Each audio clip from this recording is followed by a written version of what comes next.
There are still documents that need to be seen by the Commissioner.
Whenever you need...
I must leave no stone unturned.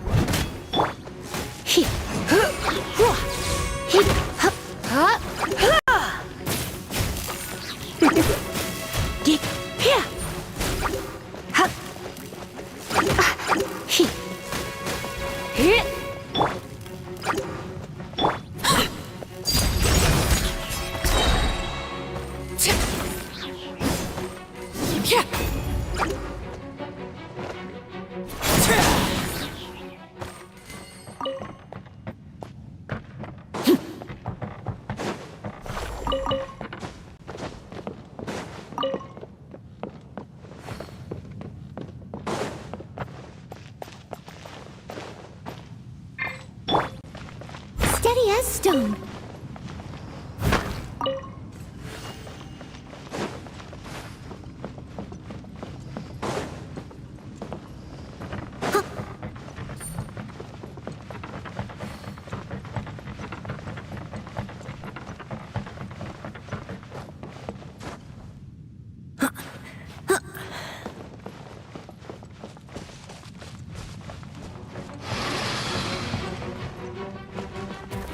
Leave it all to me. Time to clean up.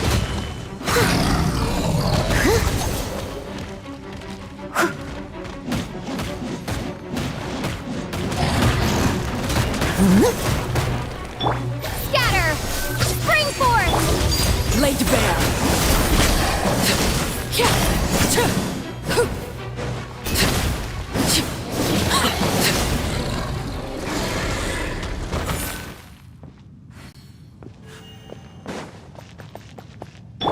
I must leave no stone unturned.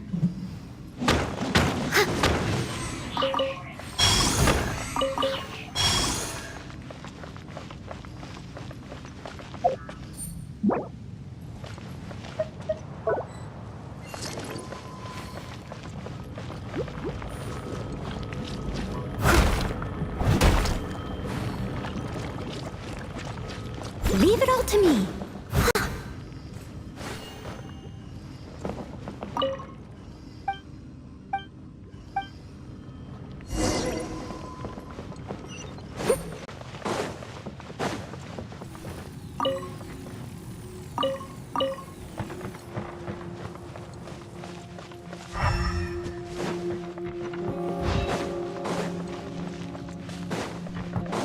I'll catch up.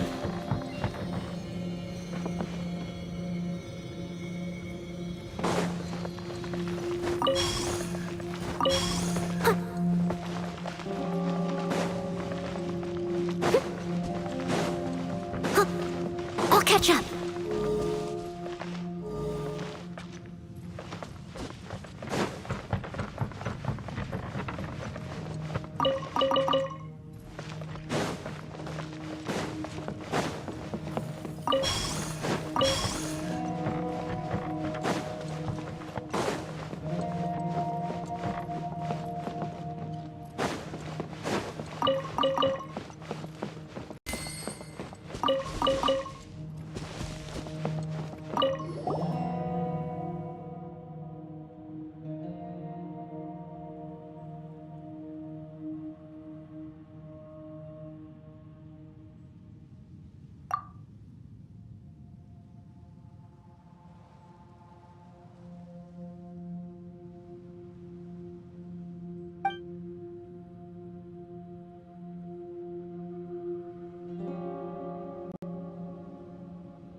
Leave it to me. All of it. Whatever it is.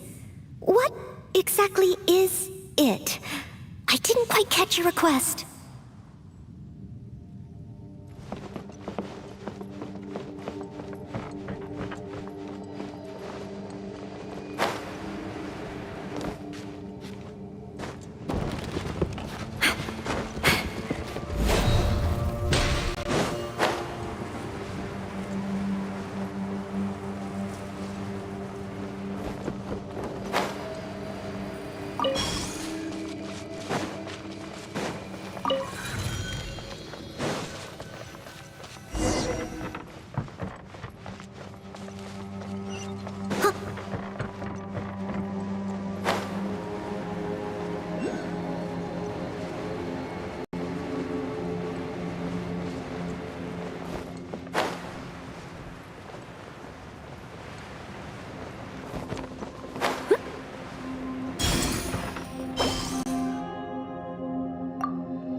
Steady as stone.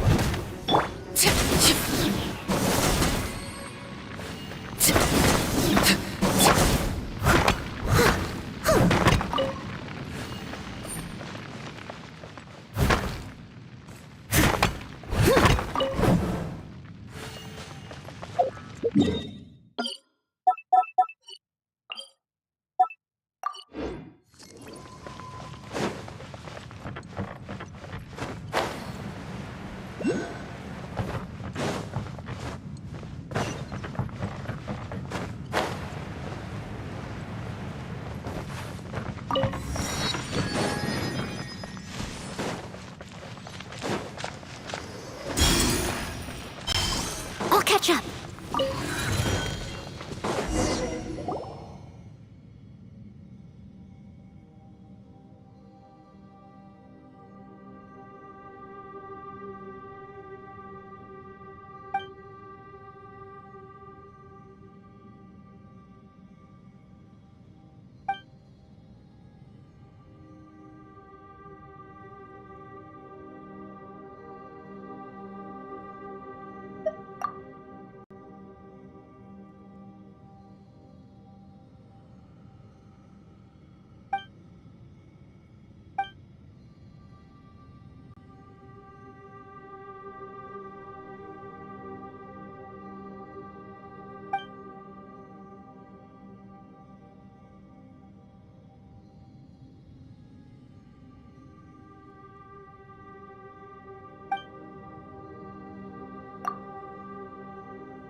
Someone needs assistance. I'll catch up. The smell coming from the mines has changed again.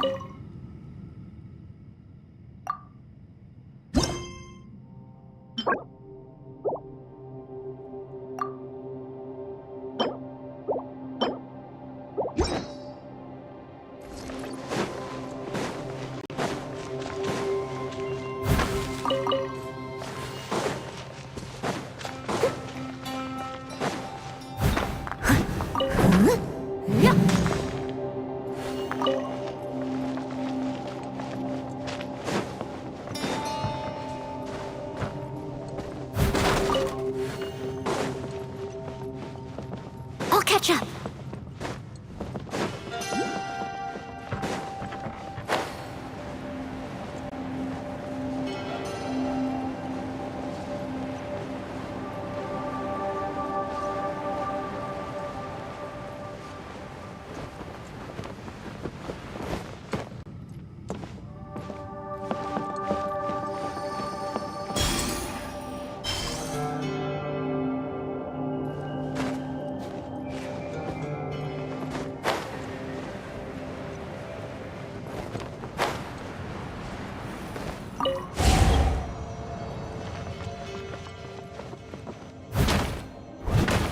Someone needs assistance.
Whenever you need me, I'll be there.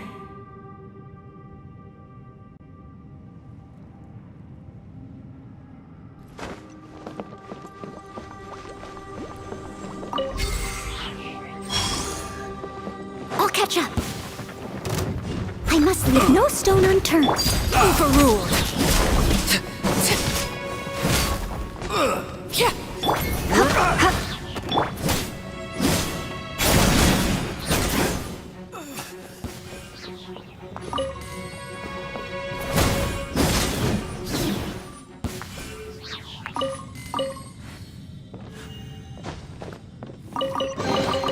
What greater pleasure is there than the unexpected?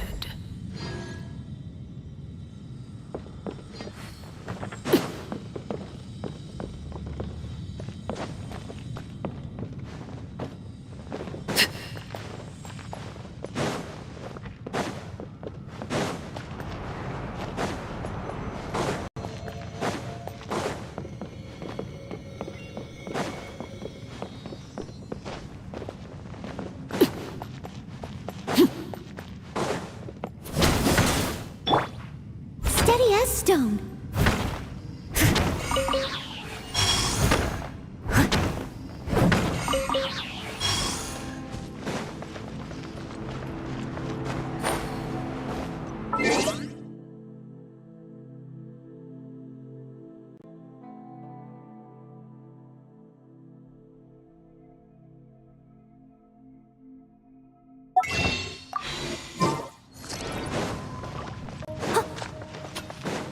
I'll catch up.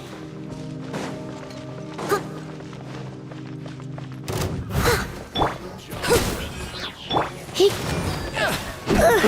Heep. Heep.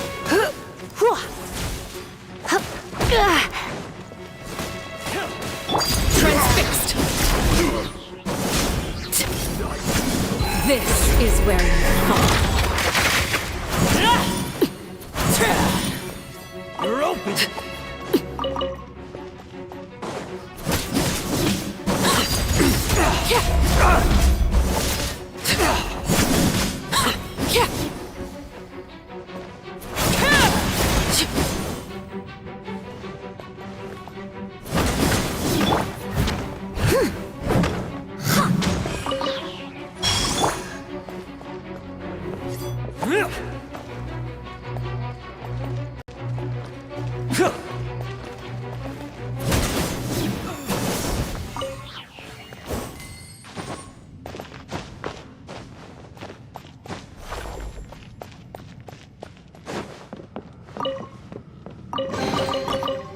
impressive bounty.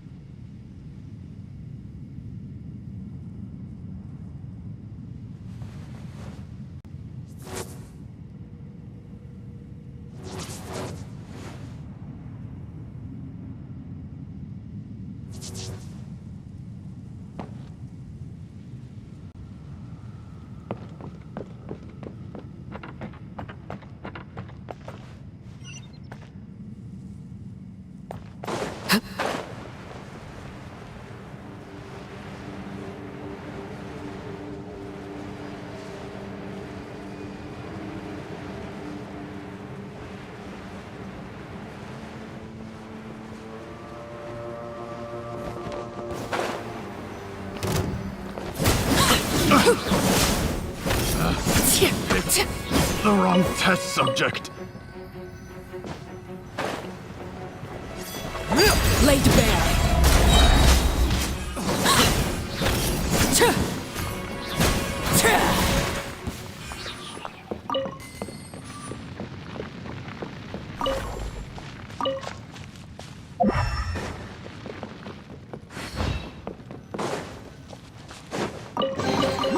Ah, something with which to commemorate this occasion. Leave it all to me. I'll catch up.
it to me! All of it! Whatever it is! What exactly is it? I didn't quite catch your request.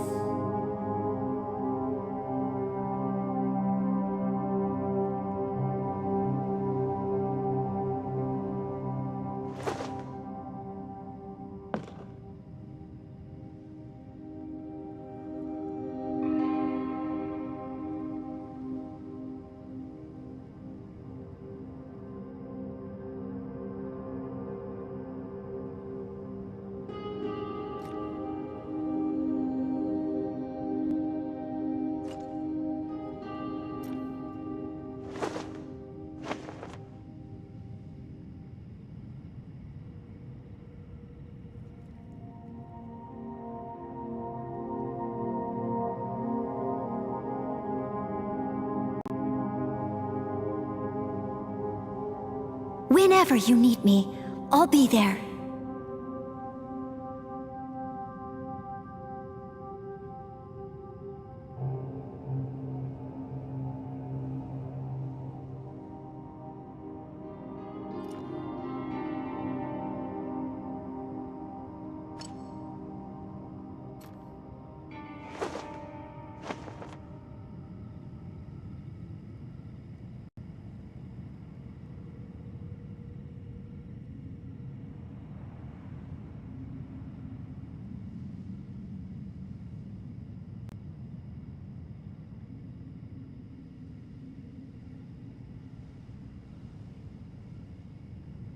Leave it to me! All of it! Whatever it is! What exactly is it? I didn't quite catch your request.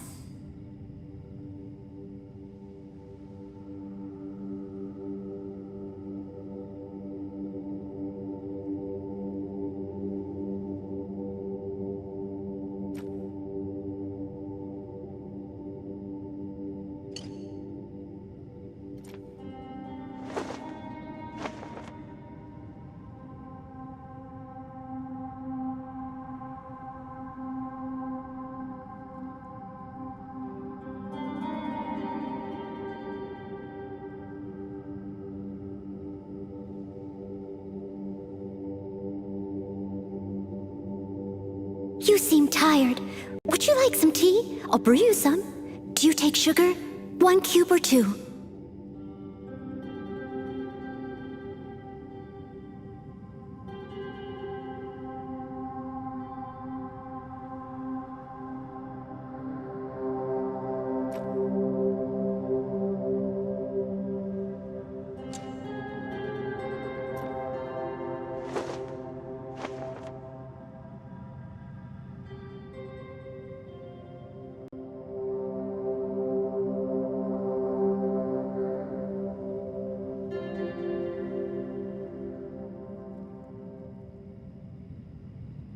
Whenever you need me, I'll be there.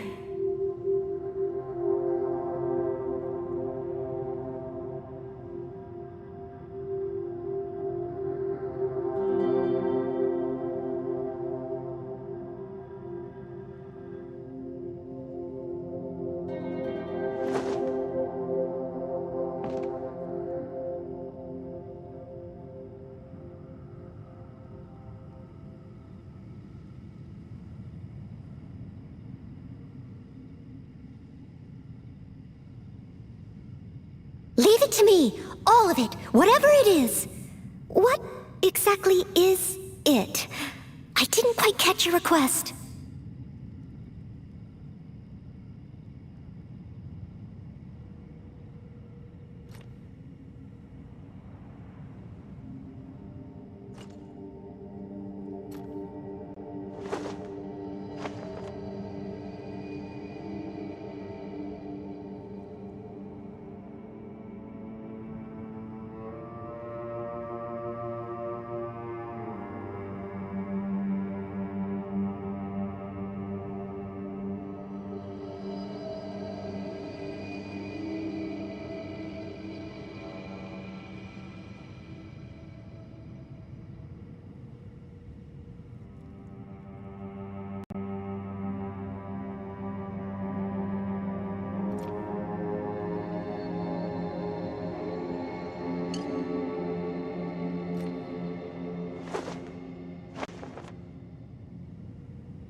Whenever you need me, I'll be there.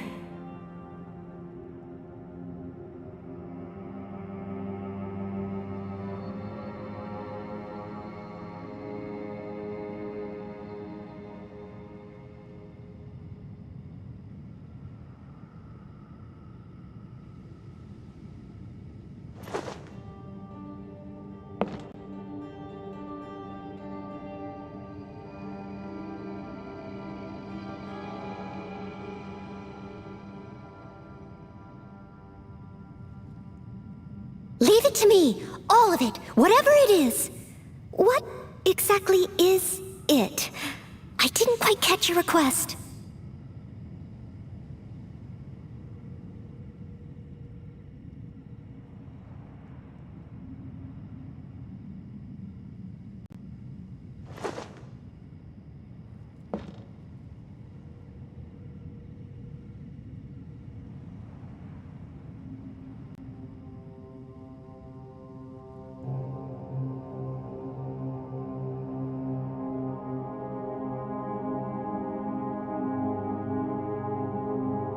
Whenever you need me, I'll be there.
Leave it to me, all of it, whatever it is.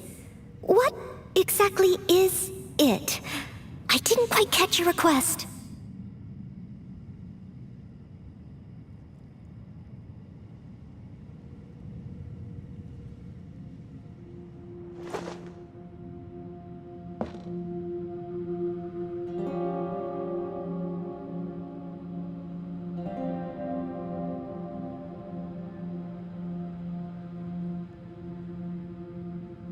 You seem tired.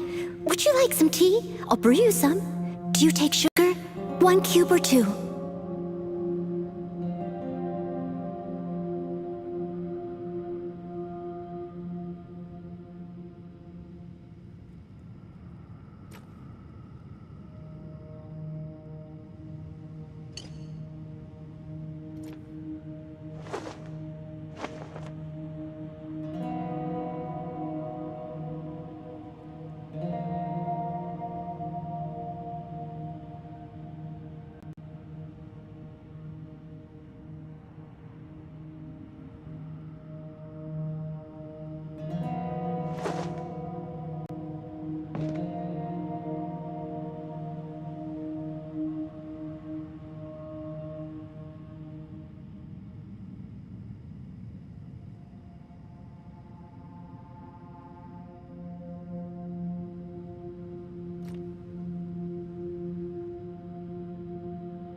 Leave it to me. All of it. Whatever it is.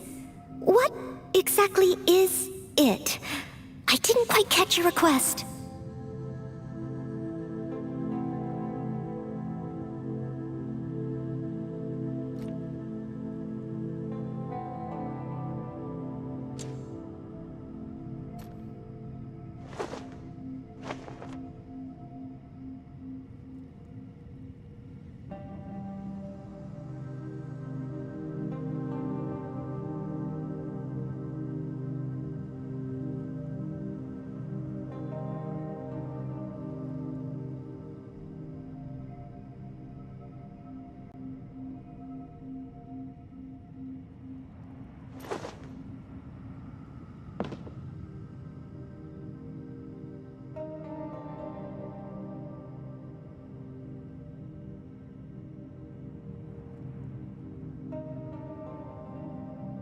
Whenever you need me, I'll be there.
Leave it to me.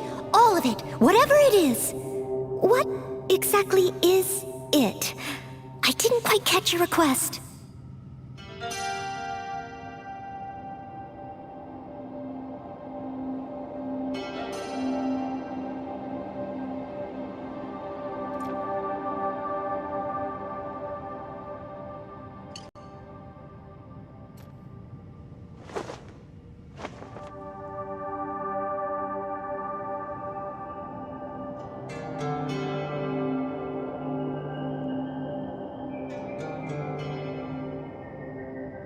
You seem tired. Would you like some tea? I'll brew you some.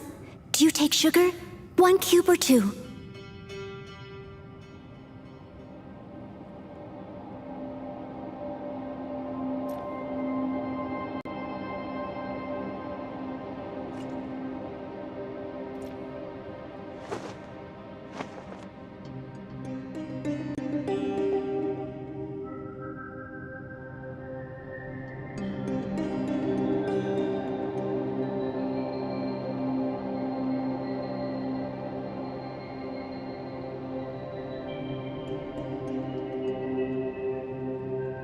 Leave it to me.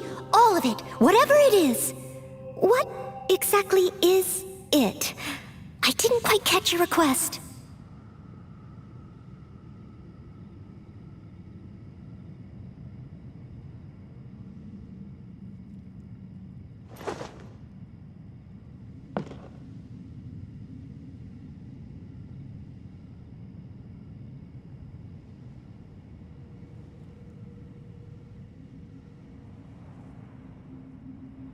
Whenever you need me, I'll be there.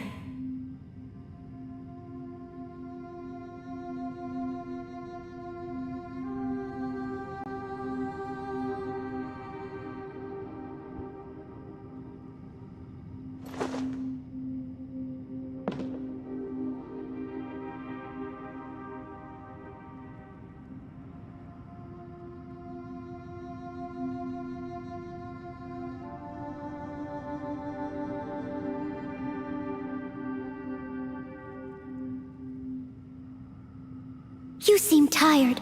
Would you like some tea? I'll brew you some. Do you take sugar? 1 cube or 2?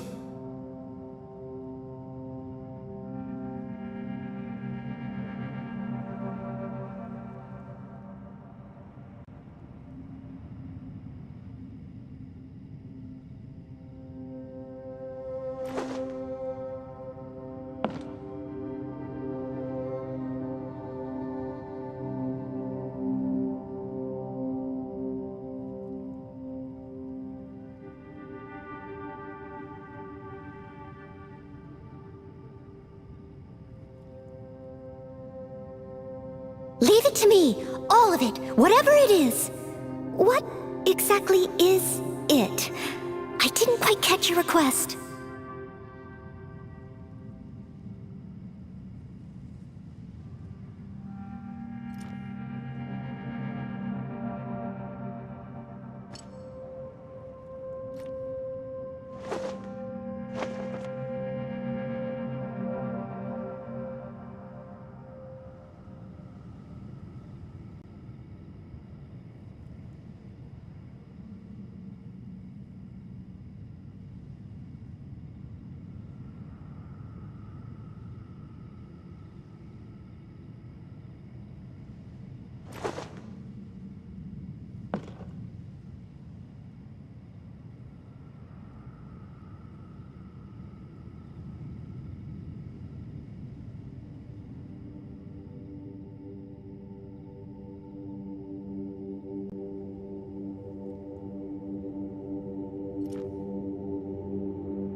Whenever you need me, I'll be there.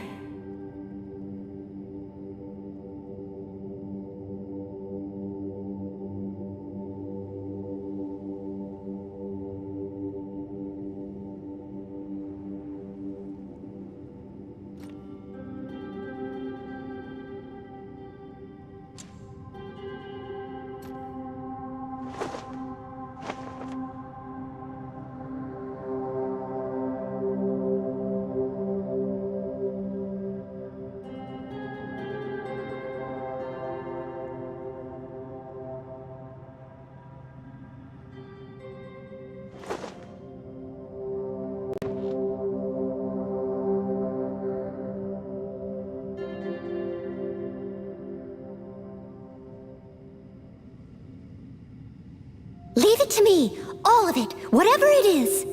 What exactly is it? I didn't quite catch your request.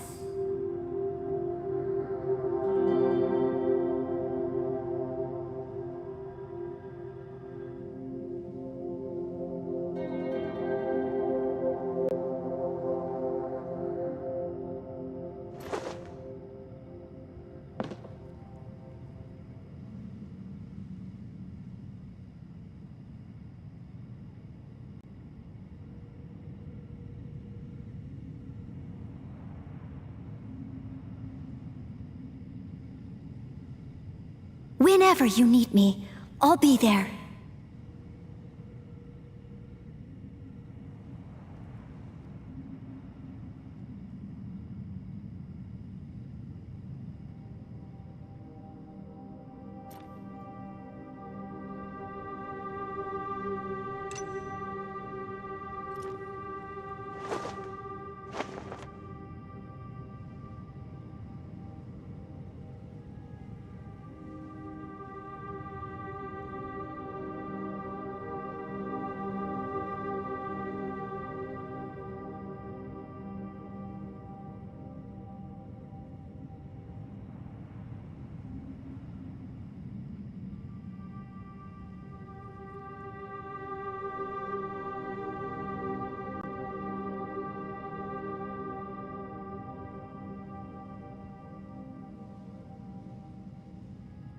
Leave it to me! All of it! Whatever it is! What exactly is it? I didn't quite catch your request.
Whenever you need me, I'll be there.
I must leave no stone unturned.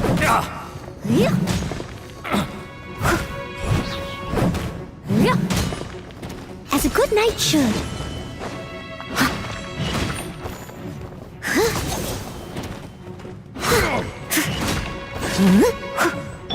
Transfixed! Pretty good.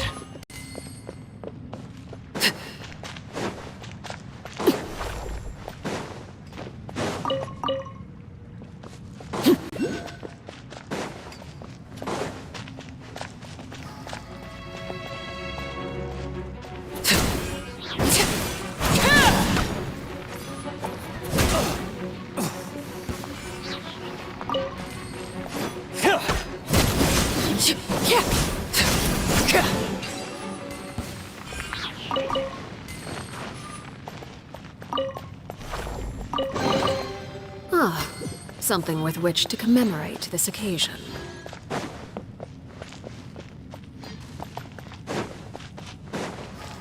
Overruled! Should replace my hammer.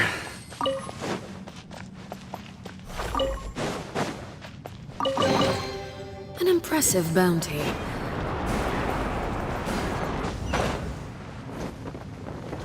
The hearth!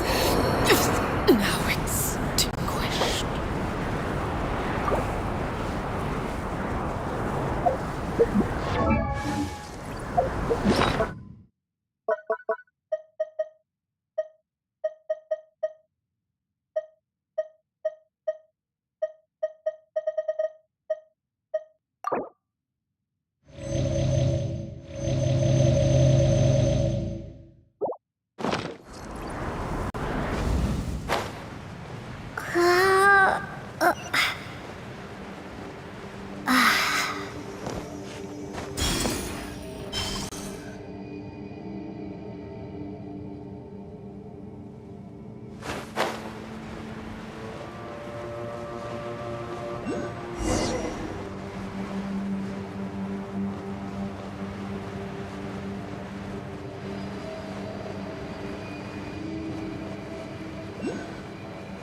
My.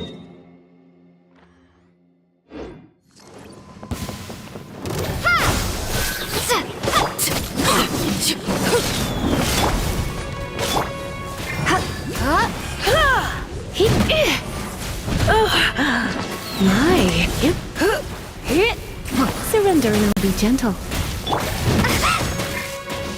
Leave it all to me.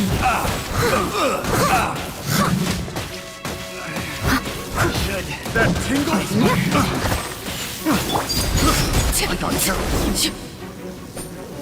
Have a little taste. Picked the wrong test subject.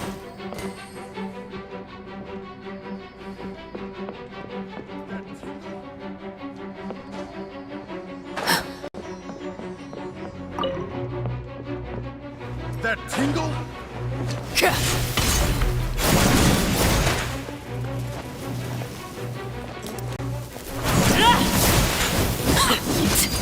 Transfixed. Picked the wrong test subject.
I'll catch up.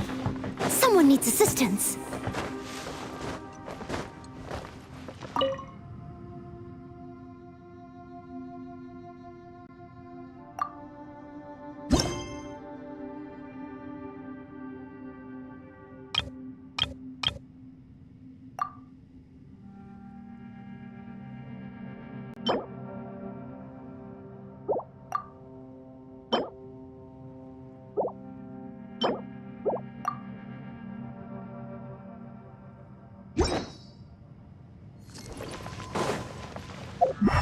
I'll catch up.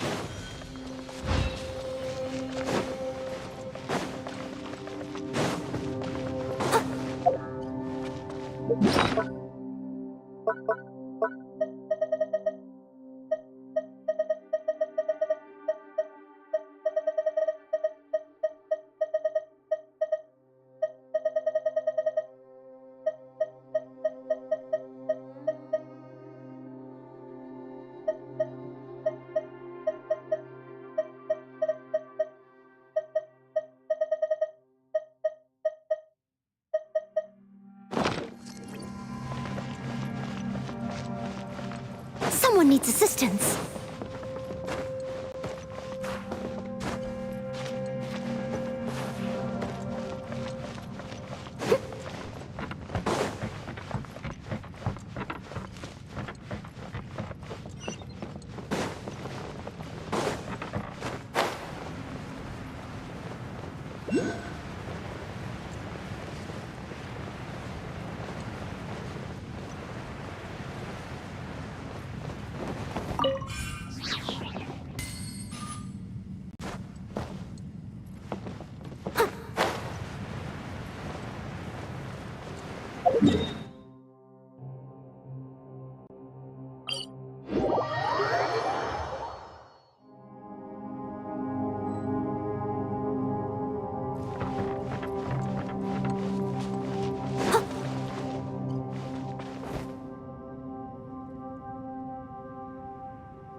The smell coming from the mines has changed again. Someone needs assistance.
I'll catch up.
You seem tired. Would you like some tea? I'll brew you some. Do you take sugar? 1 cube or 2?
give it a spring cleaning.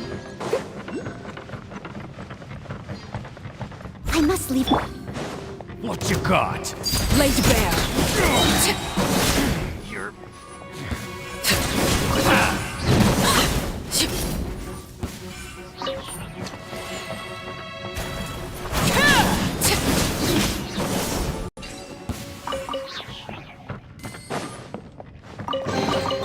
What greater pleasure is there than the unexpected?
Steady as stone.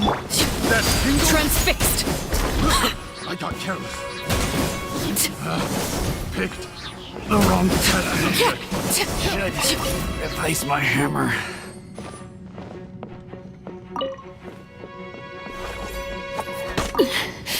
Commendable. Everlasting as the moon!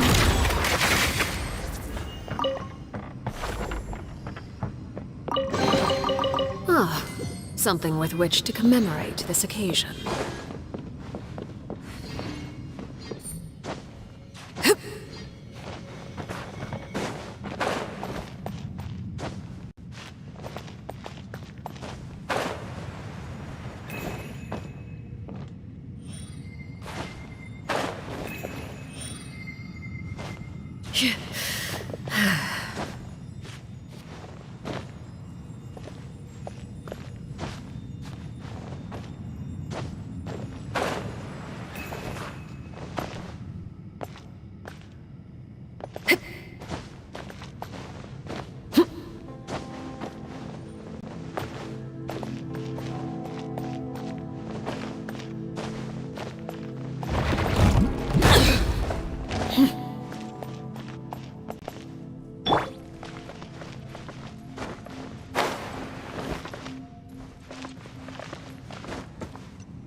I will.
stone unturned.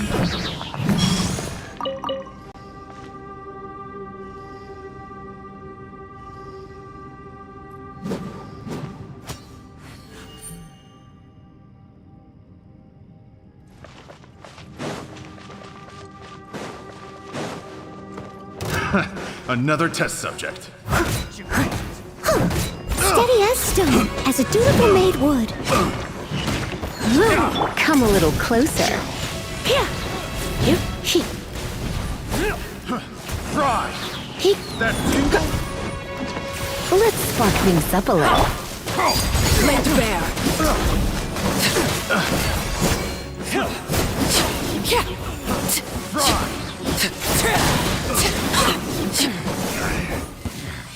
Pretty good.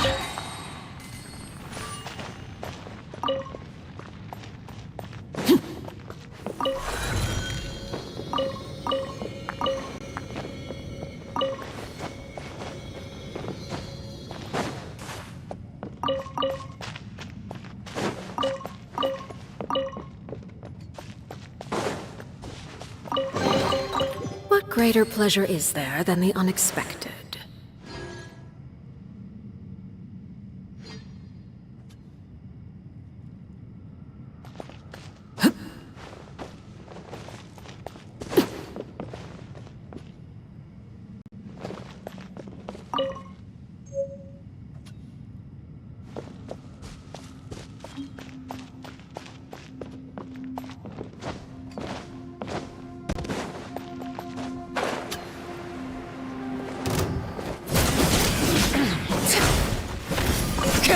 Good.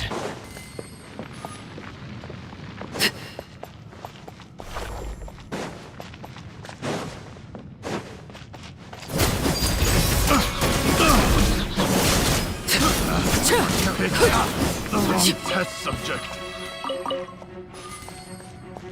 That tingle? Picked the wrong test subject.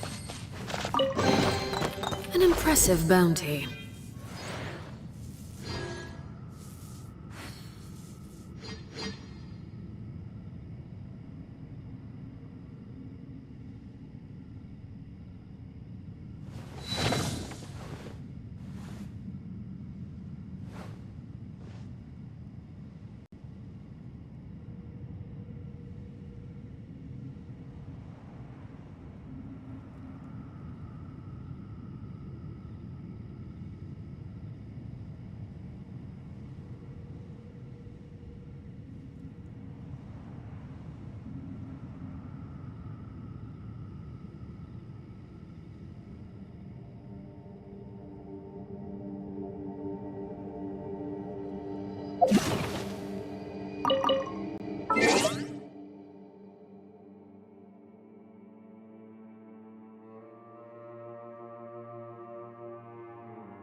Something you wish to report? Go on. You have my undivided attention.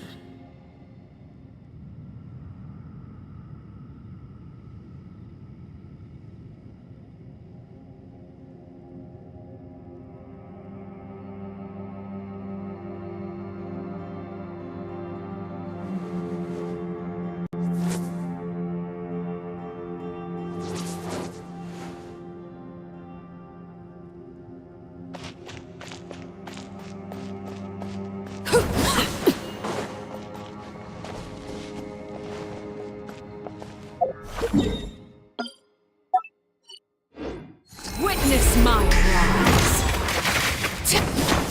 Overruled.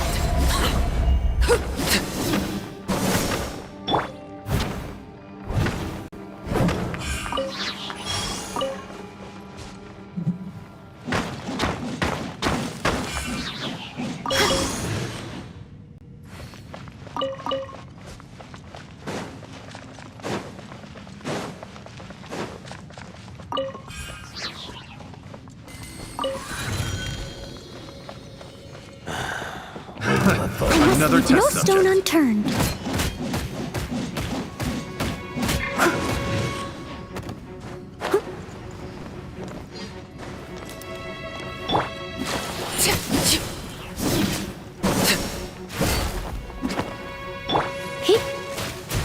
Suffocate!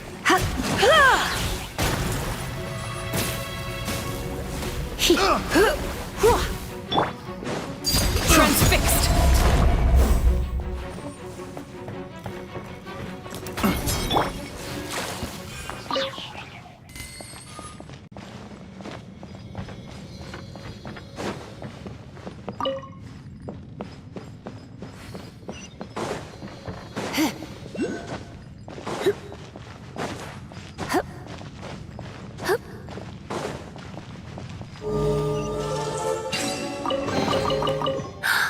Oh my.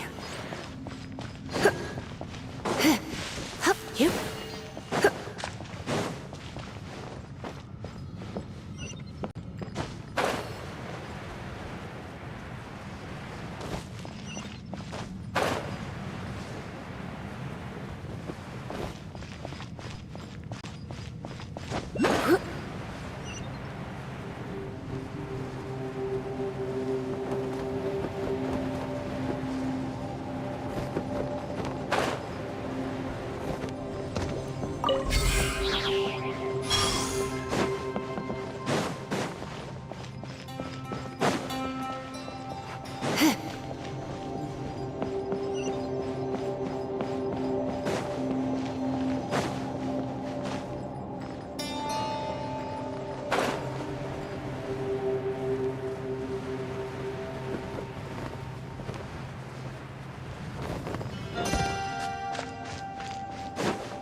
Get...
Yep.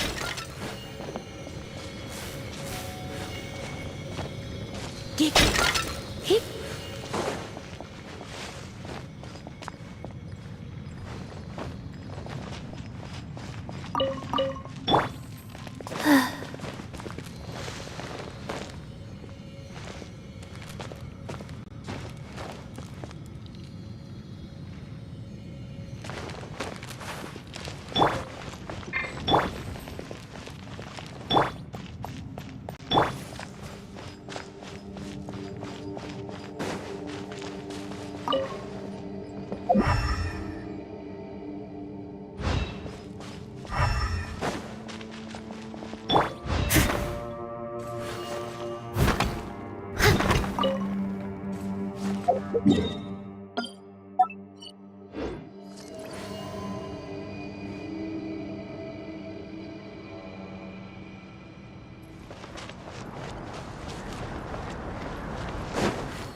I'll catch up.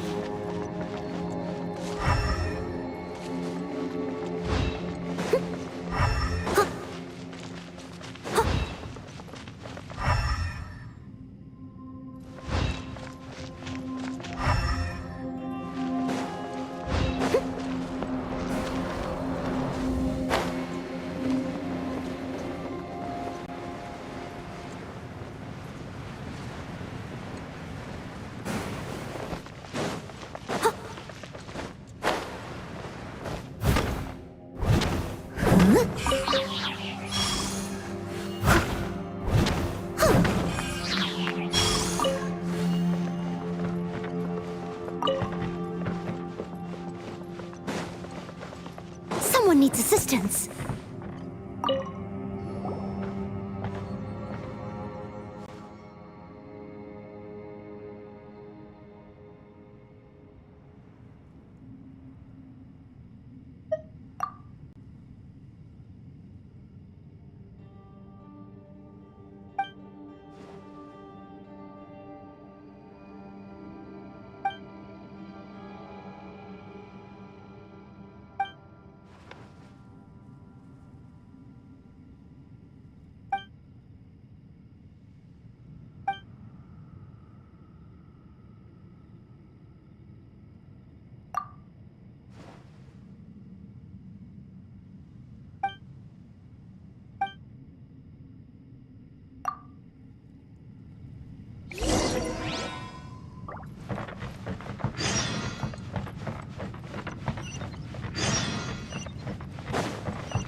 A little dusty.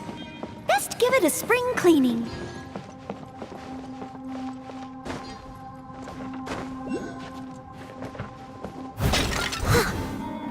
I'll catch up.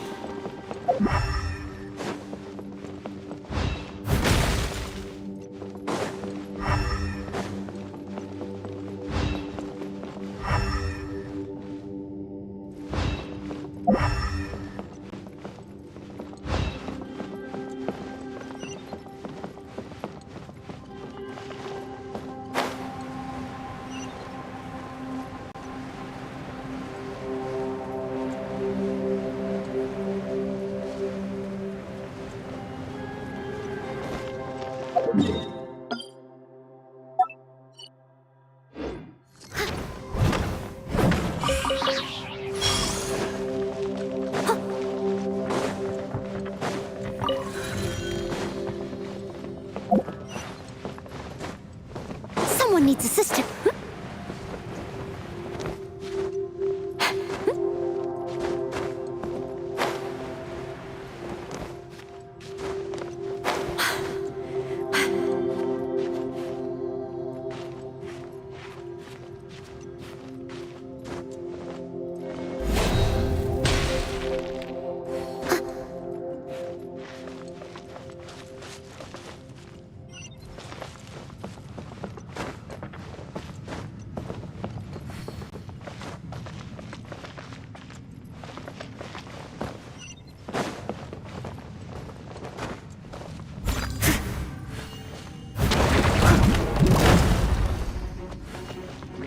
As a good knight should.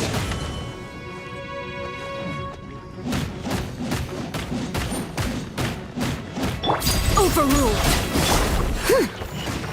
Life goes on.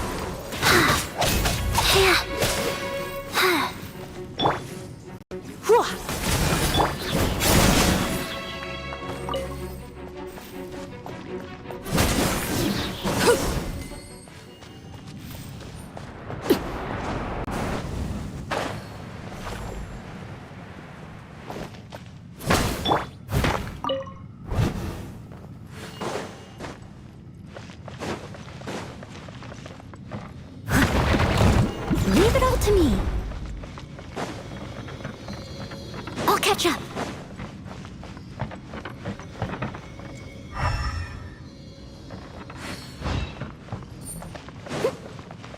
I'll catch up.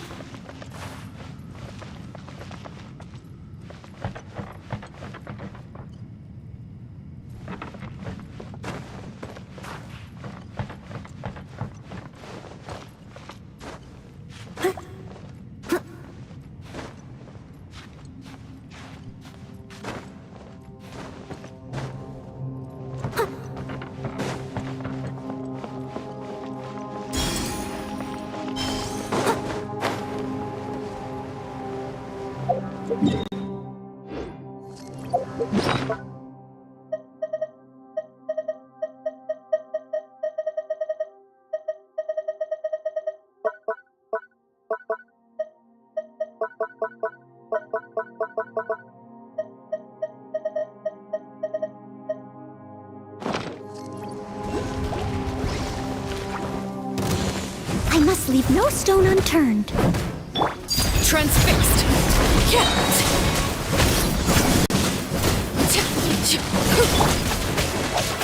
Wheel of life.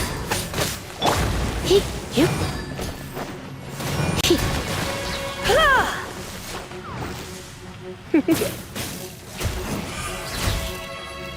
He.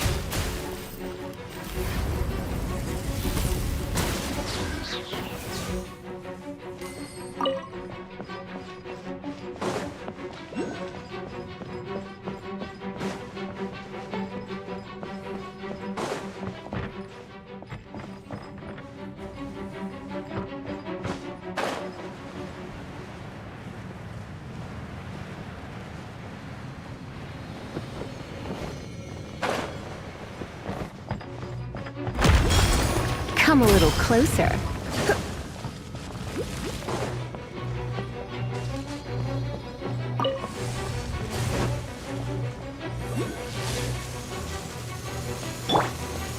Life goes on.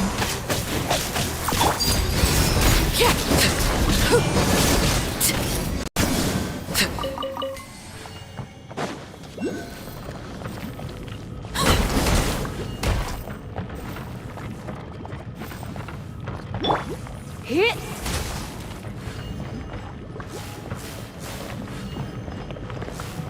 Here! Hit, hit, huh?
No pain, no gain.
Someone needs assistance.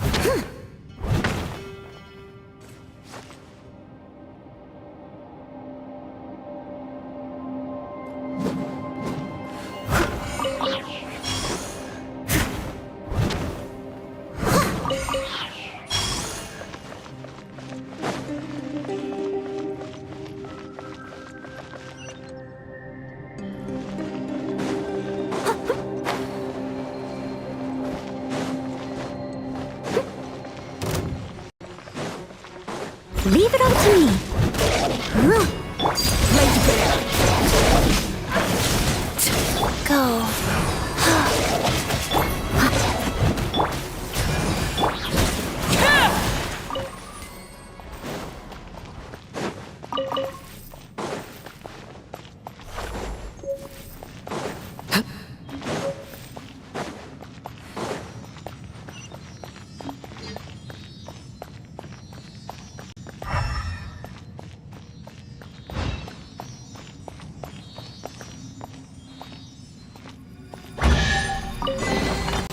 Ah, something with which to commemorate this occasion.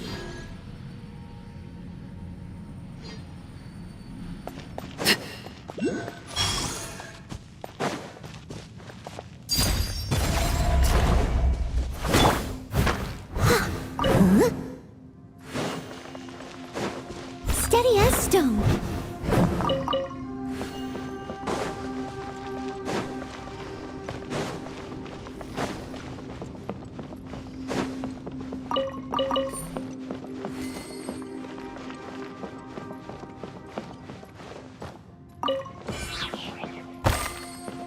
Someone needs assistance.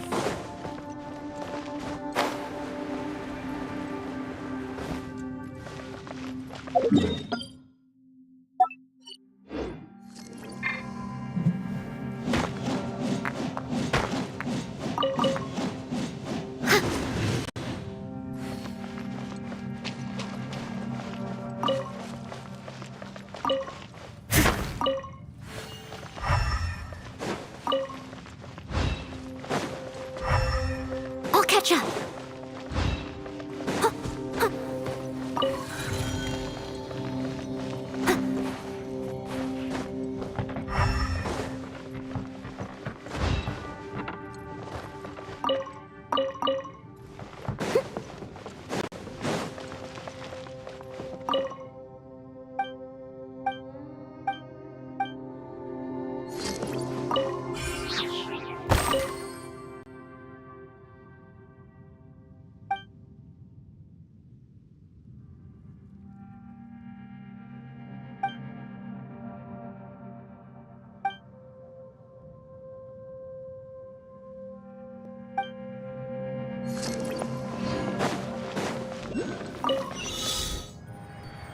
I'll catch up.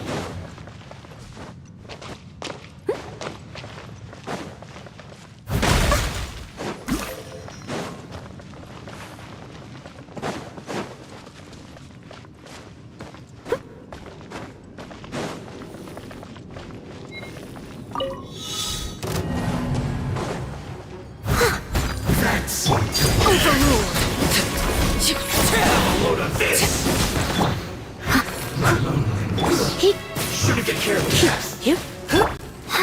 Life goes on. Toxified! You need to hurry up! This one's well done! Come a little closer. You're in for a little shock.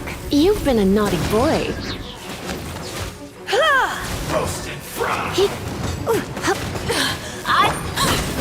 need to hurry up! Leave it all to me.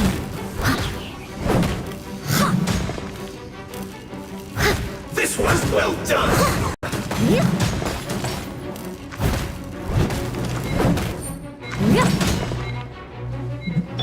Laid bare. Yeah. Roast and fried! Too low.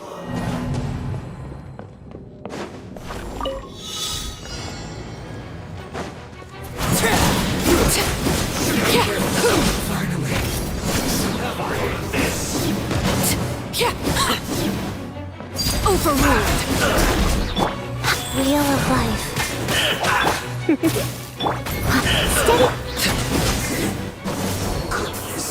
Through. I heard you.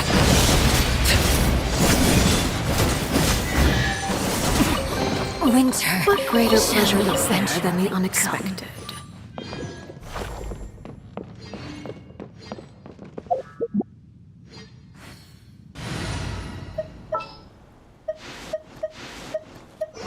Just what will we come across this time?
is where you fall.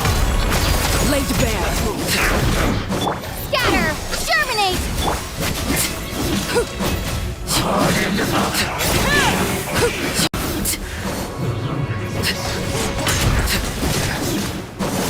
You need to hurry up!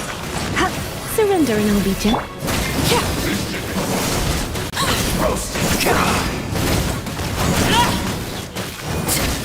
Propagate! You need to hurry up!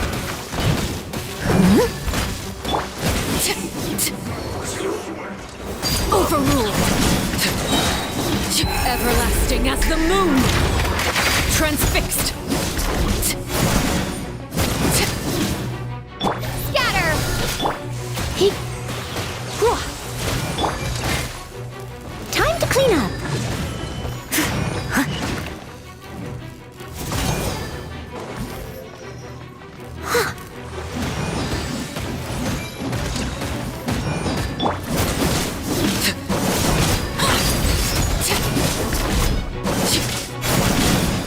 Duty at an end.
Let's move.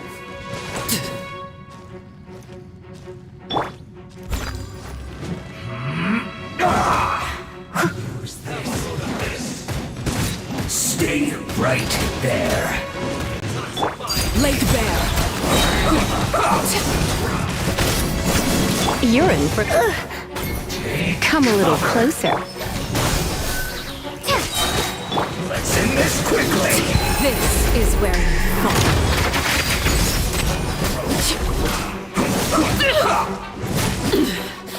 Pitiful.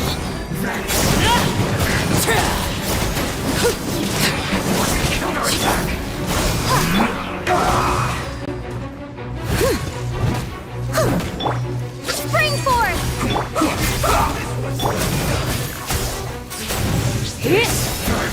Transfixed.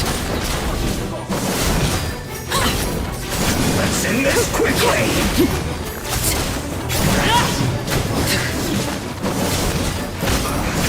I guess this is it. Witness my rise.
There's no end to this.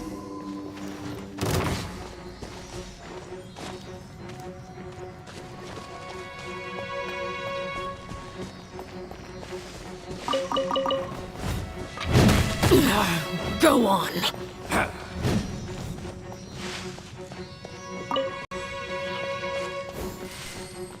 Laid bare.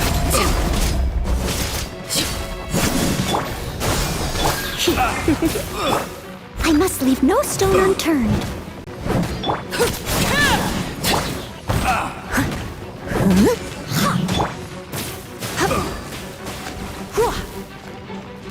Hit. Should replace my hammer.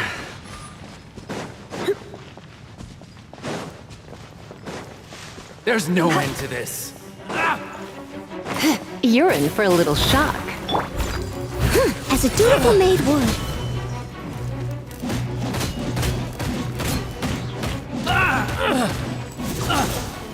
Come a little closer. You're in for a little shock. Blitz. Transfixed. Finally done.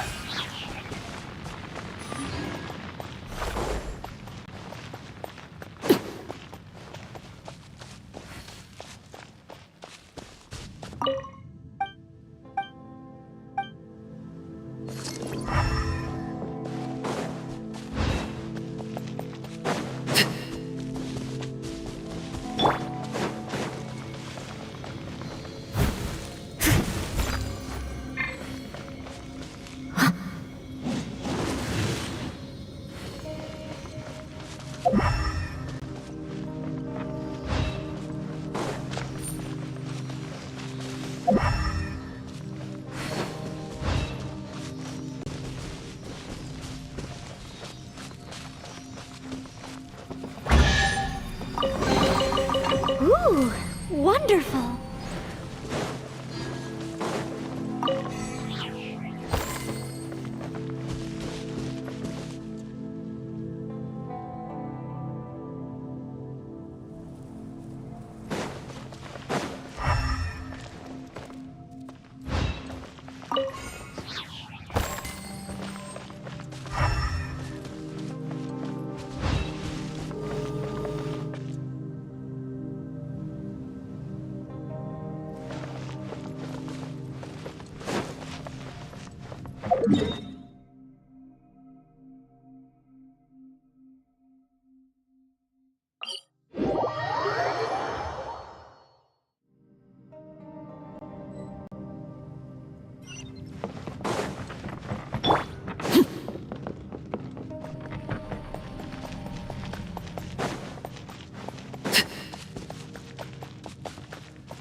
Drinks at... Oh, hey, it's you, traveler. Huh? You've never heard of the Cat's Tail? Judging from your expression... And just time simply starts slipping away when you're enjoying a delicious... but... Well, it should be a piece of cake. Oh, and, oh, no. Anyway, if you... It's around, I'm gonna... Today's recommendation is Haven't you heard? All out of ingredients. Again. Ugh! I really don't understand why these adults love to drink so much. Because all the drinks you make are so delicious. All it takes is just one sip and they're hooked. And I thought self-control was the most important quality of being an adult. Well, it just so happens that self-control often falls by the wayside when someone's enjoying one of your delicious specialty drinks. All that means is that they're nothing but a bunch of drunkards that don't know when to stop. Hey, who you calling Kitty? Haven't you seen anyone of the Cat's Line bloodline before? Oh, hello there. Are you here to visit the Cat's Tail?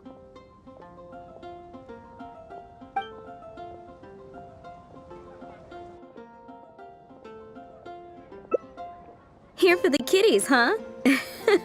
I suppose we do have a lot of cute cats here. They're all quite friendly. In fact, many other customers are here for the same reason. After all, there aren't many places in Mondstadt where you can just relax and interact with friendly cats. I've never seen such a bunch of arrogant and stubborn cats. I don't understand why people like them so much. Besides, shouldn't the main purpose for going to a tavern be drinking without getting cat hair in your beverage? What kind of reason is that? So long as they're cute, nothing else matters?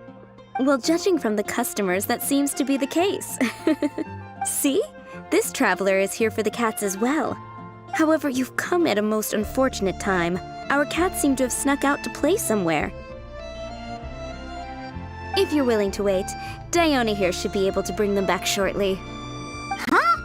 When did I agree to go fetch those little troublemakers? Consider it a task straight from tavern management. Besides, the cats are quite fond of you, so you're the natural pick for the job.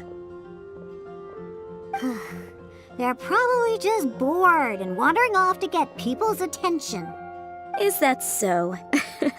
Well, anyway, it'll be up to you to bring them back here. Oh, and didn't you say that you're here to see the kitties? If you're up for it, perhaps you could accompany Diona to retrieve them. Maybe after interacting with them for a bit, the cats will get to know you and seek more of your attention.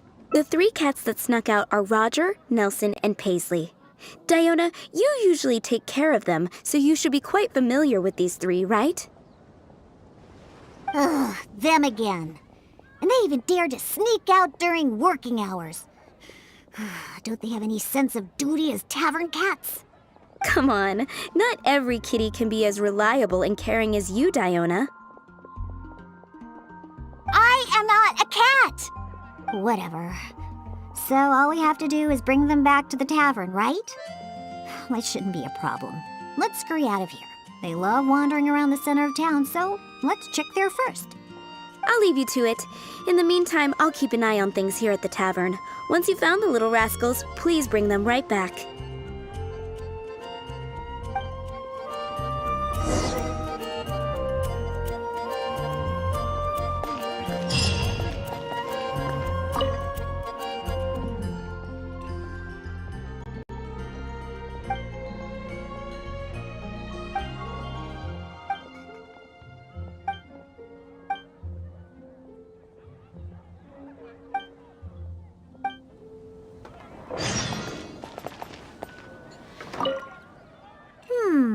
Their tracks end here.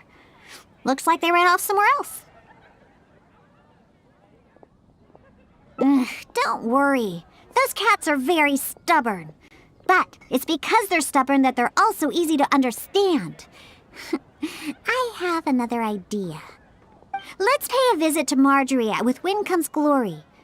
Roger broke his cat toy recently and I ordered him a new one there.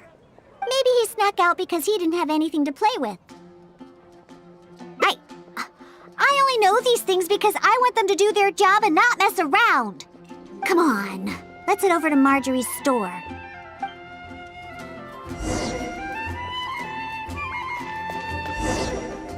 Oh, hello, Diona. You must be here for the cat toy you ordered? I just finished preparing it and made it extra durable according to your request. Your kitty should be able to play with this one for quite some time. Much appreciated. Margaret will come and settle the fees later. No problem. So, that cat named Roger, is he usually at the Cat's Tail? That's right. He's almost always in the tavern. Wonderful. I'll definitely make some time to head to the tavern and play with him. Oh, I see. Well, you're welcome to visit anytime. I gotta say, you're awfully particular when it comes to taking care of that cat.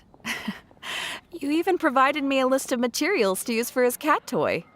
Well, that's just because Roger tends to get excited whenever he plays with the customers. He always ends up ruining his toy. This time we needed to make it more durable so that it would last longer. He usually just lounges on the cabinets when no one's around. You really think so? Well, I'm not interested in figuring out what those cats are thinking. They're just stubborn. That's how all cats are. Let's head over to Sarah at Good Hunter. She always makes Nelson's cat food. He's the one that always eats the most. And even though he's always eating, he somehow weighs the lightest. I really have no idea what he's up to all the time.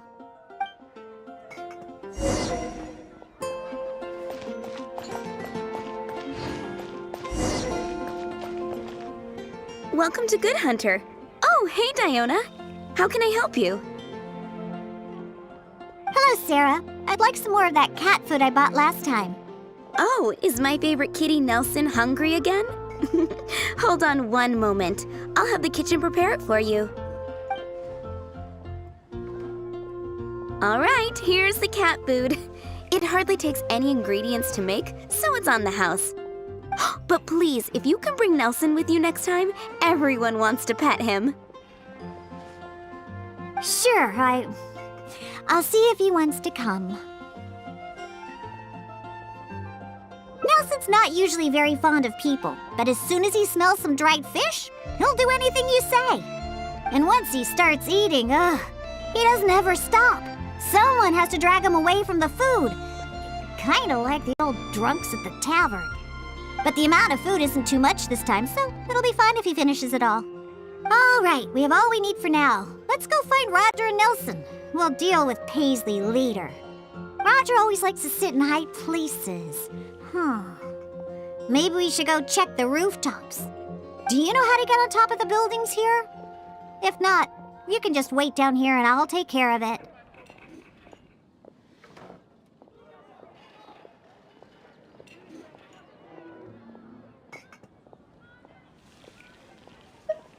Really? You don't look like much of a climber, but if you say so. Let's go up and look for Roger together.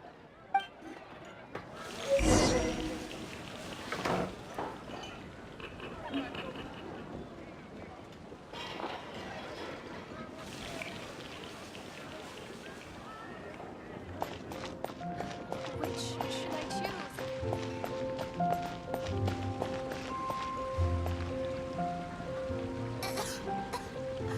I don't want to add to Anthony's troubles. Today's recommendation is the steak.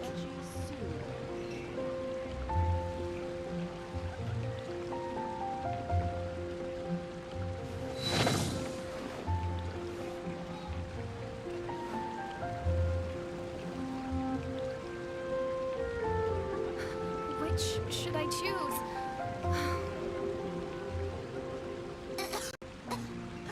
I don't want to add to Anthony's Today's troubles. recommendation is the steak. A radish veggie soup.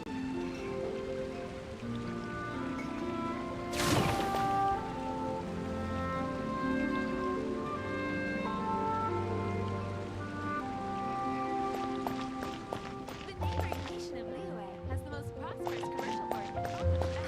Which should I choose? It's been getting quite busy recently. Don't want to add to Anthony's troubles. And a radish veggie soup. It's been getting quite busy recently.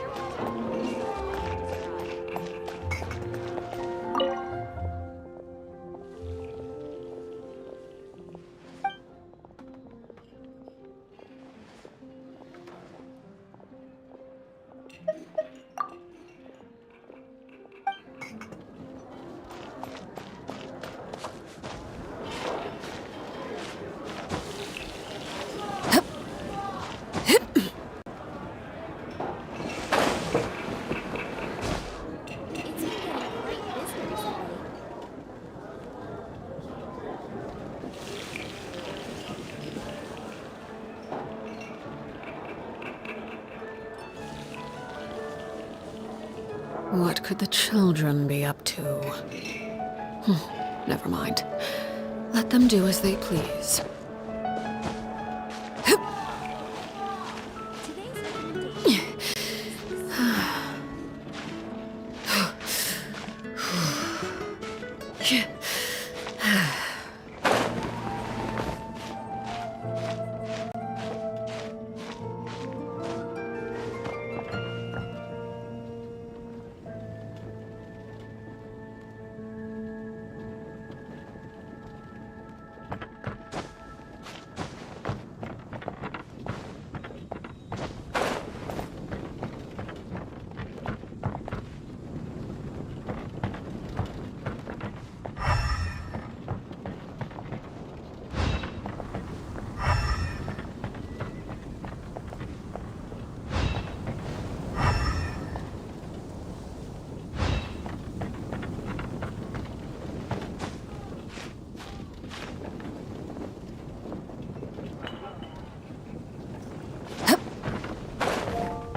Wait, see that cat there?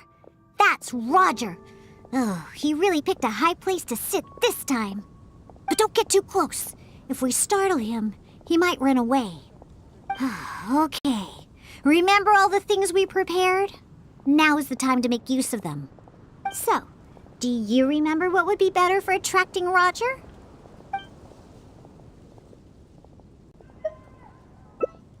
Cat food? Are you sure? Like I said, Roger would probably prefer the cat toy.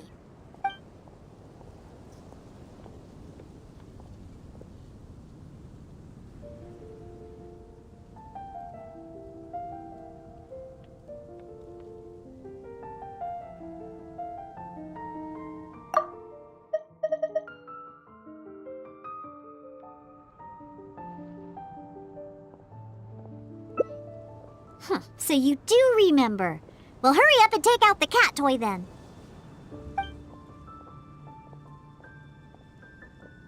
Wow! He let his guard down almost immediately. Looks like he was just waiting for someone to come and play with him.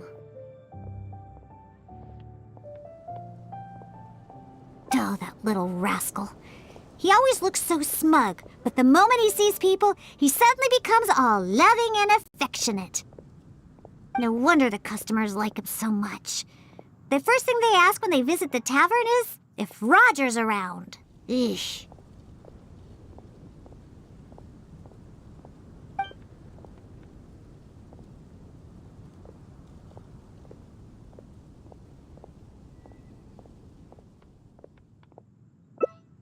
Yeah, that's the problem. Who cares about specialty drinks when you have these fluffy little kitties to play with, right? If you ask me, the tavern doesn't need any more new drinks to attract customers. Just get more cats and people will come. All right, let's bring along Roger and go find Nelson. Now, Nelson likes places that are warm. In fact, the last time I went looking for him, I found him in the bush next to the blacksmith. So, let's go look for him there.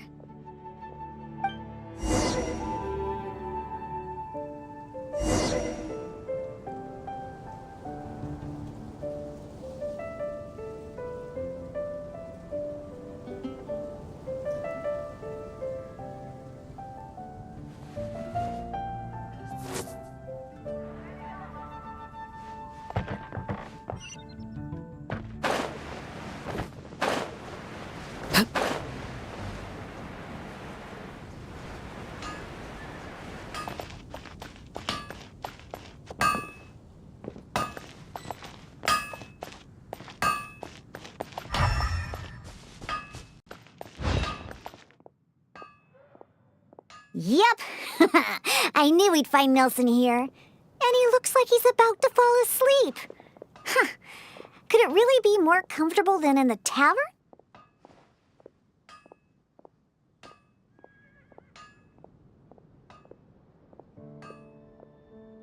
Anyway, let's take out the things we've prepared. I'll let you choose which to give him.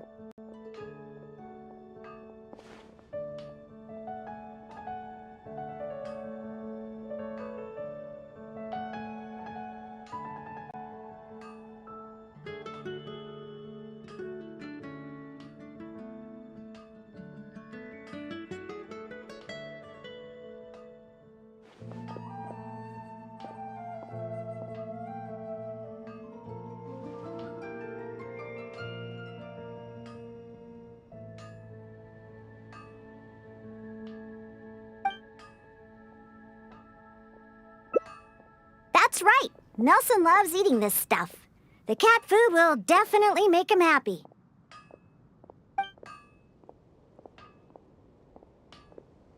Don't the customers at the tavern already feed you enough?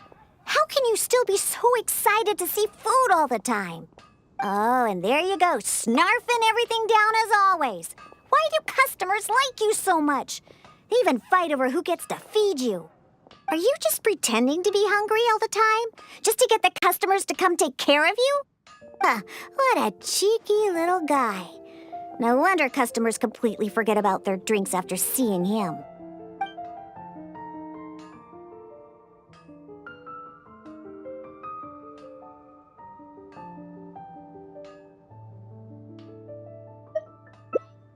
Of course! You should see the looks on those old drunks' faces when Nelson spills over their cocktails in the tavern. Go ahead, pick him up. He doesn't weigh much. I really have no idea how he stays so light. All right, let's go find Paisley. He used to always sneak out to go to the cathedral before. So, let's start there. Nope, he doesn't like either of the things that Roger and Nelson like. I'll tell you more when we get there. My strength still fails me. Hard work is all there is to the craft.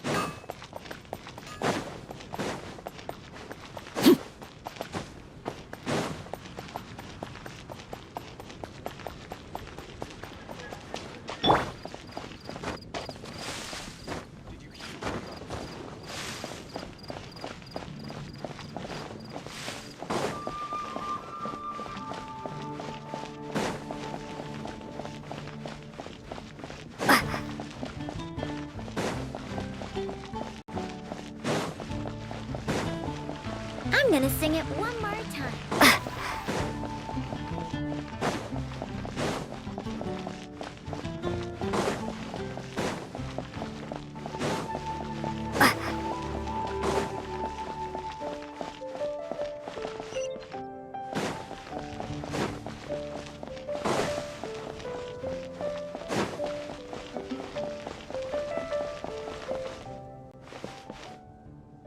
Aha! Just where I thought I'd find you, Paisley. We don't need to do anything. Paisley doesn't fancy anything special. He just does whatever he's in the mood for. To sum it up, he's just a self-centered little cat. Even back at the tavern, he hardly ever interacts with any customers. Usually he prefers to just play with the other kitties. But enough about Paisley. Let's just take him and head back. I'll pick him up. He doesn't usually run away when I carry him in the tavern. Wait. You want to pick him up?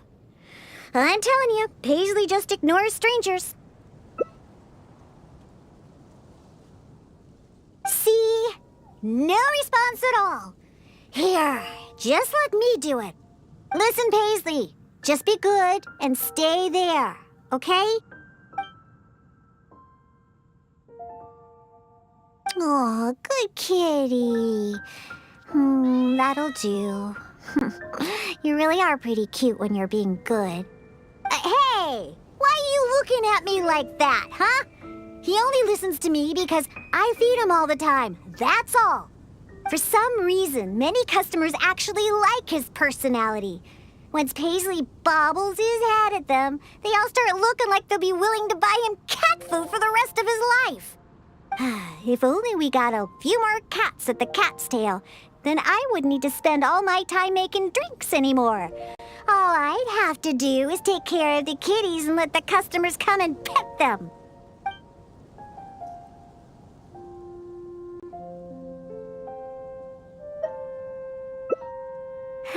Well, of course. If it weren't for the more my drinks bring in, how would we pay for their toys and food? Roger, Nelson, and Paisley. Yep, we found them all. Let's hurry and bring them back. Otherwise, they won't be able to work when the tavern opens tomorrow.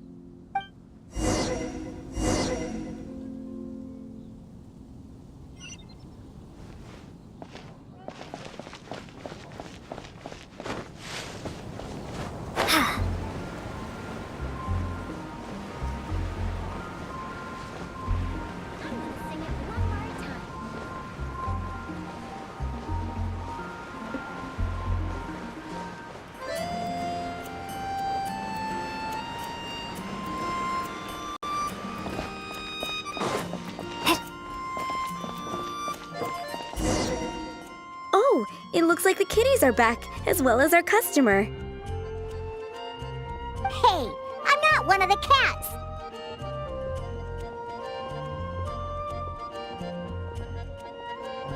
Of course. In fact, Diona is our best bartender. Please don't misunderstand my work as a bartender here. It's actually the first step in my plan of bringing destruction to Mondstadt's alcohol industry. You've seen the drunkards stumbling around the city, right?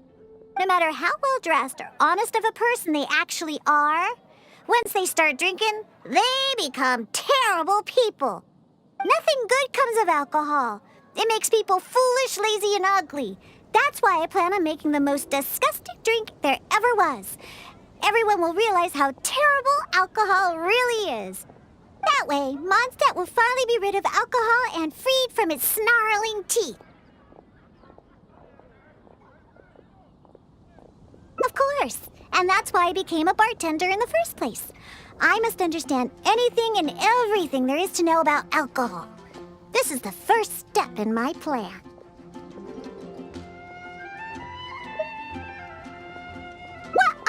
I'm still experimenting. You know, it's more difficult than you think to make the most disgusting drink the city has ever tasted. Anyway, I'll find a way to make my diabolical cocktail and keep everyone away from alcohol. Although I haven't discovered how yet, but I will. Anyway, didn't you come all this way to just see the cats? Now that all three of them are back in the tavern, why don't you go inside and play with them? Oh, and in return for all your help, I'll make a special drink just for you. Non-alcoholic, of course.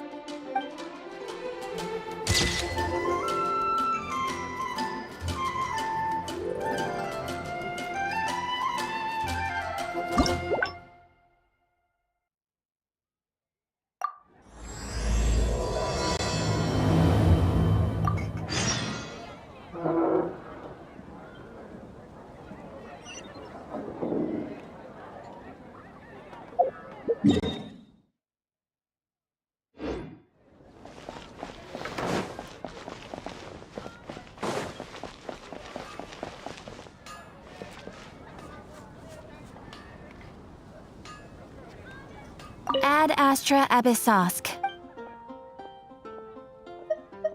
I am sorry, but Ad Astra.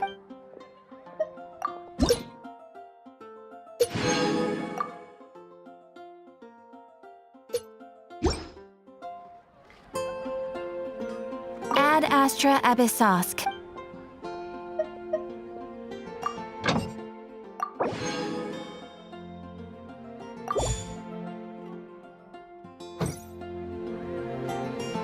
Ad Astra Abyssosk.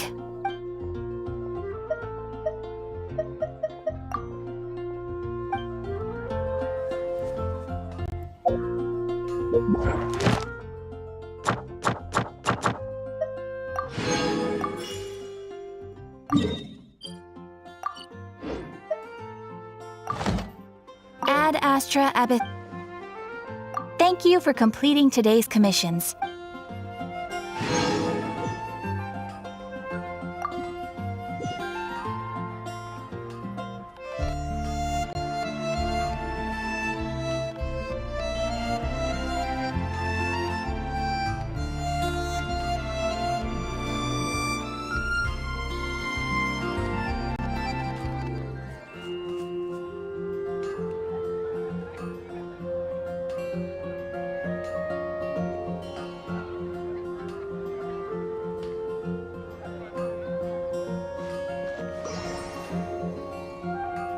Rebooting.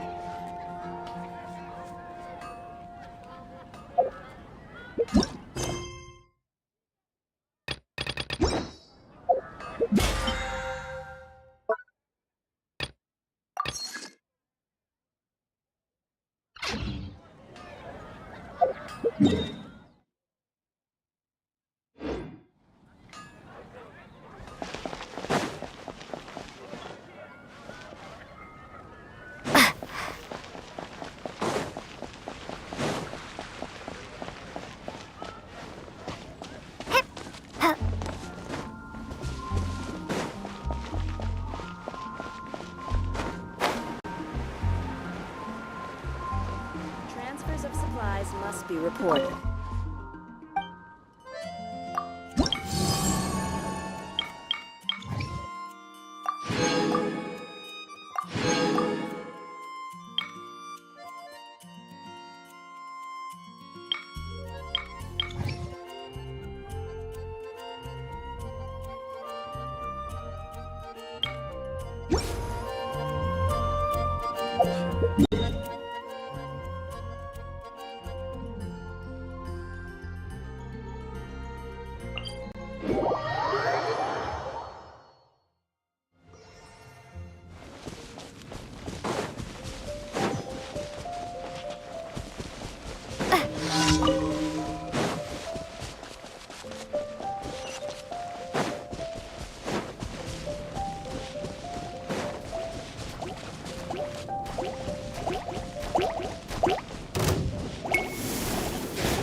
Leave it all to me.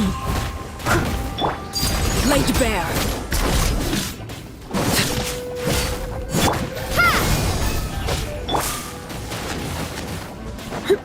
Let's spark things up a little.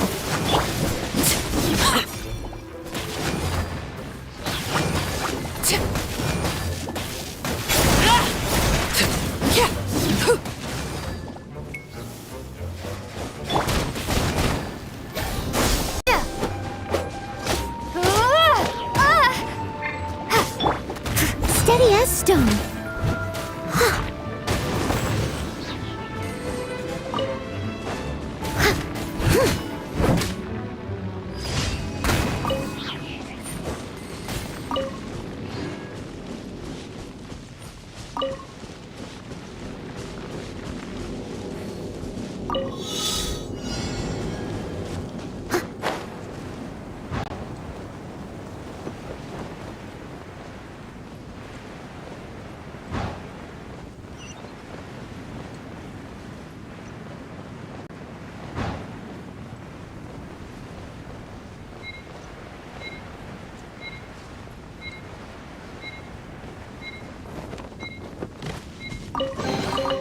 Ooh, wonderful.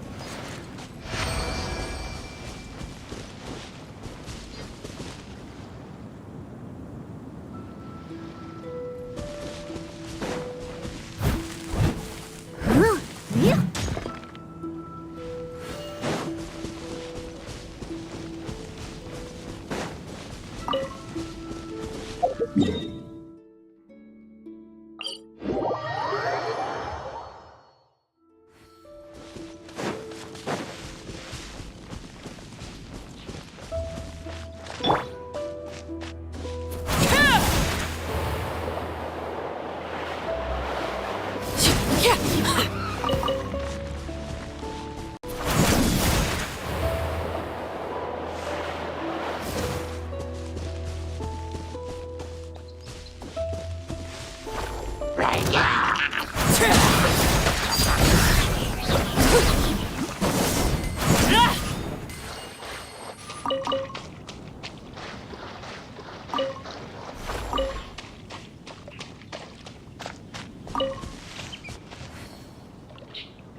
Ah, something with which to commemorate this occasion.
stone unturned.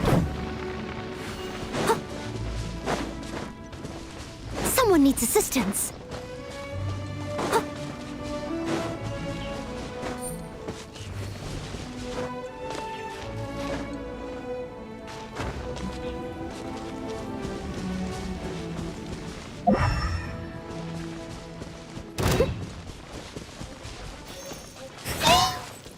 As a good knight should.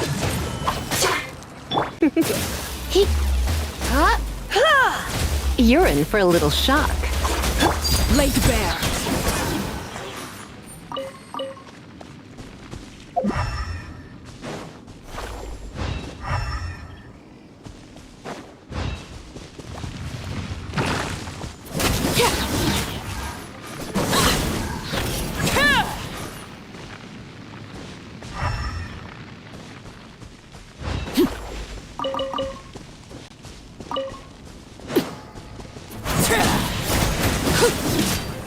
Transfixed.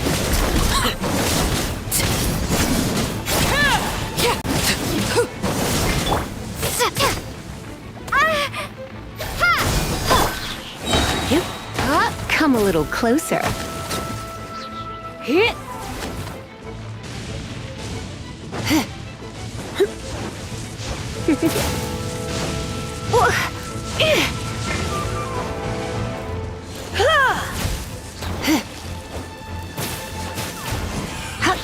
You're in for a little shock. Hit. Hit.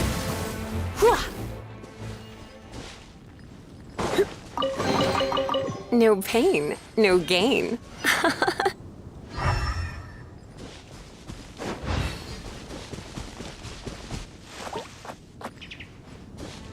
Surrender and I'll be gentle.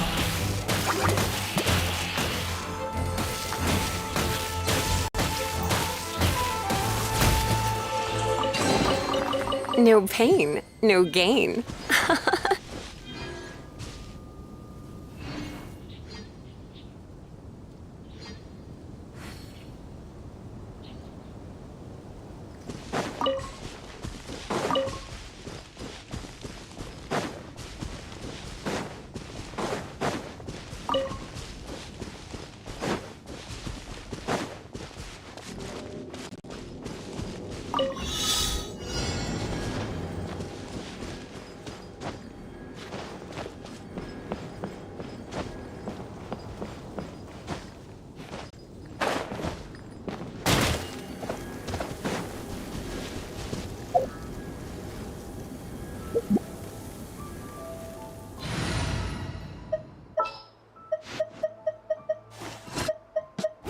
Where to?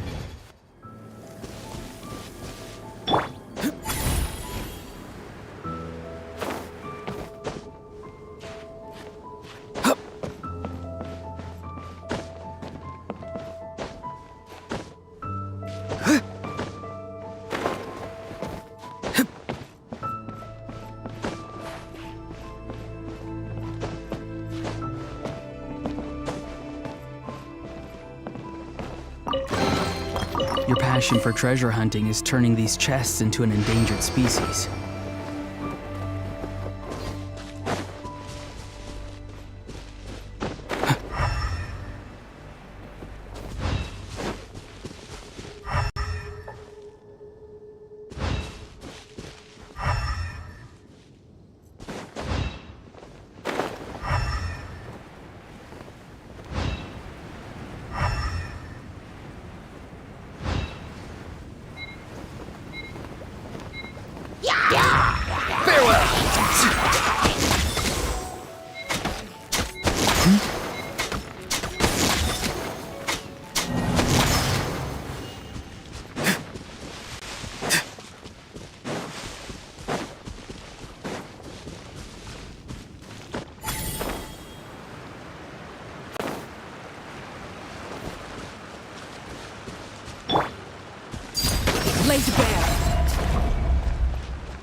transfixed!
We didn't miss the Sumeru's festival, right? Let's hurry and find Dunyarzad. Paimon thinks she must be around the Grand Bazaar, since she showed us around there last time.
Something you wish to report?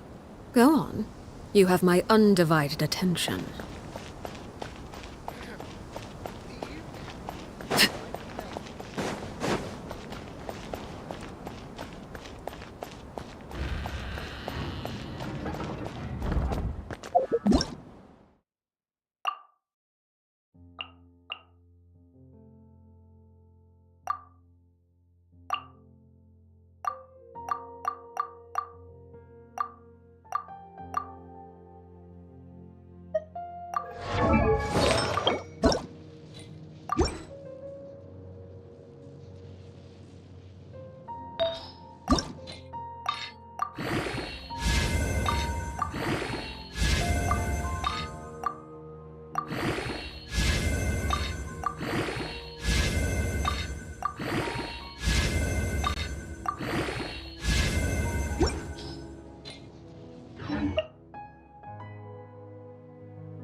Just what will we come across this time?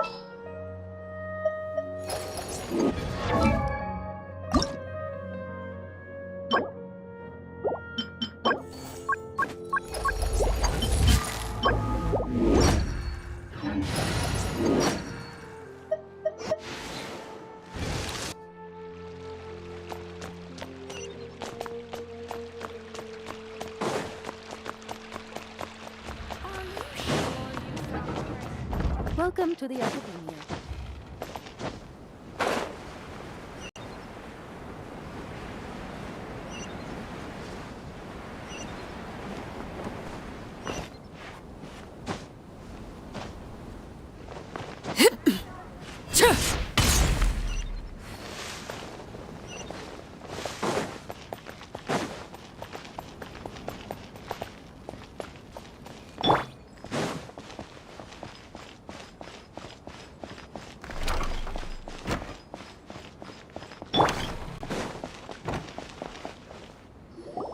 There she is!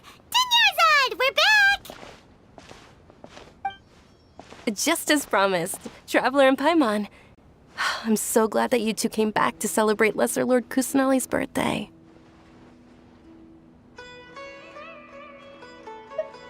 Indeed. The festival's tomorrow. We've been preparing for so long that I can't help but feel a little nervous. There's no need to be nervous. Paimon's sure that Lesser Lord Kusanali will feel everyone's gratitude. Thanks, Paimon. I hope that everyone who comes to the festival will also have a good time. Speaking of which, did you manage to make your way to Port Ormos? Discover anything over there? Of course we went. A lot of things happened there. I see. Sounds like you two had another exciting adventure. If there is another chance, I would love to join. My lady, if you went to Port Ormos in your current state, we'd both be in for a lifetime of trouble. Dia! You were eavesdropping! It's called covert protection. Keeping an ear out for what's going on around my employer is part of the job. It's all right, Dia. I merely said I would like to go. I know better than to think my body could handle it. The festival's tomorrow.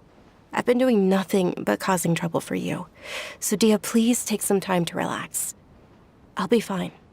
Even when you put it that way, it still doesn't feel right. Don't worry, my guardian knight. Okay, fine, but only tonight. Tomorrow's a big day, and many no-good scumbags are gonna try to take advantage of that. Oh, you two must be exhausted from your long journey back to the city. My apologies for not realizing this sooner. I've already prepared a room for you to rest. Please follow me. Whoa, you're so thoughtful. Paimon's so ready.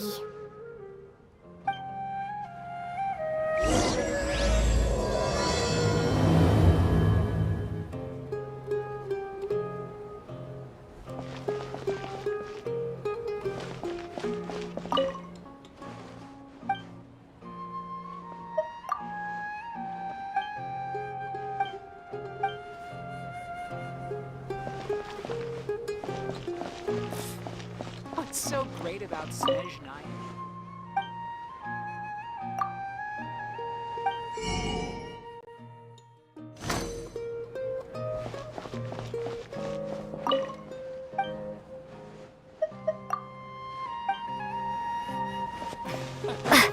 Every item I sell here comes with its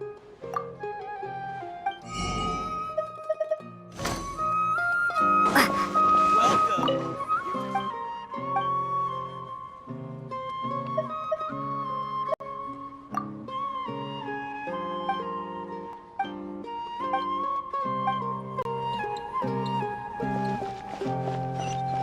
I've got great food and great drinks that everyone can.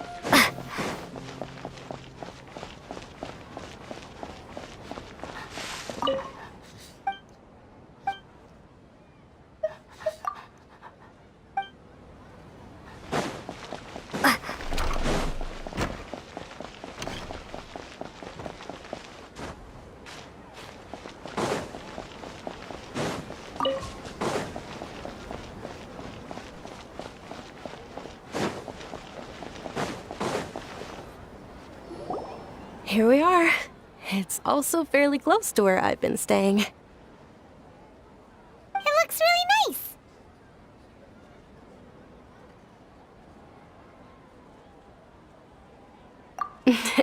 Not at all. Just tell me more about your adventures when you next get the chance.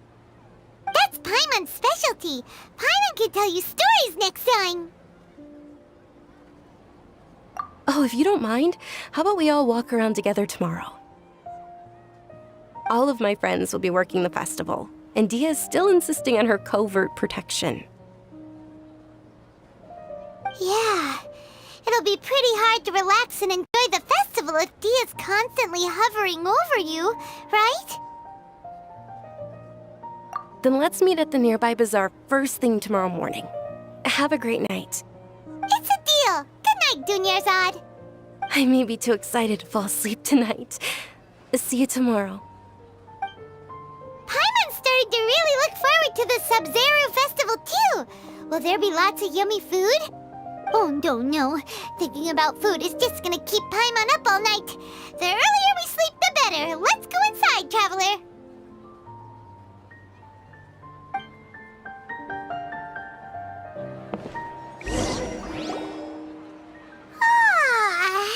Did we oversleep? We should go meet Dunyarzad right away.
Traveler, Paimon, I've been waiting for you two. Good morning, Dunyarzad. We must have overslept a little bit.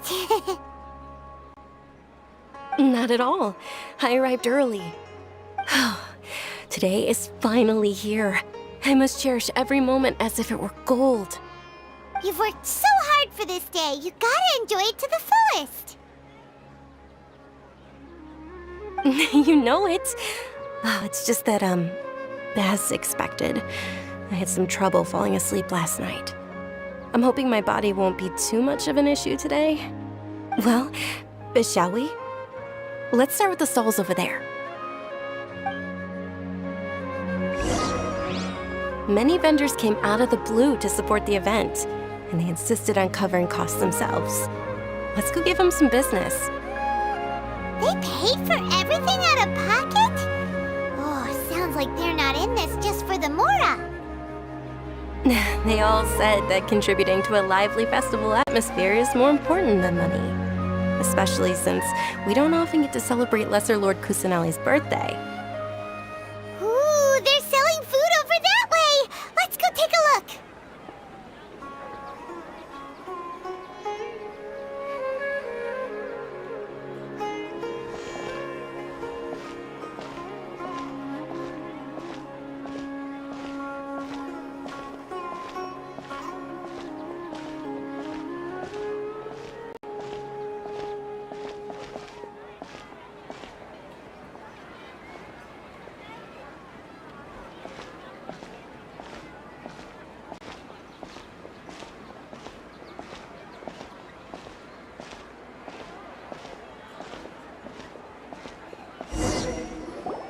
This is a stall offering foods from the Haftmewa feast. Oh, you could tell straight away. I thought most people nowadays wouldn't know. Mushrooms, flowers, and all kind of fruit? It's all vegetarian stuff. Oh, Paimon's a little disappointed. So, what's the Haftmewa feast you mentioned just now? It's another Sub-Zero's festival tradition. People used to set their tables with 7 different foods. Generally speaking, the most common selections were foods like Rukashva mushrooms, Nilopala lotuses, Sumeru roses, Sunsetias, Kapalatas, Hara fruits, and Zaytun peaches. So, the Sub-Zero festival is a vegetarian holiday? You don't have to be a vegetarian to enjoy the spread. We just use the 7 foods to symbolize the 7 virtues of the Dendro Archon. Wait, but if that's the case, if Sumeru uses vegetarian food to represent the Dendro Archon, then wouldn't the Pyro Archon's festival be full of food like roasted fowl, juicy meatballs, grilled steak? Oh, Traveler, we have to go to Natlan as soon as possible! I hope your wish comes true one day, Paimon. Thanks! Alright, how about we also check out some of these other stalls?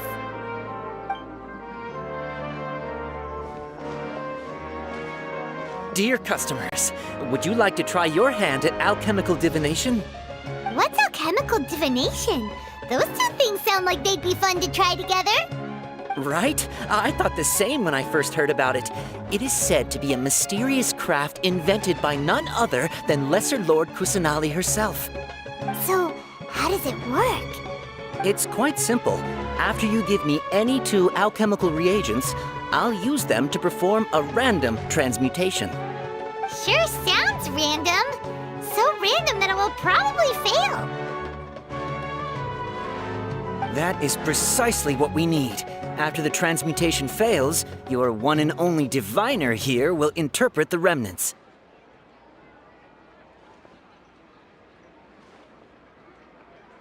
Well, according to Lesser Lord Kusanali, everything is interconnected, and all that occurs can be traced back to fate.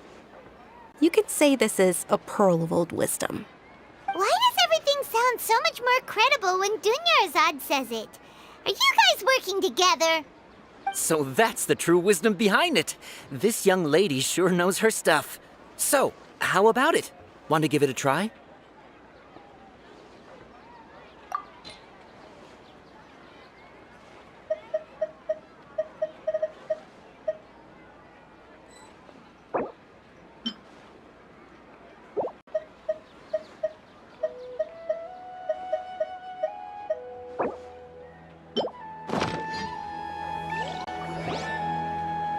Okay, one moment. It's the moon. Paimon wants to take a look too! Is it? It looks more like a pie that Paimon bit into. Generally speaking, the moon signifies... It means... Wait a moment. Is he really looking it up in a book? Oh, I remember now. It means illusions and lies. Illusions and lies? That sounds rather ominous. Yes, but this book says that if you trust your intuition and overcome your fears, the sun will surely rise. He's not even trying to hide his book anymore. Naturally, fate will only ever show you the beginning of a journey. It is up to you to forge your own ending. Oh, thank you so much. I'll keep that in mind. Oh, it's nothing. I'm just learning as I go. Guess that was still pretty interesting. Okay, on to the next stall. They say the Sub-Zerus festival was very lively a long time ago. Large... The diviner's interpretation is the most important part of alchemical divination. I just consulted the book to make sure you got the correct message.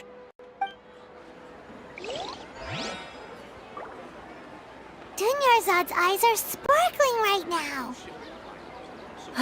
I wish I could have seen that spectacle. But if you ask me, I'm sure Nilou's Dance of Sub-Zerus will be just as impressive.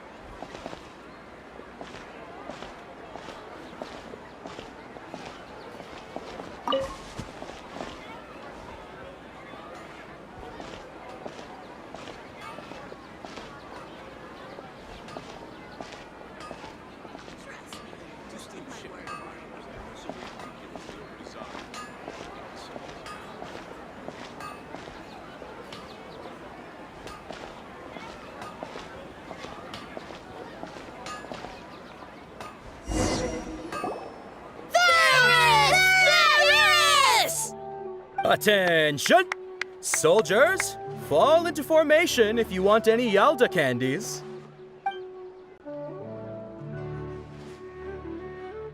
It's a weird guy with a weird hat. Hey, it's Dunyarzad! Wow! Miss Dunyarzad, the children love you even more than the Yalda candies.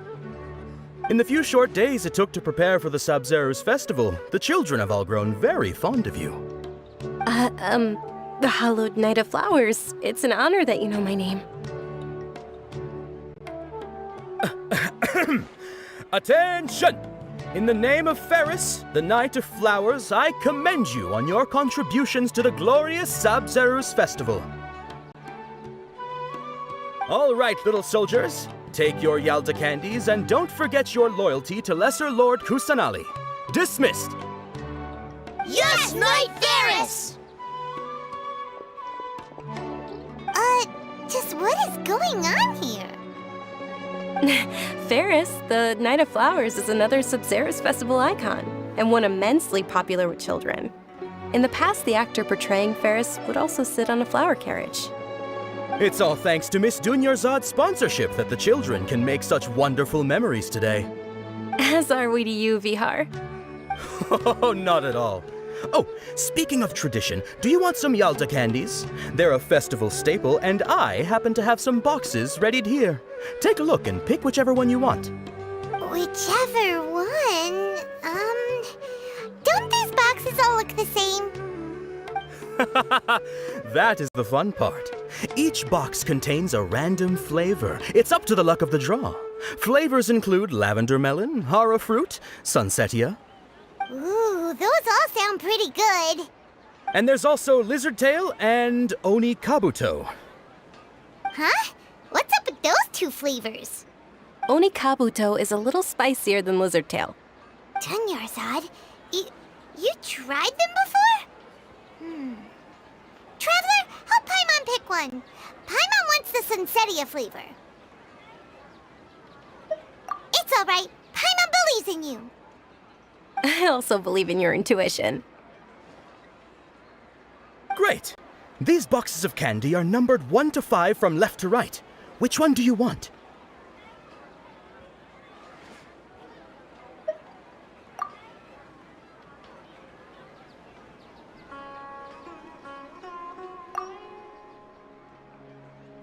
Attention! That's unfortunately horror fruit. Oh, Paimon thought you survived so many epic battles because you had incredible luck. But looks like Paimon was wrong. The Sunsetia flavored candy was in box number 4. How about this? The most important thing is that everyone has a good time at the festival. So please, take both boxes. Really? Thanks a lot, Knight of Candies. It's Night of Flowers, not Night of Candies. Paimon really wilted the carriageless Knight of Flowers. They all basically sound the same. We got our candy, so let's keep going. Oh, actually, I just remembered that I left something behind. Since you're here, can you come with me to get it? Dunyarzad, you probably forgot because you're so excited about the sub... How embarrassing.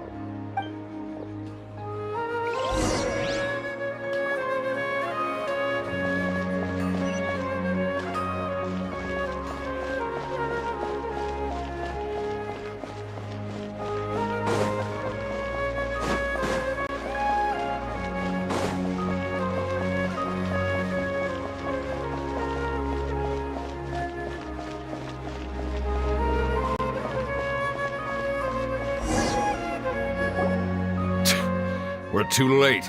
Who knew the little lady was such an early riser? I know, right? Hey, wait a minute. Boss, isn't that her? Oh, that most certainly is. We're in luck. She's walking right into our clutches. Those Eremites don't look like they're up to any good. Who are you? I don't believe the Homayanis hired you. That's right. We haven't received any of their mora, but I wonder how much the Homayanis would shell out to get you back. They're a gang of kidnappers! Traveler, hurry and protect Dunyarzad!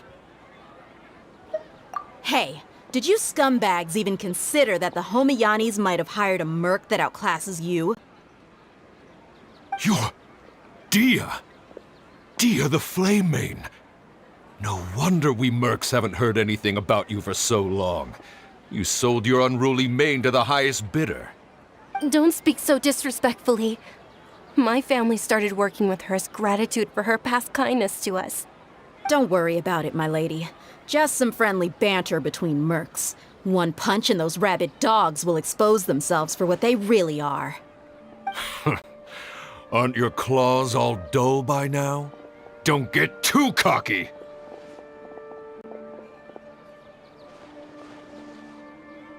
Traveler, take Miss Dunyarzad to a safe location. No, we're gonna stay and help. There's too many of them. You're right. All right, fine. Please be careful, Dia. Don't waste your time worrying about me. This is my job. Look out for yourself. After I've wiped the floor with them, I'll go find you all.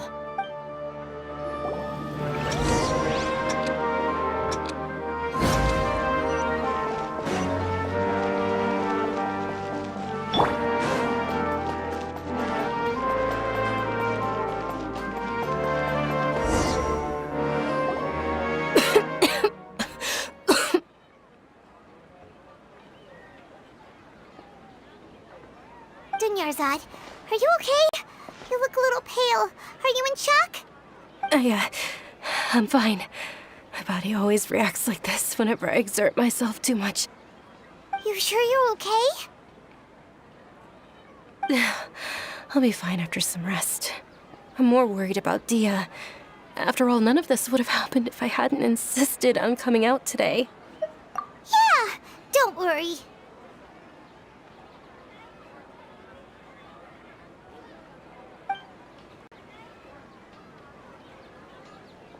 My lady, Traveler, found ya. Dia! You took care of them so fast! Any more of them? Or rather, did anyone follow you? Dia, your arm. Oh, this? I'm fine. It's just a scratch. Normally, they wouldn't have been able to land a hit on me at all, but I'm still getting used to this new greatsword. Please, let me take a closer look. Come on, it's nothing. Us mercs aren't as fragile as you think. Hold on, you said something about a new greatsword. What happened to the one you were using before? About that. Well, I sold it, because I was low on Mora. Stuff like this happens every now and then. It can't be. The anonymous donation that was used for the venue's final round of preparations?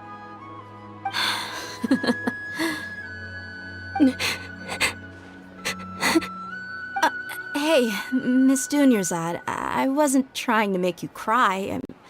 I'm not gonna lose my commission because I made my employer cry, am I?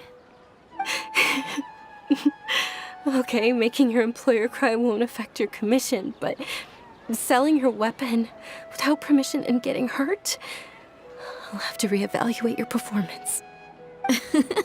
You're so unreasonable, my lady. Thank you very much, Dia.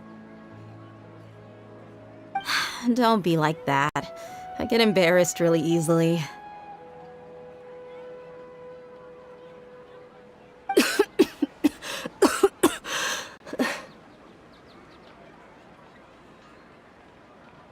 Are you feeling unwell again, Dunyarzad? My lady, your condition. Traveler, can you take her somewhere to rest? I'll look around the area to make sure we're safe from an ambush. Truly. I'm sorry for the trouble, everyone.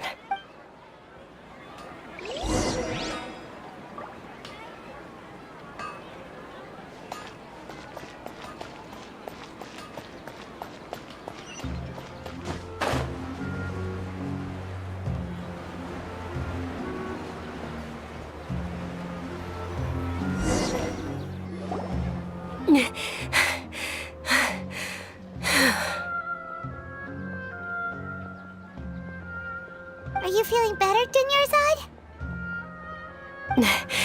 Yes, much better. Just give me a few moments and I'll be good to go. I didn't realize you were concerned about it. I guess I shouldn't continue to keep it a secret. I was actually born with Elazar. It's terminal now. Can't believe it's Elazar! Oh, you've already heard of Elazar. In that case, you probably know about its severity. Sumeru's current medical advancements still haven't been able to find a cure. The disease's progression can only be delayed through environmental therapy. Dunyarzad. There's no need to be sad. I've always lived with Elazar and I came to terms with it a long time ago. Compared to the simple fact that I'm afflicted with this, its effects on my life have been much more painful. I know that my family loves me dearly. They've done all they can to provide the best environment for me so that I can live for that much longer. However, I know I will one day succumb to this.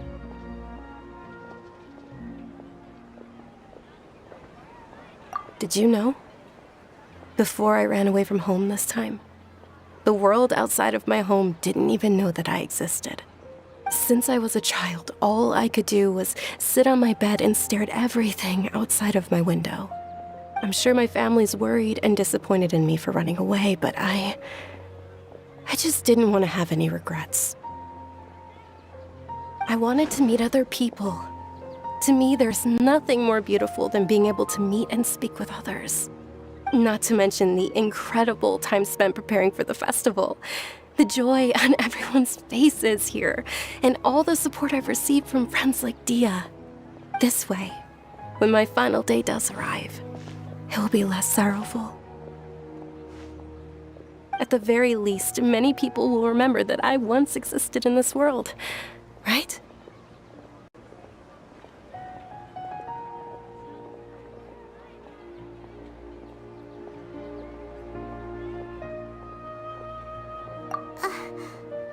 as you don't forget Paimon, Paimon also won't forget about you.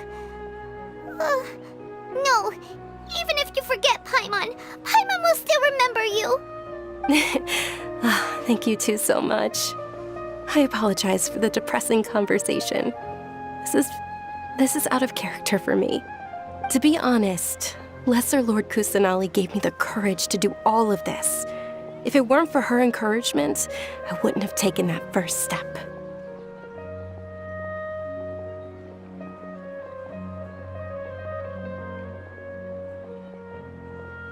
Thanks. There will always be frustrations in life, but I know that the point of living is not to leave behind any regrets.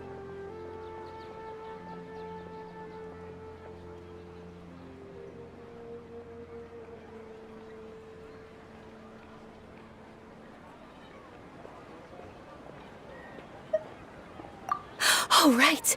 Isn't it almost time? Huh? Almost time for what? Isn't the Dance of Sub-Zeros about to begin? It's the part of the festival that I've been looking forward to the most. Nilu will recreate that legendary scene with her most splendid dancing. And the Sub-Zeros festival will conclude amid everyone's applause and blessings. And with that, my wish will also... Then what are we waiting for? Let's go to the stage! Yeah, we should still make it in time.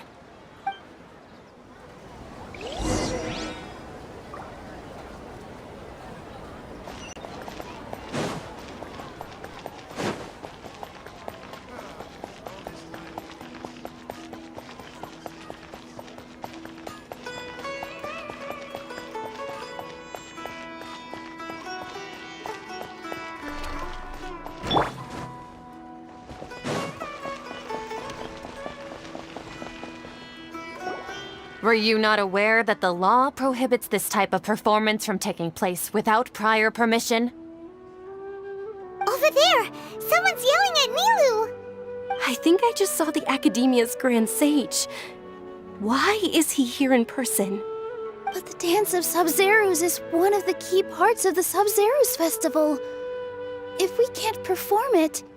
The Sub-Zeros Festival. The law also prohibits the private hosting of large-scale religious festivals. Only the Academia can host such an event. If you continue to resist, we will have to order an investigation into every single event organizer. The Grand Sage has already granted you much leniency. I advise that you exercise tact. How did things turn out like this? The Academia was originally responsible for the Sub-Zeros Festival, but they failed this responsibility for many years. I need to speak with them.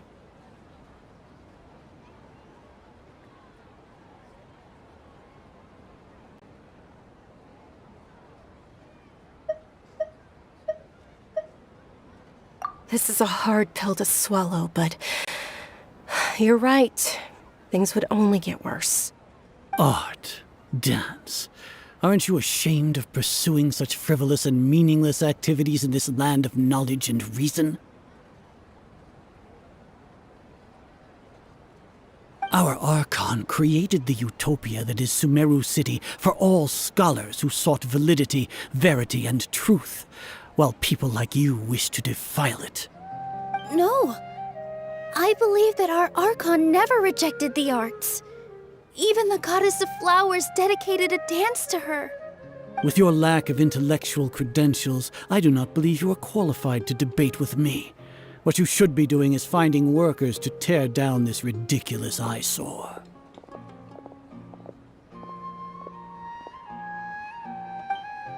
When we return, have the scribe draft an ordinance before the next Nyargarbaha Day that prohibits public art performances.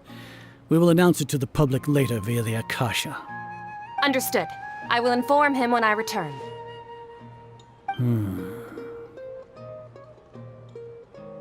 The Sub-Zeros Festival. Go celebrate the birth of that god to your heart's content. Nilu, are you okay? Oh, Dunyarzad. You all saw that just now? The Grand Sage ordered us to stop the performance. Yeah. let's go somewhere the academia can't find us and perform there. But how do we let everyone know? And what about the atmosphere and the stage? Or we could get people to block them off so they can't interrupt the performance. No. They just threatened to investigate the organizers. If we were caught... Nilu, it's all right. Don't worry about it. But you've been looking forward to the Dance of Sub-Zero so much. And I know how important this festival is to you. I don't want you to have any regrets. It's okay.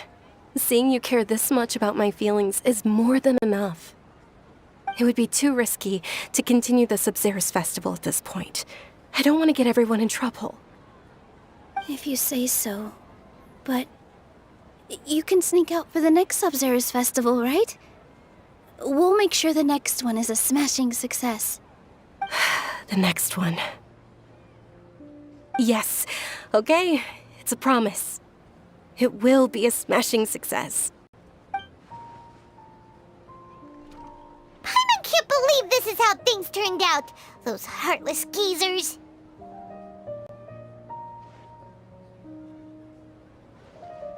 It really is okay. There's nothing we can do about it. Still, I'd be lying if I said I had no regrets. I would have loved to see Milu's dance.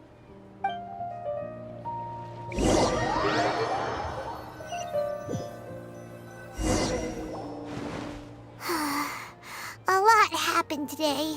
It's a shame the festival ended the way it did. Nilu and Dunyarzad promised to make the next Sub-Zero's festival a success, but Dunyarzad is running out of time. Yeah.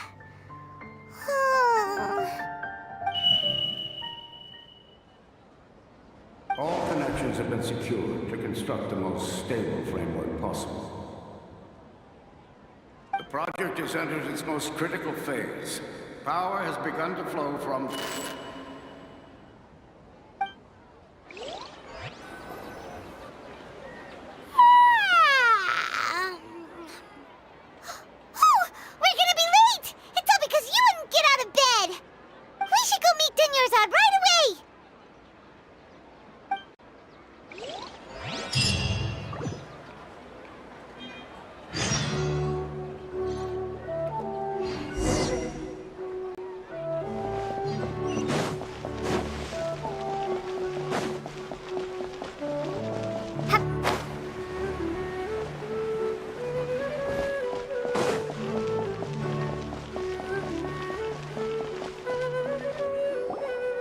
Good morning, Dunyarzad. Sorry we're late. Not at all. I arrived early. You seem kinda tired. Did you not get enough sleep? I'm doing well. There's no need to worry. Shall we go? Let's start with the stalls over there. Sure! Traveler? Why are you just standing there? Let's get going!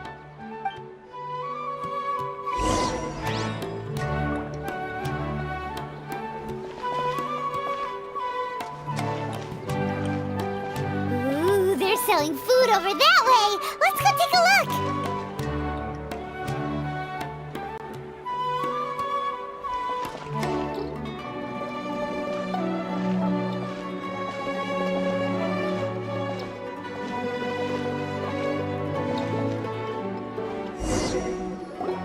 This is a stall offering foods from the Haftmewa feast.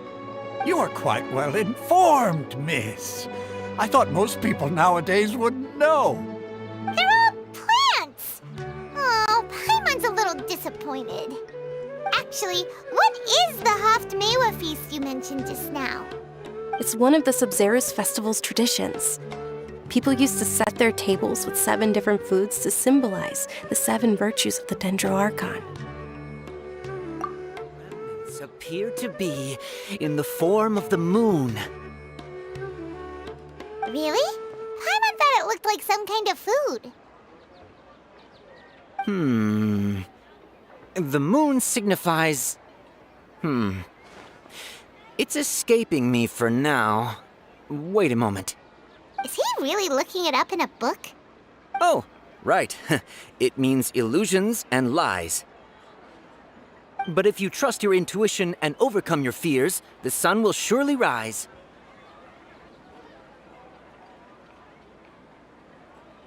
Understood. I'll keep that in mind. Oh, it's nothing. I'm just learning as I go. Guess that was still pretty interesting. Okay, on to the next stall. So, where to next?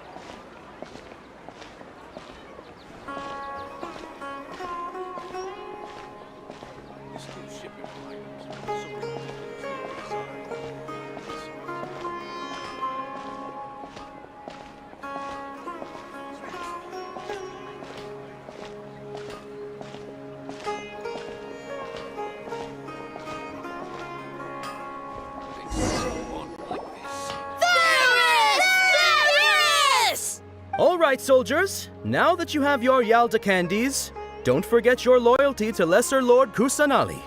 Dismissed! Yes, Knight Varys! What's going on? Is this a play? Ferris, the Knight of Flowers, is another Subceres festival icon and one immensely popular with children. It's all thanks to Miss Dunyarzad's sponsorship that the children can meet the Knight of Flowers. Oh, do you want some Yalda candies? I happen to have some boxes readied here. Take a look and pick whichever one you want. What's to pick? Don't these boxes all look the same? It's not that simple. Each box contains a random flavor. It's up to the luck of the draw. Flavors include lavender melon, hara fruit, sunsetia. Ooh, how interesting! And there's also lizard tail and oni kabuto. Ugh, why do those flavors even exist? Traveler, help Paimon pick one. Paimon wants to eat the sunsetia flavor. Great!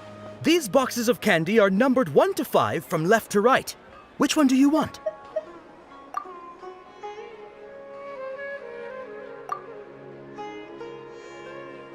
Ah, excellently chosen. Number 4 is indeed Sunsetia.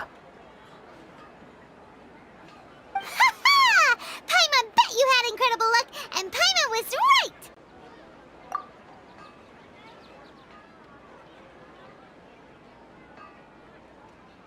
Huh? How's that possible? It's obviously random. Maybe we didn't sleep very well last night. Or maybe we slept too much. Oh, sure. Huh? Where are you going? You're just gonna walk off like that?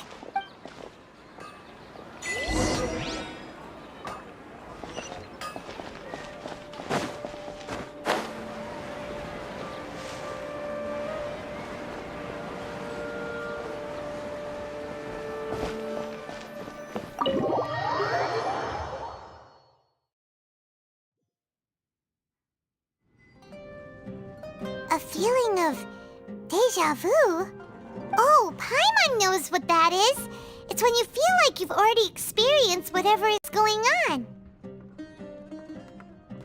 In that case, Paimon also felt something like that today.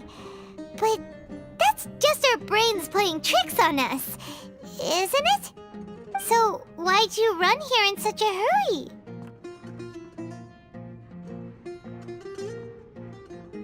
So that's it! You're intentionally doing things you usually wouldn't and seeing if you still get that same feeling of deja vu. Welcome, you two. Are you here for lunch? What would you like to eat? Got it. You don't look like you're from these parts, but I gotta say, you've got good taste. I'll give this order to the kitchen. Charcoal-baked Angelina cake? Isn't it that burned thing that didn't look tasty at all? Oh, Paimon understands what you're trying to do now.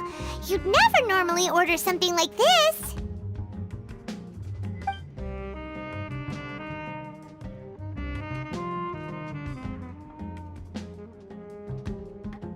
That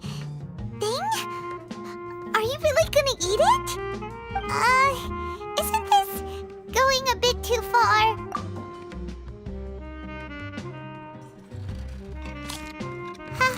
How was it? The look on your face is telling Paimon that it tasted awful. Then, you mean... That's impossible! We were just talking about how gross it looked! So, would this be a case of taste bud deja vu? Paimon also gets the impression that we've been here many times, even though we aren't regulars. How about we go out again and try something else?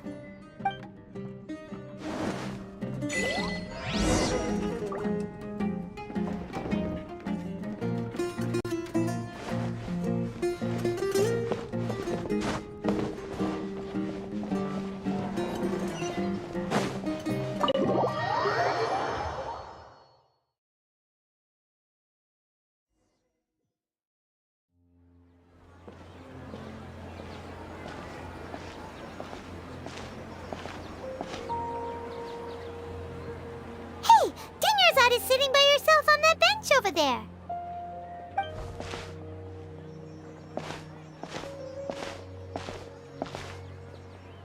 What a coincidence, Dunyarzad. We meet again. Why are you sitting here all by yourself? Oh, I ran into some kidnappers just now, but thankfully Dia came to my rescue. I started to feel unwell after that, so I sat down here. Kidnappers? Oh my goodness, are you hurt? I'm okay. Dia's arm got scratched, but it isn't serious. Whew, that's a big relief. But, Dunyarzad, you seem a little down today. It's the Sub-Zero's festival, and you've been looking forward to it so much! Not at all. I've always been like this. Excessive physical exertion or strong emotions tend to aggravate my illness. Besides, no matter how amazing today may be, it is but a single day. After however many more days, my time will come to an end. Paimon doesn't quite follow you, and Paimon feels like something's really got you down right now. It really is fine. I don't mind.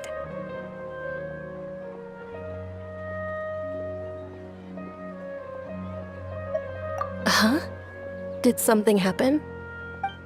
Dunyarzad, have you ever felt deja vu? You know, like when you've already experienced something that's happening right now? Deja vu? No. But my days have been the same for years now. Even if I were feeling deja vu, I suppose I would already be used to it. Oh, Paimon sees. Then, is it only the two of us? It's almost time. Huh? Time for what? Nilou's Dance of Sub-Zeros is about to begin. Let's go.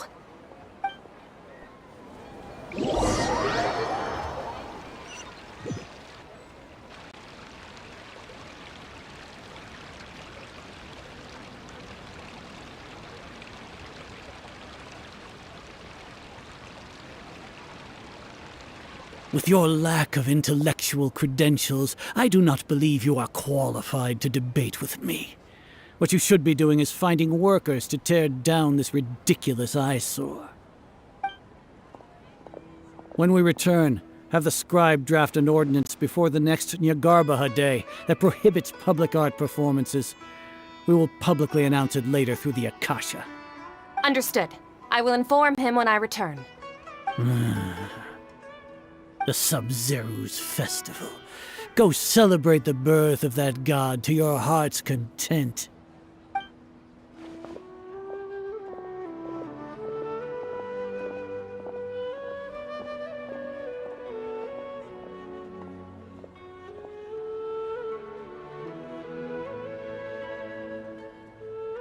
Nilou, are you okay? Oh, Dunyarzad. The Grand Sage ordered us to stop the performance. It's okay. There's nothing we can do about it. But you've been really looking forward to this. I don't want you to have any regrets. It truly is unfortunate, but I don't want to cause trouble for anyone.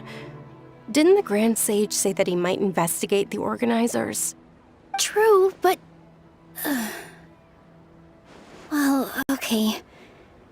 I'll just have to try again next year. The next festival. I probably won't be around by then. Wait, what did you just say? No, nothing. I'll be heading back to rest. Thank you for your help, everyone. Paimon can't believe what those heartless geezers did!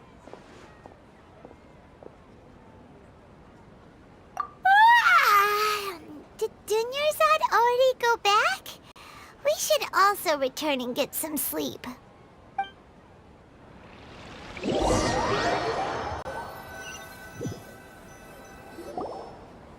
So, in the end, you still couldn't figure out what that deja vu feeling was all about?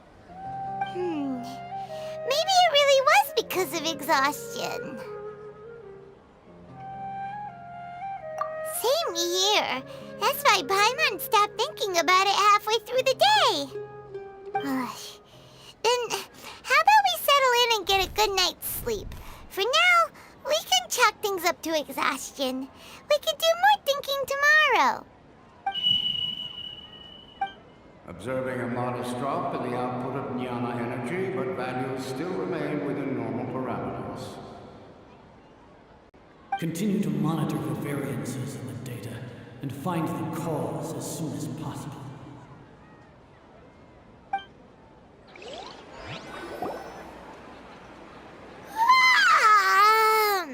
Why does Paimon feel so tired after so much sleep? Anyway, we should go meet Dunyarzad right away.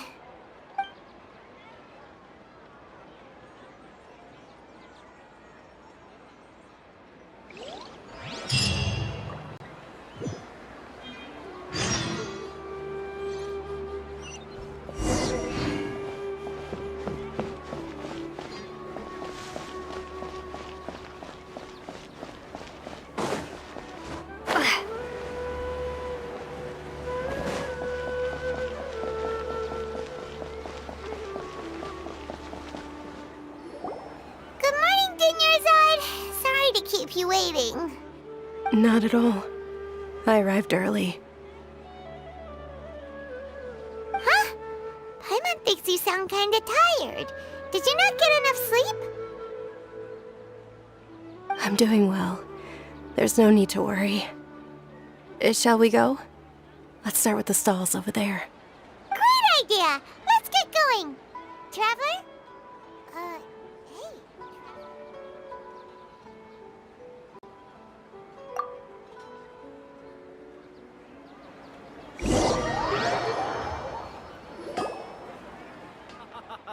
It's all thanks to Miss Dunyarzad's sponsorship that the children can enjoy the Sabzeruz festival.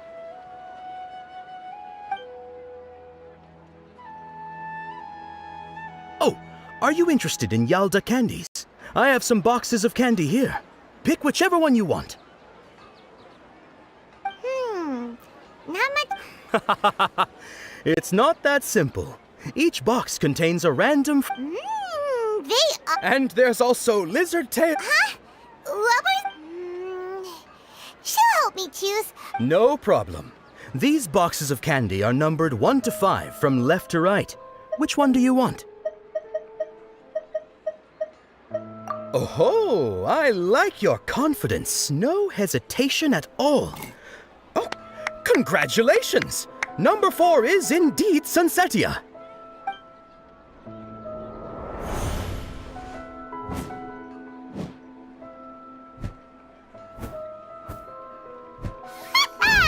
Paimon knew she always had incredible luck.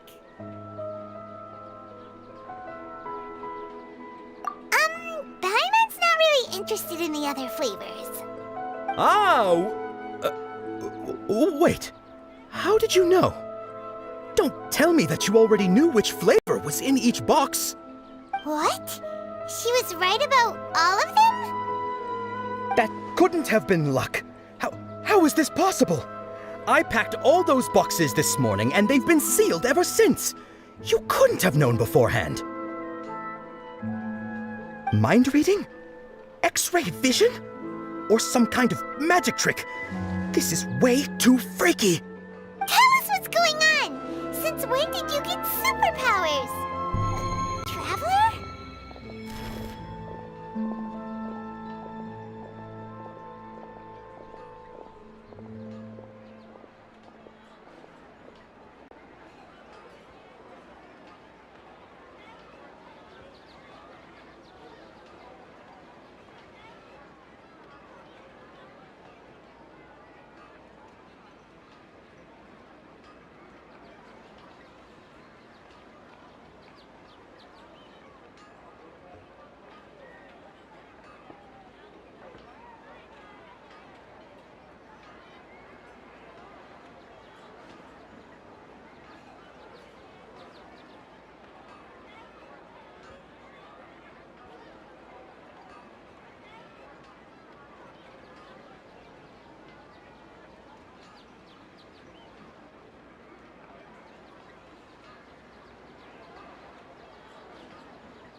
Hey, where are you going?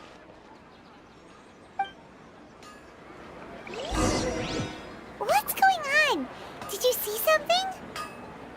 Us leaving Dunyarzad without letting her know is kinda rude, you know.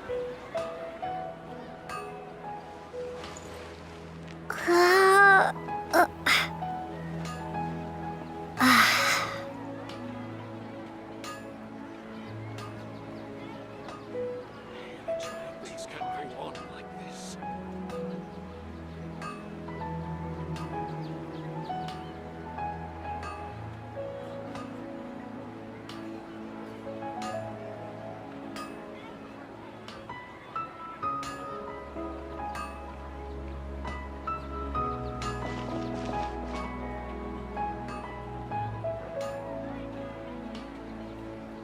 Things can't go on like this. They're trying too hard.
for?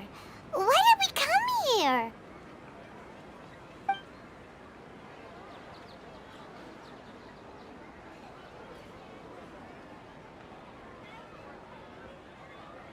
Traveler?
That's...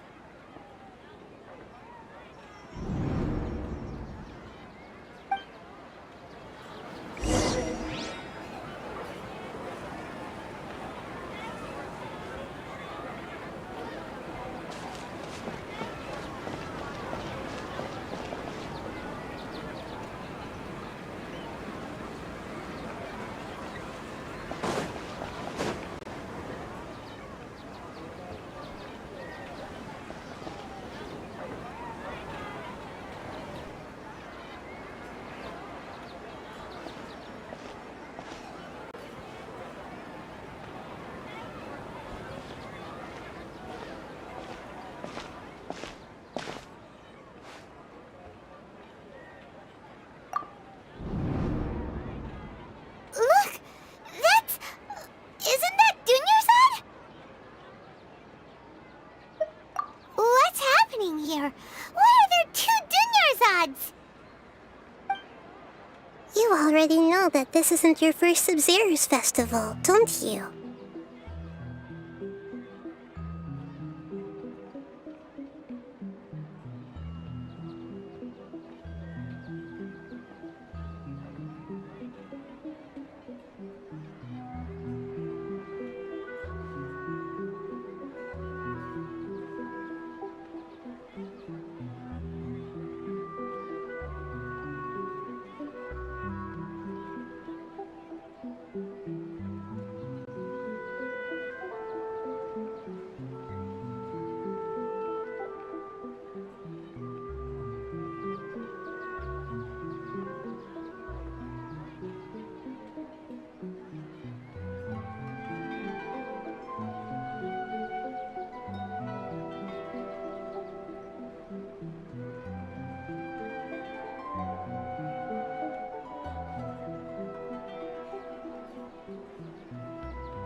I'm sure you already know how to use this. A knowledge capsule? Where did you get it? What's inside? You should use it too, Paimon. You know Paimon? Well, this seems kinda sketchy, but Paimon feels like this is what we should do.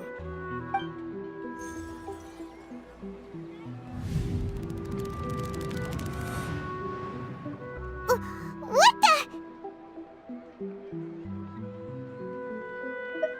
This is our 20th time at the Sub-Zero's festival? Huh? No. The 30th? 40th? Just how many times have we been to the Sub-Zero's festival? Have we been trapped in a single day? If it weren't for you, we wouldn't have even realized. What the heck was inside that knowledge capsule? Your memories are still scrambled? Try your best to remember. This isn't the first time we've met, and I answered that question a long time ago. Let Paimon think. Oh, it's coming back. Meeting you was the real catalyst for restoring our memories, and the knowledge capsule was just your means of showing our minds the way. What about everyone else? Why are you only helping the two of us? Your sense of deja vu is stronger than everyone else's, yes? As for an explanation, you two received the blessing of Dendro, and you also have special, sensitive constitutions. It was as if a single sheet of paper was separating those memories from your consciousness. A familiar question. I think this is the 7th time you asked that. As you can see, she isn't doing well. You probably sensed it too. The Dunyarzad you were just with is different from the first Dunyarzad you met. That first Dunyarzad is in front of you right now, and she doesn't have a lot of time left.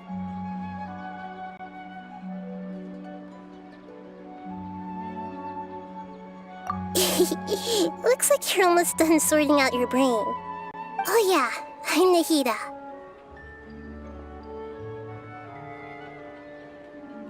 Good, you passed the test. What's happening? You can awaken our memories, and you seem like you know what's going on. Oh, wait, please don't tell Paimon even you don't know. Everything in this world runs in a loop. This cycle is called a samsara. You, me, and everyone else are all stuck inside a one-day samsara. As for the truth, that's on you to find out.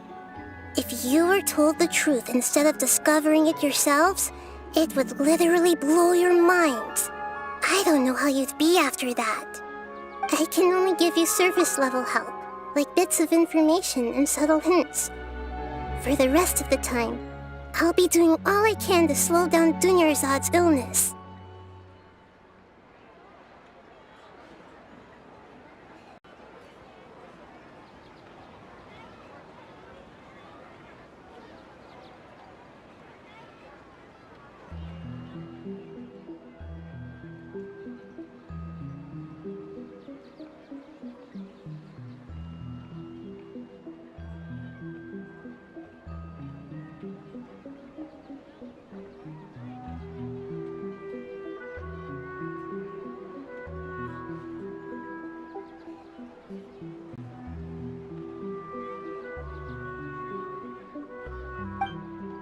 She looks like she isn't doing well at all. Her illness gets worse after each Sub-Zero's festival.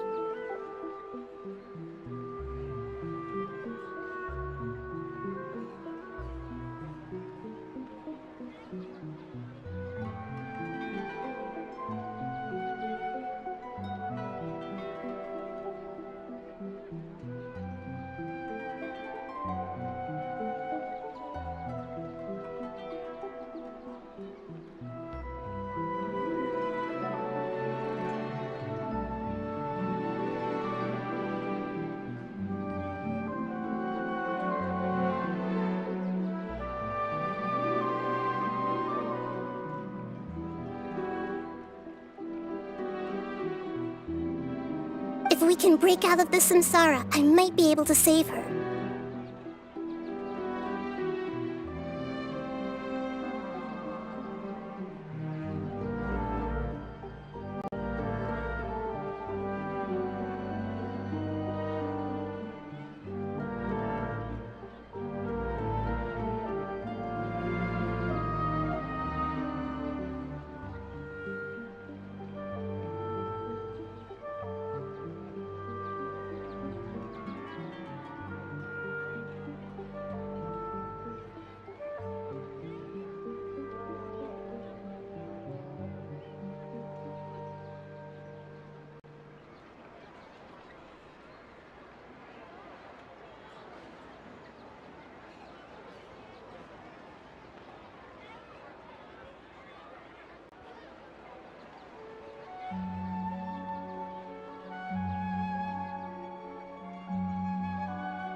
But as things are right now, she's just a small bird in the sky that's about to lose its last feathers. All I can do is raise a gale to delay her fall.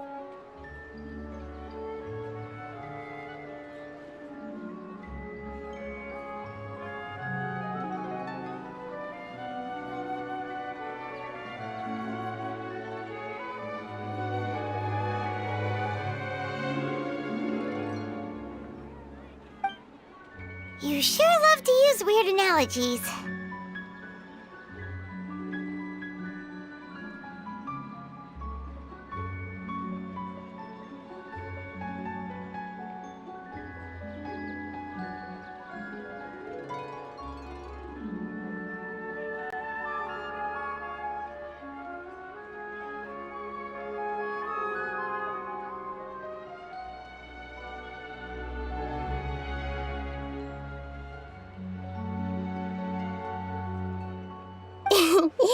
Analogies are wonderful tools. They let you use existing knowledge to understand unfamiliar things. Okay, so, with what you know so far, what do you think the truth is?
What's happening right now seems to have happened before. This feeling has been getting stronger and stronger.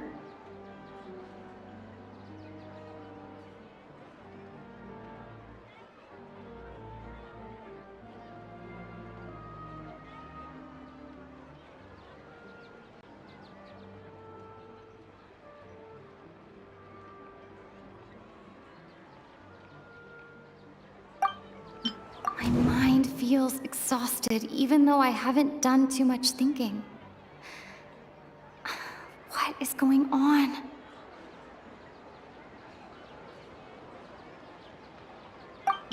The moon, illusions, and lies.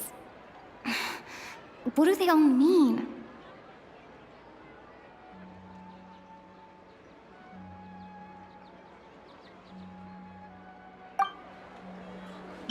Grand Sage said, "Go celebrate the birth of that god to your heart's content." Did he mean something more?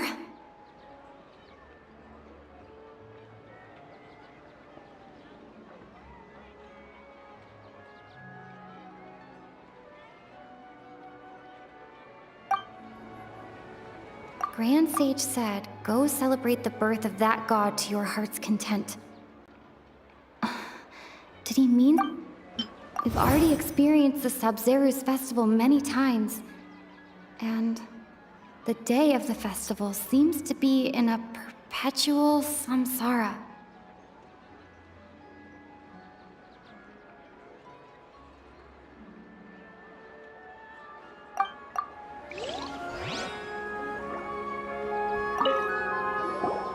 Okay, so, with what you know so far, what do you think the truth is?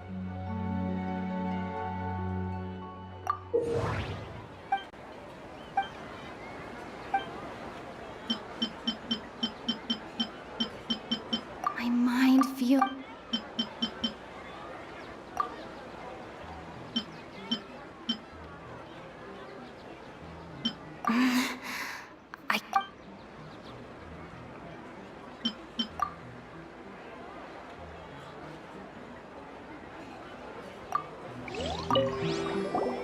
Okay, so, with what you know so far, what do you think the truth is?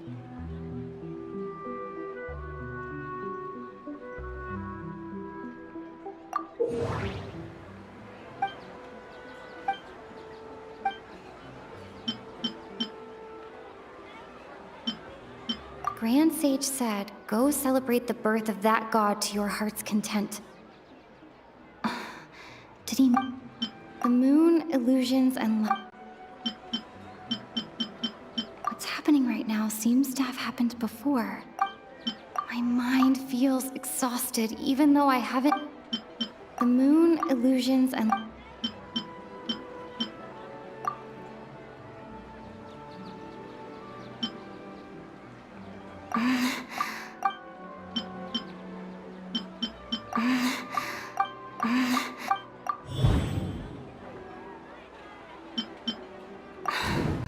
That should be it. The flow of time is endlessly cycling within one single day.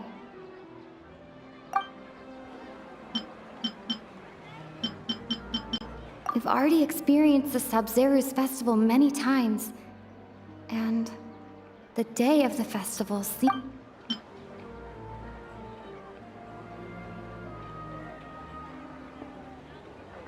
That doesn't sound... Grand Sage said, go celebrate the birth of that... What's happening right now seems to have happened before. That doesn't sound... That doesn't...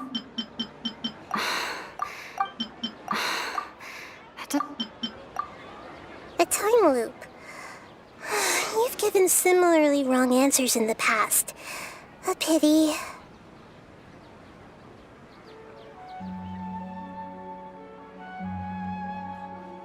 Still the wrong answer? A simple time loop can't explain some of the phenomena.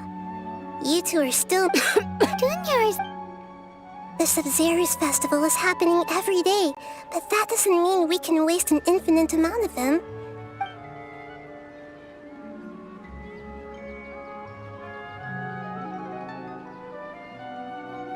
Let's think about our current situation. And to do that, we need to figure out what... Hida rejected the idea of a time loop, so... Paimon's memories say that we...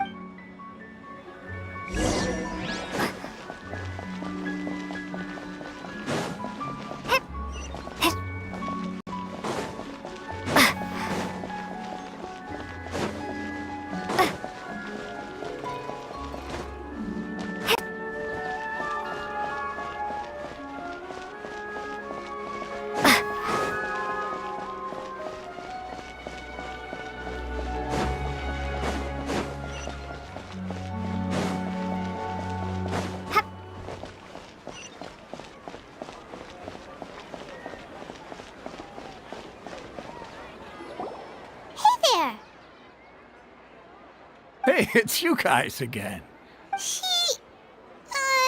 I see. Did you come back to buy something?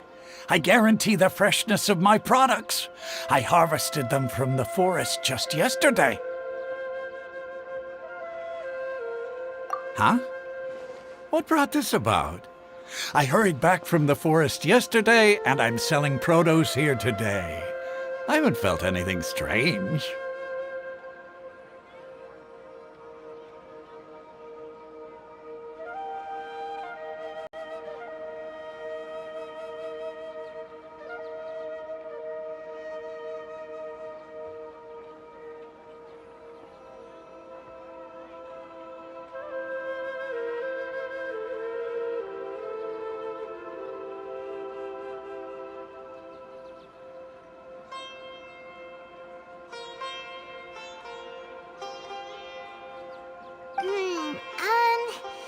To put it another way, if you really think about it, was yesterday truly yesterday? Did you actually come back from the forest yesterday? What kind of philosophical nonsense is this? Are you two daydreaming? Didn't you know that no one dreams in Sumeru? Go somewhere else if you want to find someone to daydream with.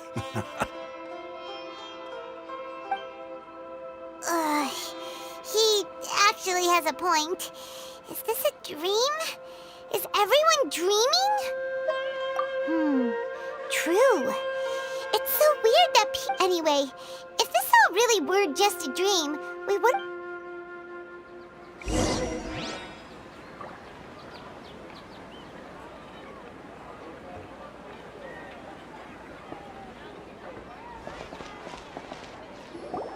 Oh, it's you two.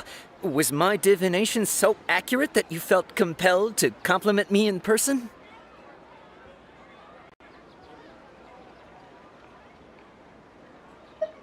Ooh, I knew it! I told you, the god's divination is highly accurate. You just hadn't fully understood its significance yet. You're really excited about this, huh? That's exactly why we came back. Help us better understand it.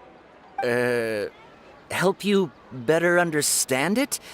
Well, that isn't exactly what I excel at. So, you're admitting that you don't have a clue? Anyway, what kind of situation did you get into?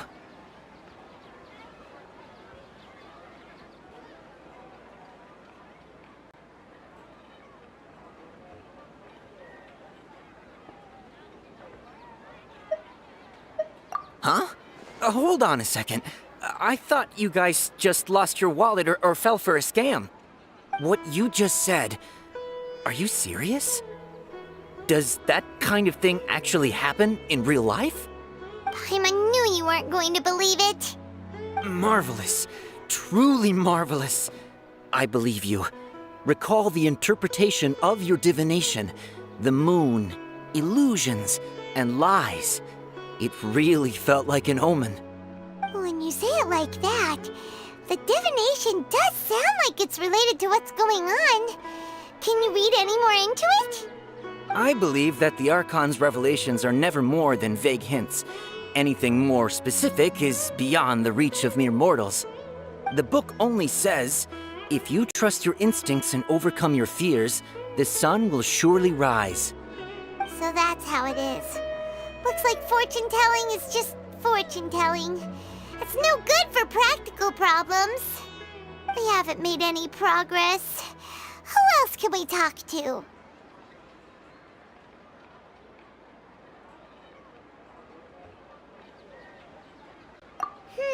Paimon remembers that we tried talking to her a couple of times, but she always thinks we're playing pranks on her. You think she'll brush us off again?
tap into Dia's strong sense of responsibility as a mercenary, then she'll definitely take us seriously. At this time of day, Dia's probably just finished beating up those kidnappers. Let's go find her.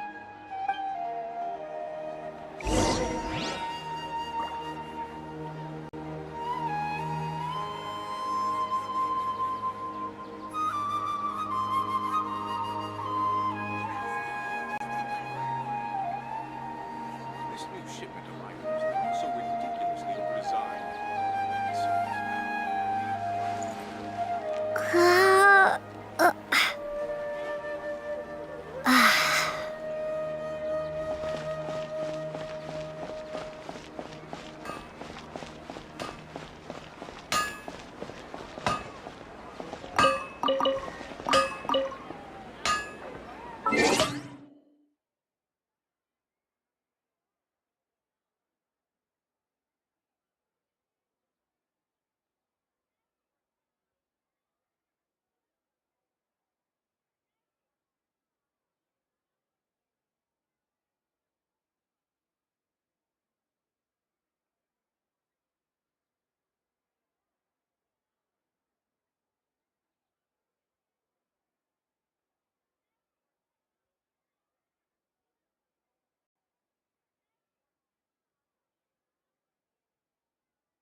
I'm fine, my lady. It's just a scratch. Perfect timing. Both of you are here. Paimon, Traveler, you came at just the right time. Listen, there was a dangerous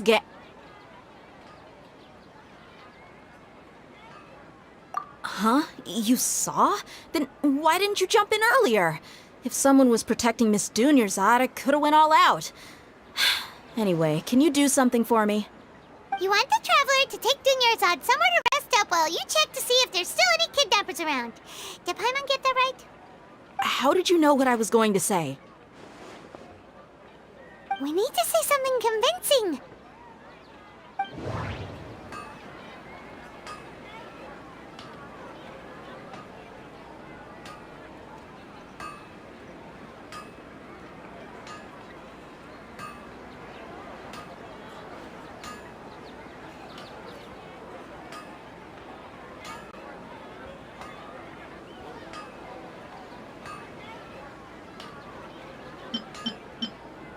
Dia sold her greatsword to raise additional funds.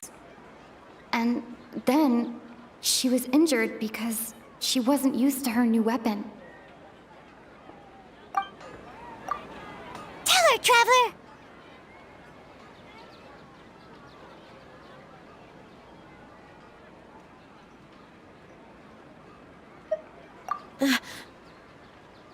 I didn't tell anyone about that.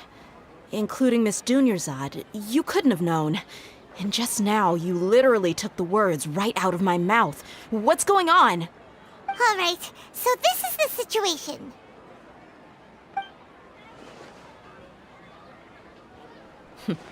It's kinda hard to believe what you just told me.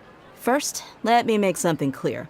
Most of us desert dwellers might not be the scholarly type, but we do have basic common sense.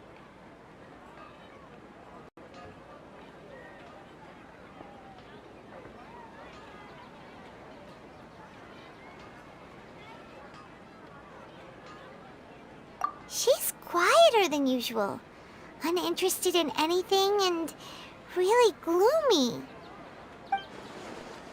Yeah, she isn't the same as before, but her parents said that this is how she was like at first. Huh? At first? I don't quite understand what you're all talking about. I'll go rest on the bench over there. My lady, are you angry?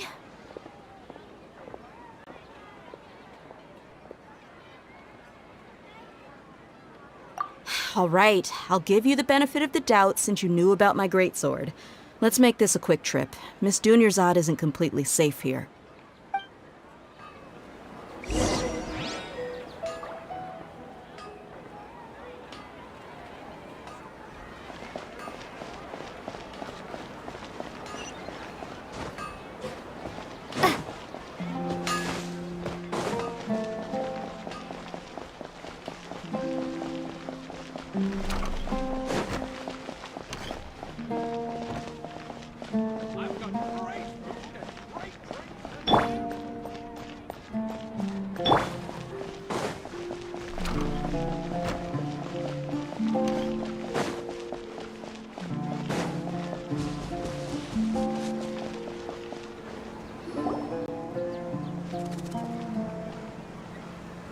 Nahida! We brought a friend! Are you busy? I thought I told you that it won't help to bring anyone here. We just wanted her to see the real Dunyarzad's condition. The real Dunyarzad? Where and who are you talking to? Huh? I told you that you two are special. Other people can't see me or Miss Dunyarzad here.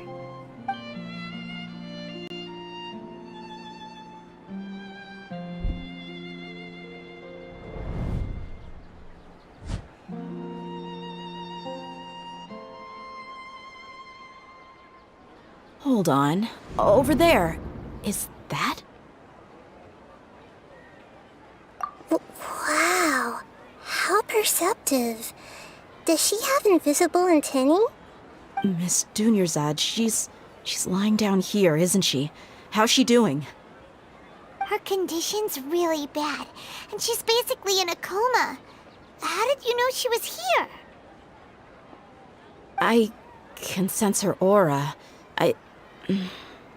There are also lingering feelings of something like regret or disappointment.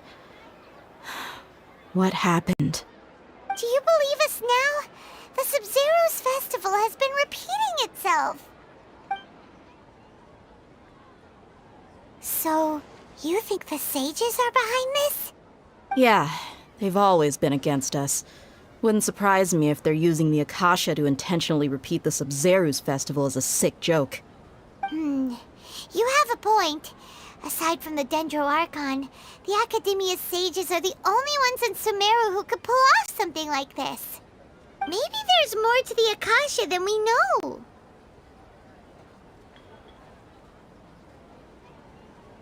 Right! Didn't you awaken our memories using something that looked like a knowledge capsule? That means you must know something about the Akasha! The Akasha relies on the power of a gnosis to operate, as it is the manifestation of the God of Wisdom's power. It compiles the wisdom of the entire populace, and it grants knowledge to the people. A gnosis could do that? No wonder the Akasha is so magical. It's being powered by the gnosis of Sumeru's Archon. So, this Nahida you mentioned, what did she say? She said, and Paimon quotes, "The Akasha relies on the power of a gnosis to operate, as it is the manifestation of the God of Wisdom's power. It compiles the wisdom of the entire populace and it grants knowledge to the people." Compiles the wisdom of the entire populace and grants knowledge to the people. Wait. I get the grants knowledge part. That's what people have always used the Akasha for. But compiling the entire populace's wisdom? How does that work? Did she mean that the sages enter new knowledge into the Akasha? Oh, yeah. That sounds about right. What do you think?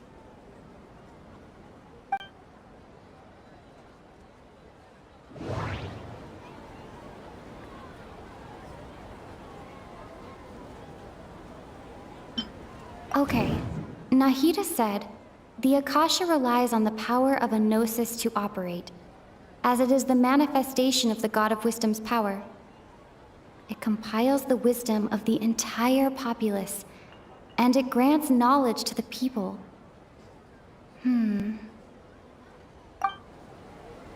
People in Sumeru don't dream. What a strange phenomenon.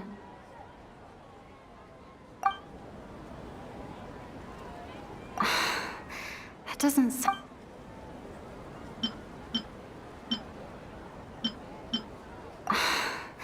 That doesn't sound... My mind feels exhausted. You mean the Akasha is causing our mental fatigue? Huh. Now that I think about it, my head's been feeling unusually heavy. When the desert dwellers set off on their quest for knowledge, a sage once said, knowledge always comes at a price.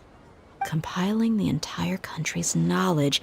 You think the Akasha pulled a 180 and is extracting information from us? Who knows? The Akasha can put knowledge into our heads, so who's to say that it can't also poke around in there? We don't know any specifics. What's the point of doing something like that? Just think about it. If you could combine the knowledge of every single person in Sumeru, then you can basically turn Sumeru City into a single massive brain. This hive mind could make breakthroughs in problems that even the smartest geniuses can't crack. An excellent deduction. And the analogy comparing Sumeru City to a massive brain? I love it. In that case, we should take off our Akasha terminals right away. Maybe that'll solve this problem.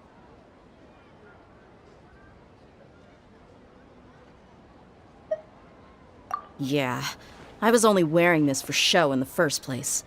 Didn't expect the sages to cook up such a conspiracy. Mark my words, when this is over, I'm getting evidence and exposing this whole thing to the public. How does everyone feel? Huh? What is it?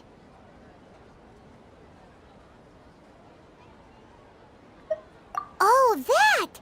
Paimon knows what you're talking about. It's a single soft beep that sounds like it's coming from the Akasha terminal. The sound of a beep.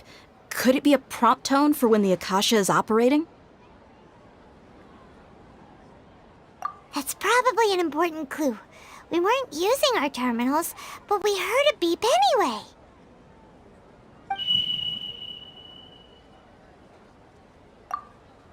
Traveler, did you hear that? I heard it too. Our ears aren't messing with us. There was definitely a beep, but it sounded like it was coming from inside my head. We took off our Akasha terminals.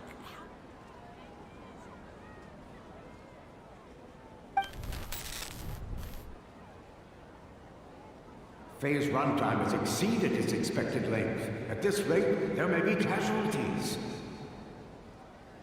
But we cannot lose all of our progress.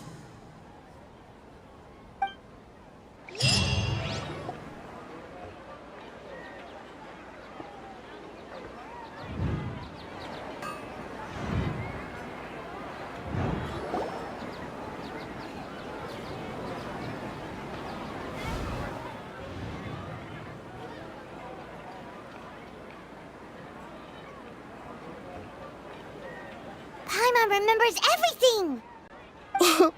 Good. You adapted quickly this time.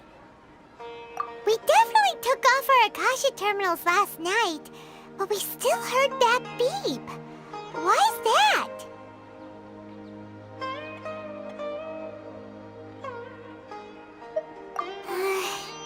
But now we can at least confirm one thing.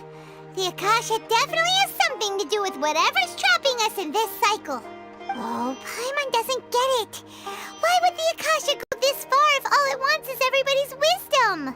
It's extremely difficult for lab rats in an experiment to understand why they're being treated the way they are. If we're lab rats, then what are you? Nahida, you've never told us anything about yourself. I guess I'm the moon. The moon? Wasn't that the result of our divination? Anyway, knowing who I am won't help you get closer to the truth, so you should focus on other things. Don't get distracted and miss any clues. Okay then. Dia helped us a lot yesterday, so let's go find her. If Paimon's reading the time correctly, those kidnappers should be showing up soon.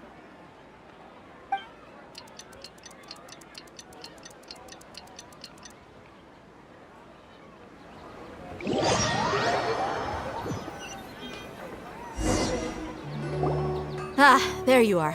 I've already taken care of those kidnappers. My lady, did you get hurt? Dia? What's wrong? Why are you both gawking at me like that? You didn't get hurt this time. Huh? What do you mean this time? Why are you so surprised that I managed to get out unscathed? Those kids were amateurs.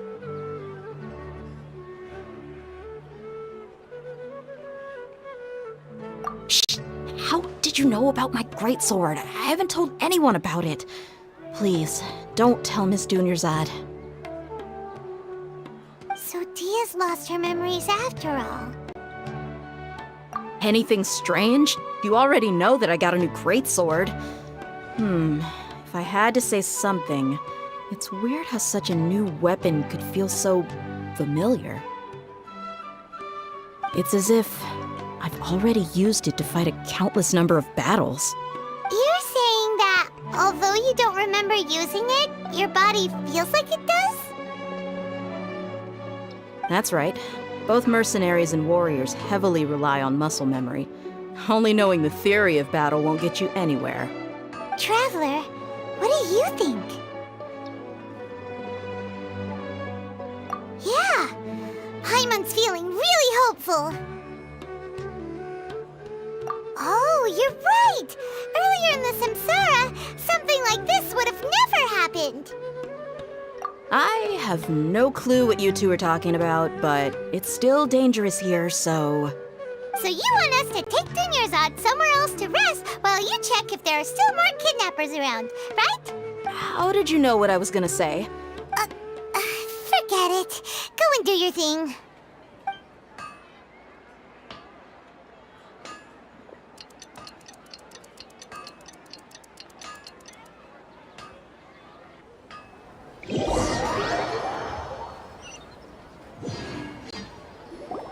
Whew. It's finally nighttime. Aside from Dia not getting injured, everything seems to have stayed the same. Listen, Nahida, we found out that Dia got out just fine today, even though she got injured every other time she fought the kidnappers. Do you think the Samsara has been broken? Have we saved Dunyarzad? Really? Good job on all that progress. Get some good sleep tonight. Hey, what kind of an answer is that? Tomorrow will come. Everyone assumes this is common knowledge, but the only way you can know that for sure is if you experience tomorrow. How many todays has it been? Is it possible that today will be followed by yesterday? Does tomorrow truly exist as anything beyond a made-up concept? It's even possible that this entire world is a lie, and the history of the whole world has just been one endless Sabzeruz festival. Okay, no more. Paimon's brain is already shut down. That's why it makes no sense to waste your energy thinking about things you will learn tomorrow. Get some good rest. You know, use the bathroom and flush your anxiety dookie away. Huh? Hold on, what did you just say? Did Paimon hear you correctly? Huh? People always say they feel a sense of relief after they take a duk-duk. That's why I suggested you could try that. Is that so strange? It's so strange and so against common sense that Paimon's at a loss for words. You were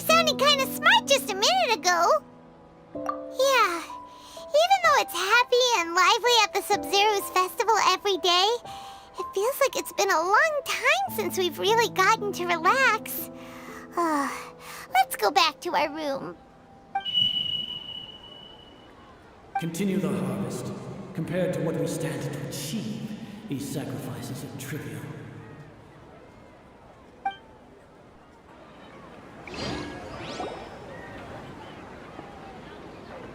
We're still in the same day! Nahida, you already knew last night that we didn't break out of the samsara? Why did you tell us? Would there have been a point? You would have spent the night with new worries, with tomorrow still out of reach. In that case, you might as well rest within that brief moment of hope. An opportunity like that doesn't come by often, and I thought it might help you clear your minds. Paimon thought the Duke did that! Whatever. Guess you were looking out for us after all. Of course. In the time we've been together, you two have been everything to me. Paimon's flattered and everything, but maybe you're taking things a little fast. What I mean is, even though I had asked you to solve this puzzle, you two are still the only ones who can see me and sense my presence. In other words, if you weren't here, I may as well not exist. That's why you two have been everything to me. Get it? Nahida's talking about confusing stuff again. Anyway, that's enough chit-chat. So, Traveler, did the new clues yesterday help you gain a new understanding of the situation? Huh? Why are you scrapping your previous theory?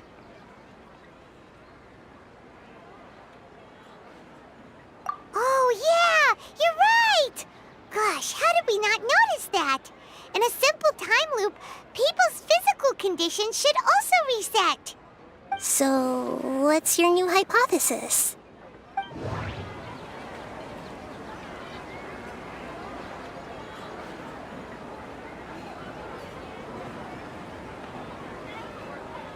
The moon, illusions, and lies. What do they all mean?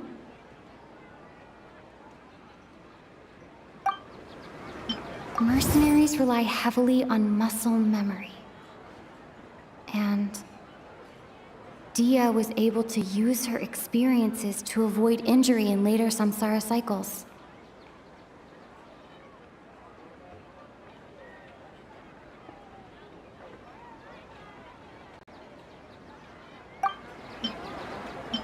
We've already experienced the Sabzeruz festival many times, and the day of the festival seems to be in a perpetual samsara. Okay, Nahida said, the Akasha relies on the power of a gnosis to operate, as it is the manifestation of the God of Wisdom's power. It compiles the wisdom of the entire populace, and it grants knowledge to the people.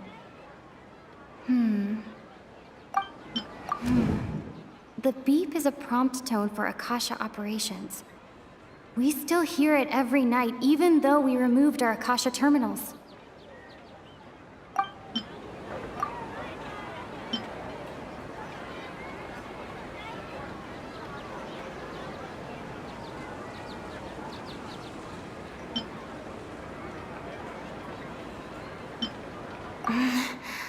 I can't see...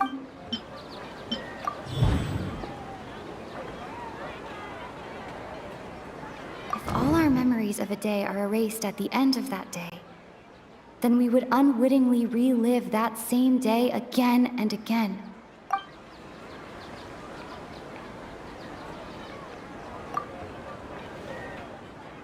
Oh!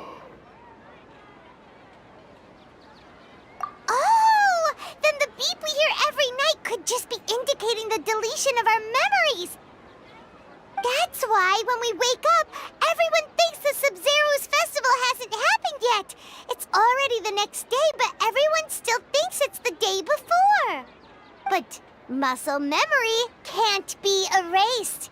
That's why Dia has been getting better at using her greatsword. Now everything makes sense. A brilliant deduction. Nahida, tell us if we're right or wrong. To put it simply, it's as if you've mistaken a pyro crystal fly for a firefly in the night. You lost sight of its true nature because you focused too much on your perception that it glows. That isn't simple at all!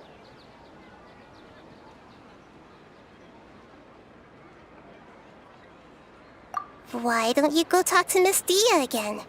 You might learn something new. Right! She did help us find our latest clue after all. Let's go!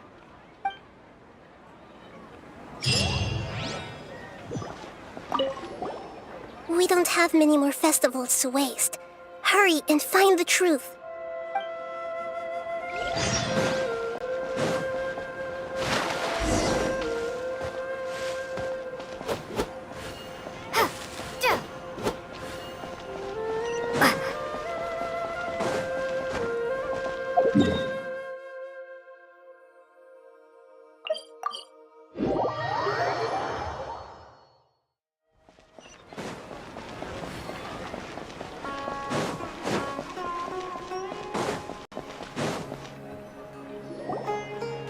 There you are. Really took me a while to find you. As expected, Dia also didn't get hurt today. Get hurt? Why would I? Don't underestimate me. Well, you're still getting used to your new greatsword. Huh. Truth be told, I also think it's pretty strange. It just suddenly felt so familiar in my hands and... wait a second! How did you know I got a new greatsword to begin with? I didn't tell anyone about it. Traveler, could you explain the situation to her today? Paimon's gotten a little sick of doing it. Oh, that works!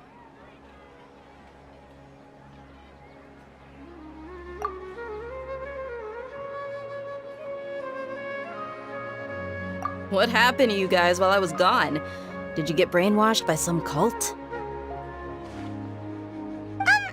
Don't think too hard about it. Just take what we're saying at face value. Alright then, let me get this straight. You're telling me that my body's already gotten used to this greatsword, but my brain just doesn't remember it? Yes, your memory's being erased every day. Then I'd have to disagree. That's impossible. Oh? Why do you think that? If we've actually been reliving the Sub-Zeru's festival day after day, then what happened to the things we used, the money we spent, the food we ate? Common sense says my wallet should have emptied itself a long time ago. There's no way I wouldn't have noticed that.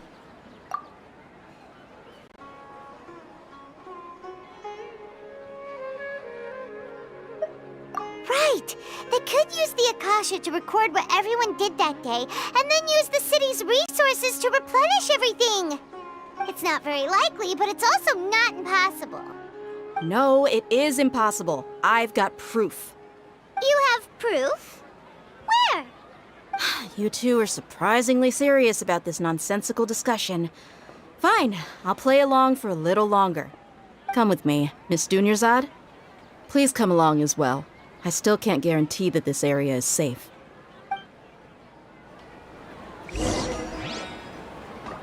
Paimon can't believe it's Dia who wants to show us something this time. 2 days ago, we were the ones taking...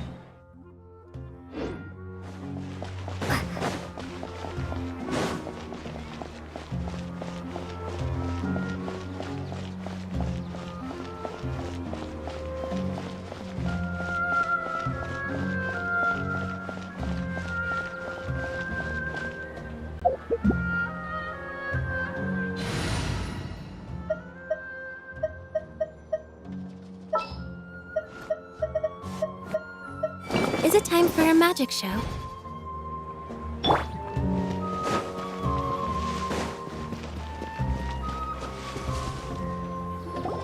This is it. Huh? This is a wooden training dummy. What about it? See those marks on the dummy? Those are the result of several days' worth of practice. Let's say the sages didn't replace it every day. Shouldn't it be hacked to pieces by now? That's true, but what if they did? Then the sages would have had to reproduce every mark I left during previous training sessions. I'm a professional fighter. My martial school has always emphasized the importance of refined control. The force, angle, and entry point of each strike is calculated and deliberate. That's why I remember every mark on the dummy, as well as my state of mind as I made each strike. It's just as they say, each swordsman has their own unique style, and even the same swordsman can't make the same cut twice. It would be impossible to copy these marks. Is it really impossible? What if they used some fancy machine to carve every single mark? People often say that a camera's photo can never replace an artist's painting because the former has no spirit to it. The same thing applies here. At a mere glance, I can differentiate carved marks from the results of combat training.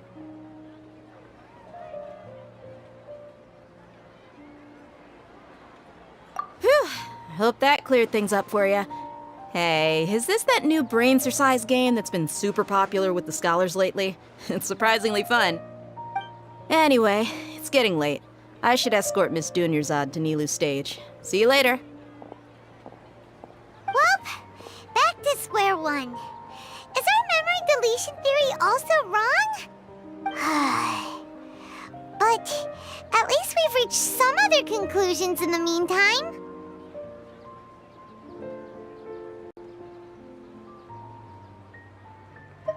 Yep, that's true. So, can we think of any new ideas right now? Strange? Paimon feels like everything's been strange lately. Huh? Leaving the city? You're right! It's really strange how we never thought of such a simple solution! Many things should become clear if we can confirm the flow of time outside of the city. Paimon can't believe it! Did we miss this because we're tunnel visioning too hard on our other theories? Or because we're just too tired? How about we go back and ask Nahida? Maybe we've forgotten something about leaving the city.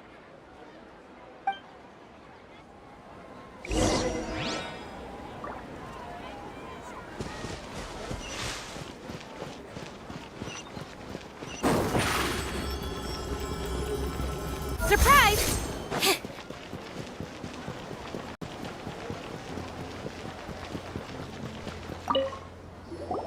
Nahida, we're back! You're back early today. Did you find something new? Sort of. We're mostly sure now that we're not in a time loop. And we also aren't in the real world. But at the same time, we have a new question. Leaving the city. As far as I remember, you've mentioned your plans to do that twice before. We did? But we don't remember anything. What happened after we talked about those plans? What did we say when we got back? Let me think. I don't think you ever actually told me what the outcome was. Oh, it's probably more accurate to say that both times you never came back the whole night. But you two sometimes stay out the entire night anyway, so at the time, I didn't think too much about it. It is true that sometimes we lose track of time during our investigations. Before we know it, it'll already be the next day. But still, neither of us remember anything about leaving town. Really? That's kinda strange. In theory, I should have already awakened all your memories. Yep, something here's definitely fishy. Let's get to the bottom of this tomorrow.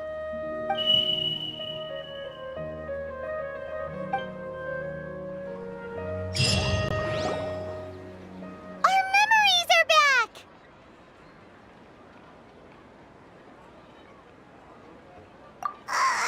About that. Well, where should Paimon begin? Traveler, aside from your memories that were just restored, I have another message for you. Listen to it and you'll understand. Can't go back. There are countless spaces here. Our Sub-Zero's festival in Sumeru City is just one of them.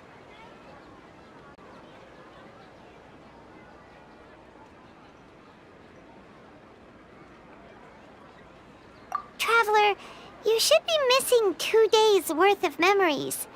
Paimon will fill you in. It's time to carry out our plan from yesterday. Okay, let's go!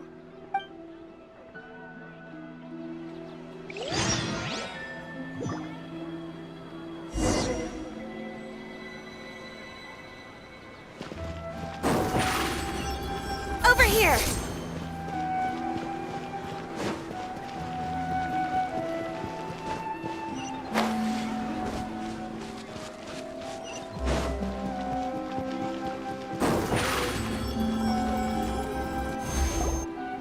Why can't we leave the city? What is the Academia up to now? Don't ask me. It's not like I can tell you anything. This is a direct order from the Grand Sage. Just wait until tomorrow. I have a real emergency.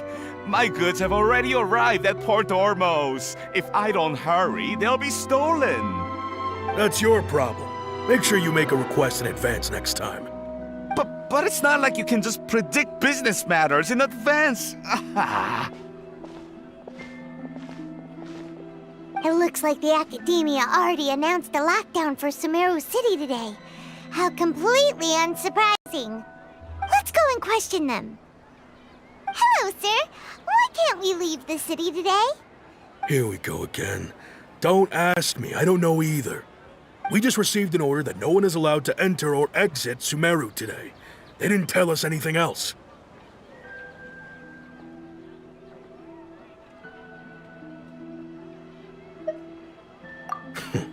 Angering me won't get you anywhere. If I had that kind of insider info, I would have left this stupid post long ago. It looks like he really doesn't know.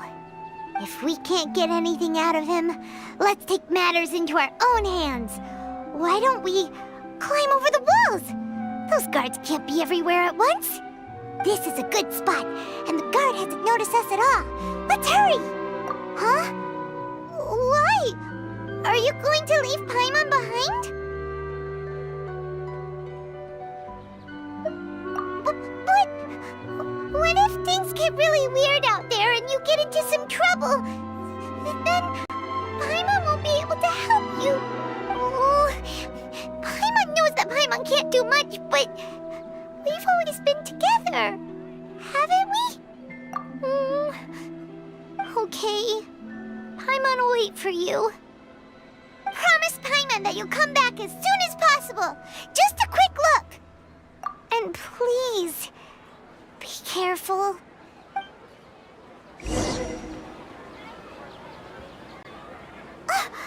Memories!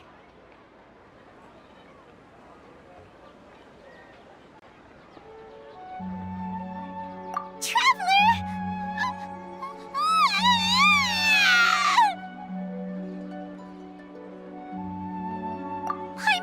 Paimon would never see you again! You just disappeared!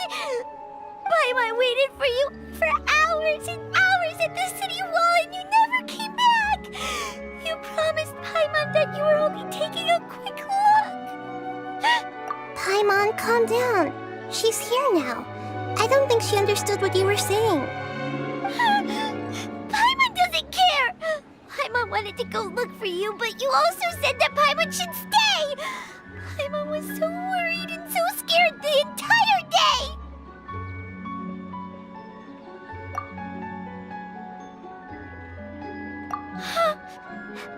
Okay. Paimon will forgive you. The most important thing is that you didn't actually disappear. Oh, Paimon was so scared that you had gone into another world! Okay, Paimon, can you tell us your perspective of what really happened yesterday? I see. Using two people's different perspectives. After that, you left the city. Paimon kept her eyes on you the whole time, but then you disappeared in an instant.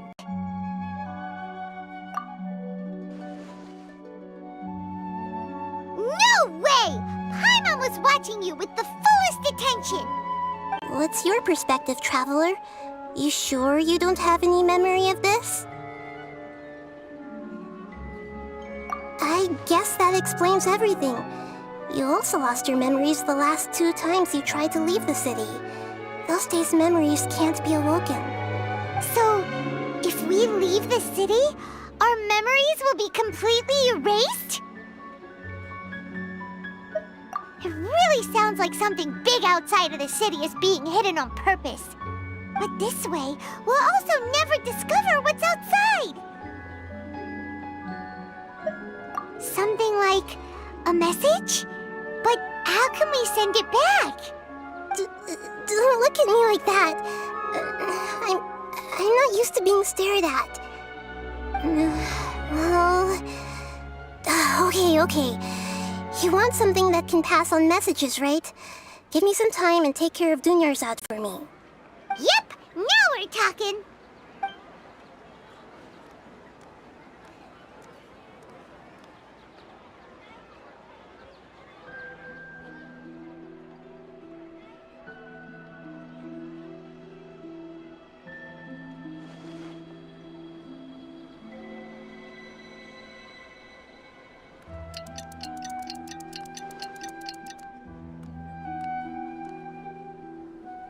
I'm done.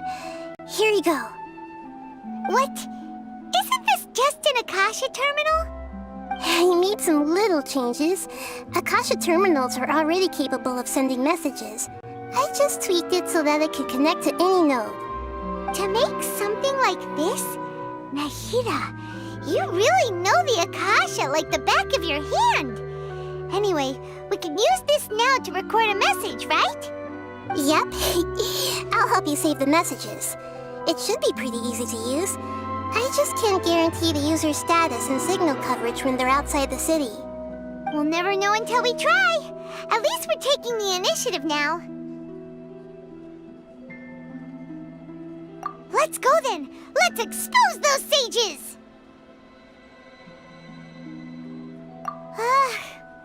All right. Paimon isn't as worried about being separated since it happened once yesterday. But Paimon still isn't happy about it. Okay, see you tomorrow, Traveler. That covers everything that's happened so far. Yes. Although the signal was choppy and had some interference, we still managed to receive 2 messages from you when you were outside. Okay, now that you understand what's going on, let's hear the messages together.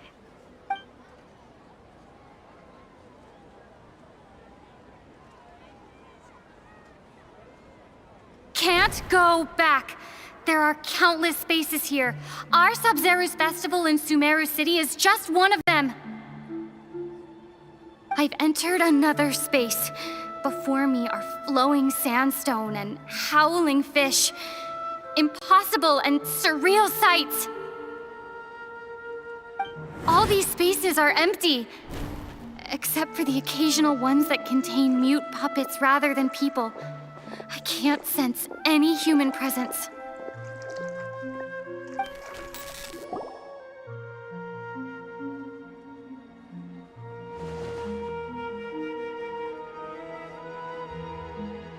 That's one heck of an info dump. It sounds like you left the Sumeru city space when you set foot outside of the walls. But everything looked completely normal when Paimon was looking out from the inside. That's unbelievable. And if we take your word for it, the other spaces all had very weird contents. There's another part here. We only received it last night. These spaces have been disappearing, one after the other, absorbed by something like a sun in the sky. And now, even the final space has also disappeared. Behind me, a lot of spaces just appeared again from thin air. I get it now. Those spaces are actually...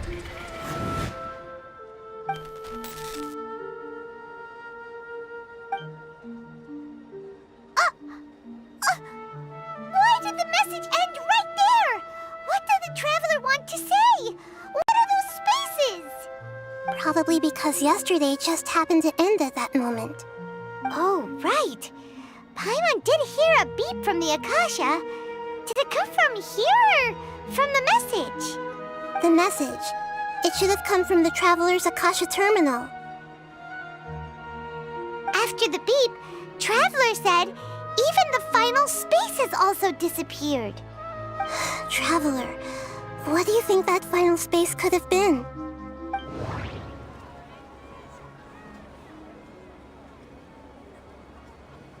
All the bizarre spaces I saw outside the city had one thing in common: a lack of human presence. Was that space actually the real world? But wouldn't a real space just randomly disappearing like that be catastrophic? My impression is that each day in this samsara only ends at the sound of that beep from the Akasha.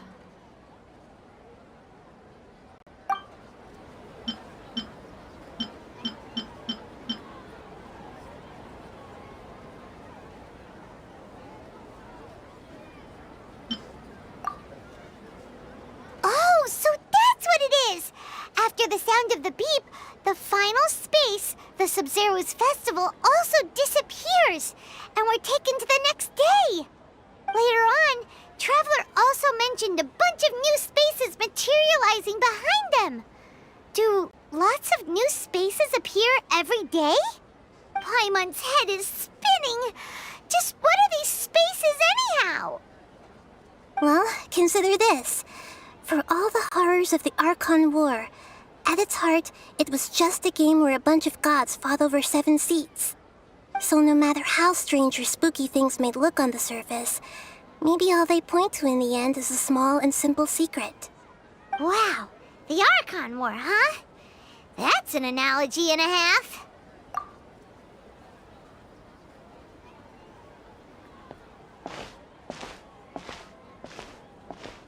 Hey, where are you going?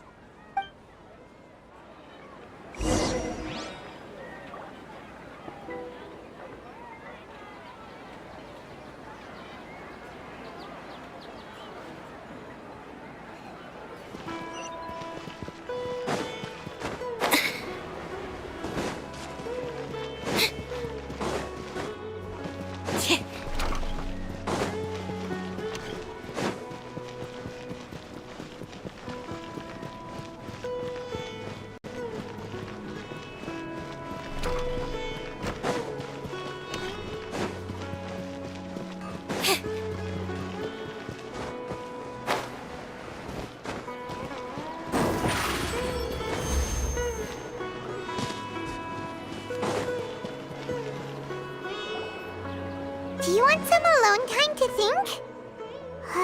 All right then, Paimon won't disturb you.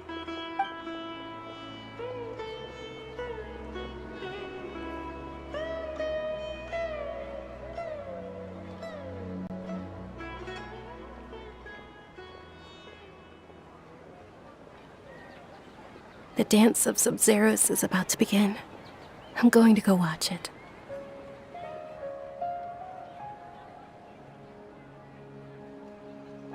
Okay. Why don't you go ahead, Dunyarzad? We still have some other stuff to do first. Okay then. See you later. Have you figured it out yet, Traveler? Time is ticking away. Awesome! What is it? Paimon wants to know. Oh, wait, no. Let's meet up with Nahida first. You can tell us both together. This time, we're gonna get to the truth.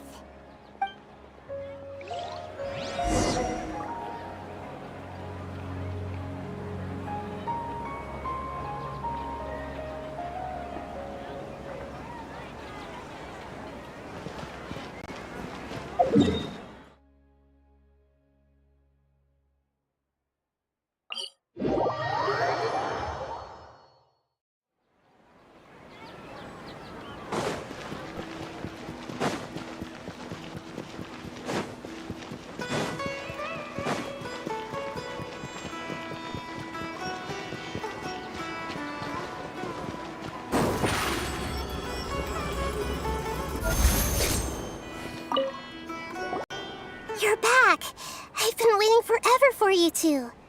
Judging by the looks on your faces, are you ready to take your Sub-Zero's exam and graduate from the festival?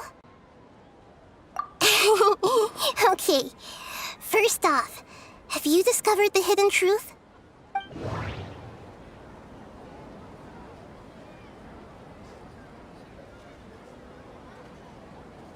Okay, Nahida said, the Akasha relies on the power of a gnosis to operate, as it is the manifestation of the God of Wisdom's power. It compiles the wisdom of the entire populace, and it grants knowledge to the people.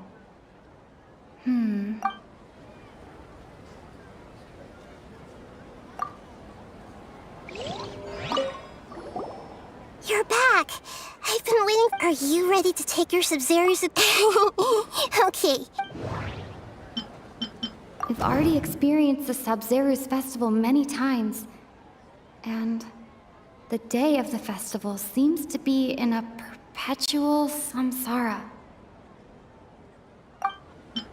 All the bizarre spaces I saw outside the city had one thing in common: a lack of human presence.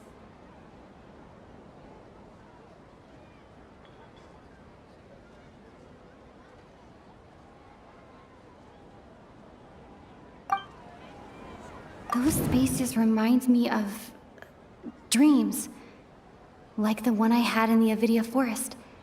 Except these have no sign of human presence. The moon, illusions, and lies. What do they all mean?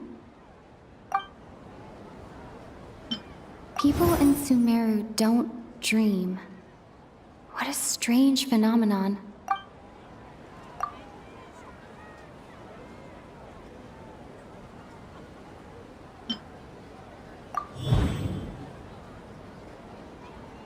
We are all in a dream. It isn't that the people of Sumeru don't dream. Rather, the Akasha is taking their dreams from them.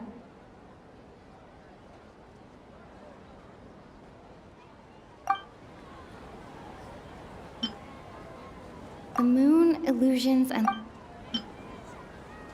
People in Sumeru think they don't dream, but the truth is the Akasha steals their dreams without them knowing it. And those spaces with no human presence are stolen dreams without their host. That would explain why they sounded so weird when she was trying to describe them. Huh. So people in Sumeru do dream after all. In fact, we're all in one big dream together right now. Correct answer. Now, how did you conclude that the Akasha is capable of this?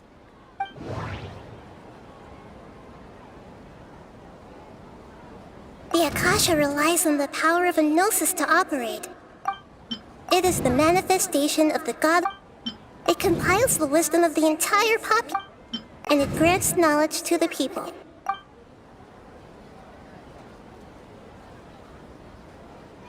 That doesn't sound... That doesn't sound right. Oh, okay.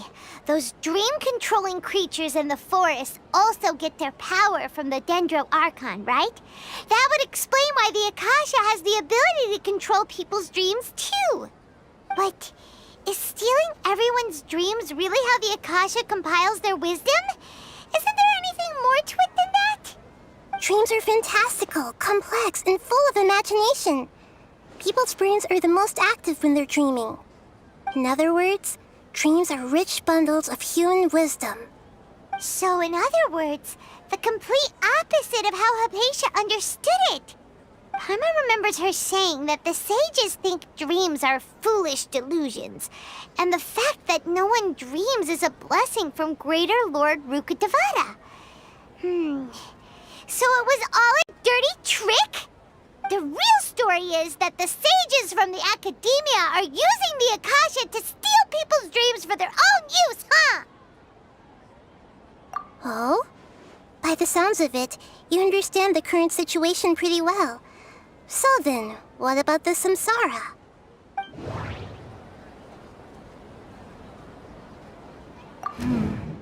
The beep is a prompt tone for Akasha operations.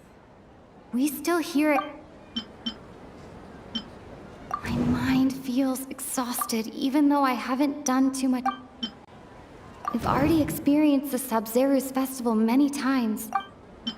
Grand Sage said, go celebrate the birth of that god to your heart's content. Those spaces kept disappearing before my eyes. But as soon as that beep sounded, many more spaces materialized. Those dreamscapes kept vanishing. But as soon as that beep sounded, more new spaces appeared.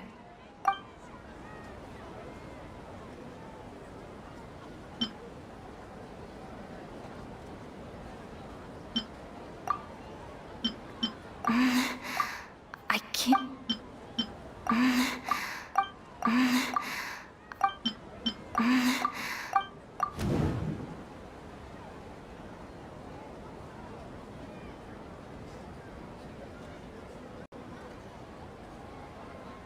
Correct. The Akasha is keeping each person's brain in a constant dream state, but also separating their consciousness from their own dream.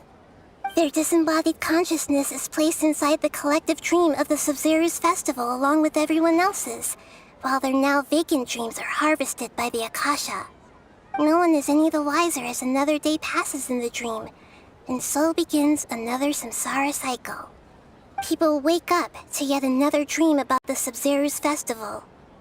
The dreams that belong to them are once again harvested by the Akasha, and so it continues. So, this is like a dream factory, and the Akasha is a dream harvesting machine. Did Paimon get that analogy right? Very good, Paimon. Using analogies well is an excellent habit to get into. Okay, so that beep we keep hearing is actually from our real-life Akasha terminals. Taking off our terminals in this dream doesn't do anything. Alright, last question.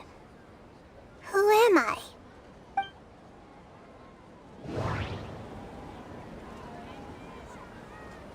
They say that alchemical divination is the Dendro Archon's divine revelation.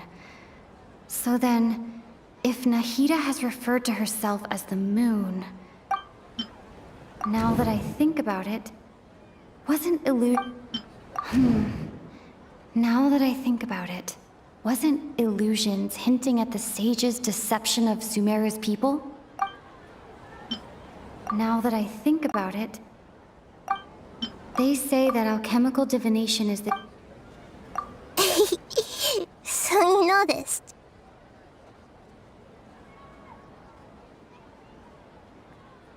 I thought that one would be the hardest question.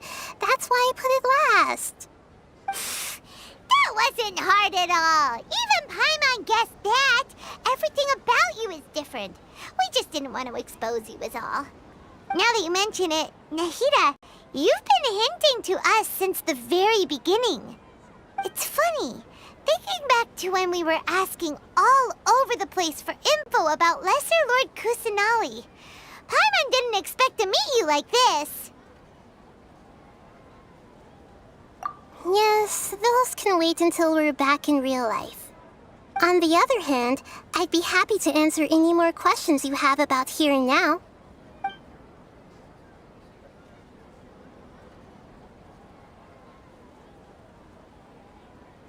You asked me this question before. My answer was, it would literally blow your minds. Now that you know this is all a dream, this answer should hopefully make more sense. Have you heard the saying, don't wake a sleepwalker?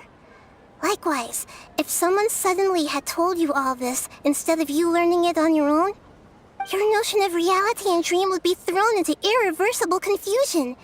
I couldn't expose you to that kind of risk. That's why I could only give you very subtle hints and some suggestions.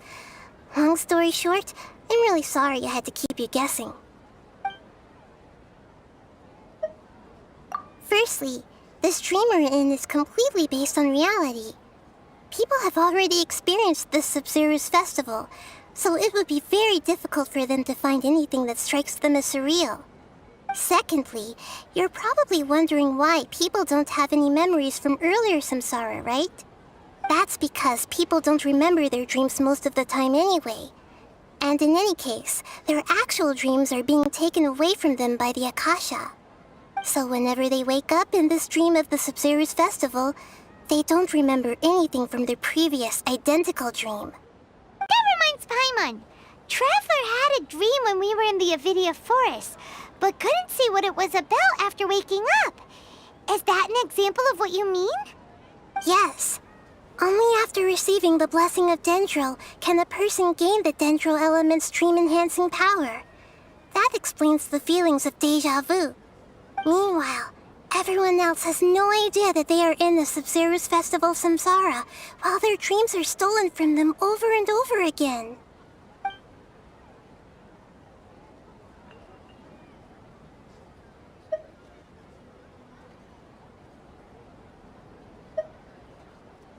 Can humans really keep dreaming forever like this? Will it ever end?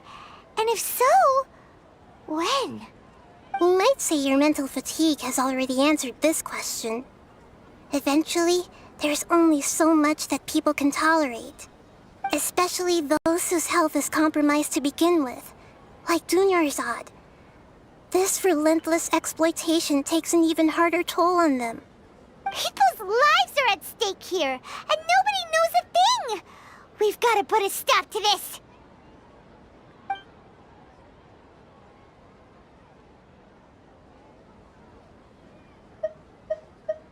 I know, right? Why did they have to base this dream on my birthday? Could it really just be a coincidence? Even you don't know the reason? Wow, now that's strange.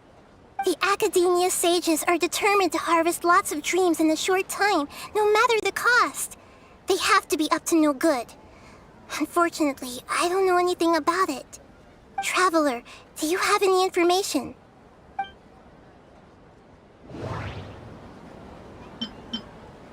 Grand Sage said, go celebrate the birth of that god.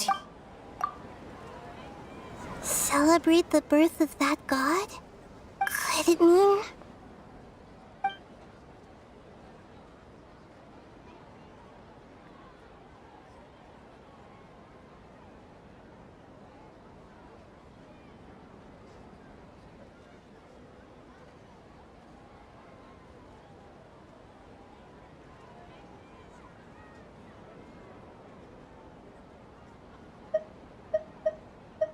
deceiving the people of Sumeru with no regard for their safety. No matter what they're trying to do, this is unforgivable. After we end the Sabzeruz festival samsara, we have to look into them. How can the sages of the Academia do this behind their Archon's back? This is ridiculous! In the end, I'm just the moon. The real sun is long gone. A sun and a moon? Nahida's talking in riddles again. Oh, we're out of time today. I'll tell you how to break free of the samsara tomorrow. See you then.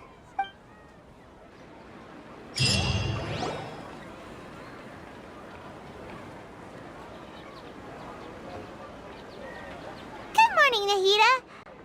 Wait. Now that Paimon remembers everything, should we instead say good morning, Lesser Lord Kusanali? Hey! What's wrong, Nahida? You don't look too good. I'm afraid that what you're thinking right now is correct. Did Dunyarzad already disappear? No way! Are we too late? The real Dunyarzad's consciousness has indeed disappeared. It can no longer endure the constant dream harvesting.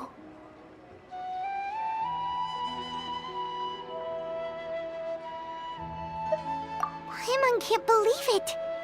Wait, so what about that other Dunyarzad? Just what is she? Is she also going to disappear?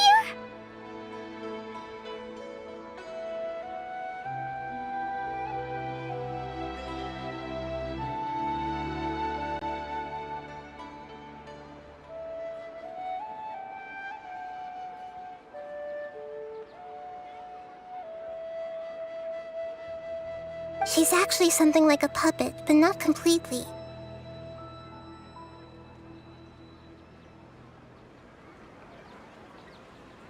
The real Dunyarzad's consciousness could no longer keep playing her role in this dream.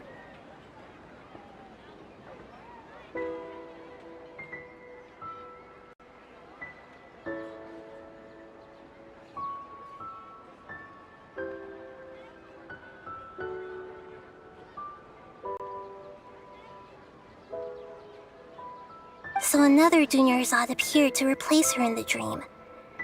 Just like the grass and the trees, that Dunyarzad is just a building block of the dream that helps to keep it going.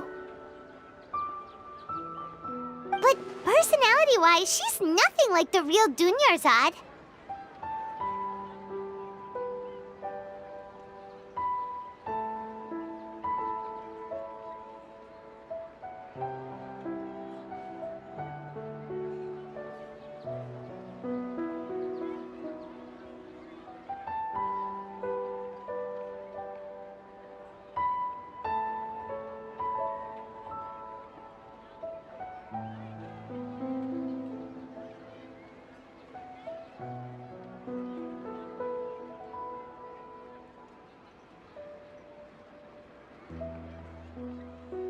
Puppets are stiff and can't copy a living person's vitality. After all, they're just there as filler. You know, speaking of which, the old Dunyarzad might not have been too different from a puppet. Dunyarzad truly believed that she met you within her consciousness, and it was you who inspired her. So you do remember her after all. Yes. Back then, her family was overly protective of her. No one cared about her personality or thoughts. It was as if she only lived to stall her Elazar. I just gave her a little wisdom so she could look at life in a new way, so that she could be her own person. But even so, she's still... far from it. I'm still a long way off from being a real Archon. I couldn't even save her. If I were a competent Archon, I wouldn't have let my most faithful follower die at the Sub-Zerus festival with so many regrets. Please don't beat yourself up over it, Nahida. It's the Sage's fault, and theirs alone. I'm not beating myself up. All I did was to rationally observe the distance between myself and a real Archon. Don't be like that, Nahida. Even real Archons are still allowed to be sad.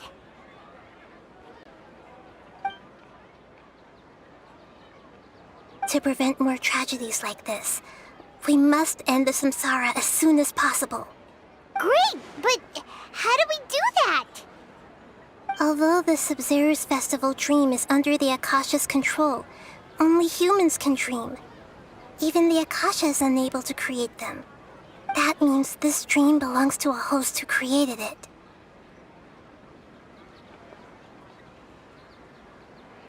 Huh? So, how should we find that person? Well, if this is someone's dream, then everything here must come from deep within their consciousness. Which means, with the power of imagination, they can change anything in this dream. Imagination?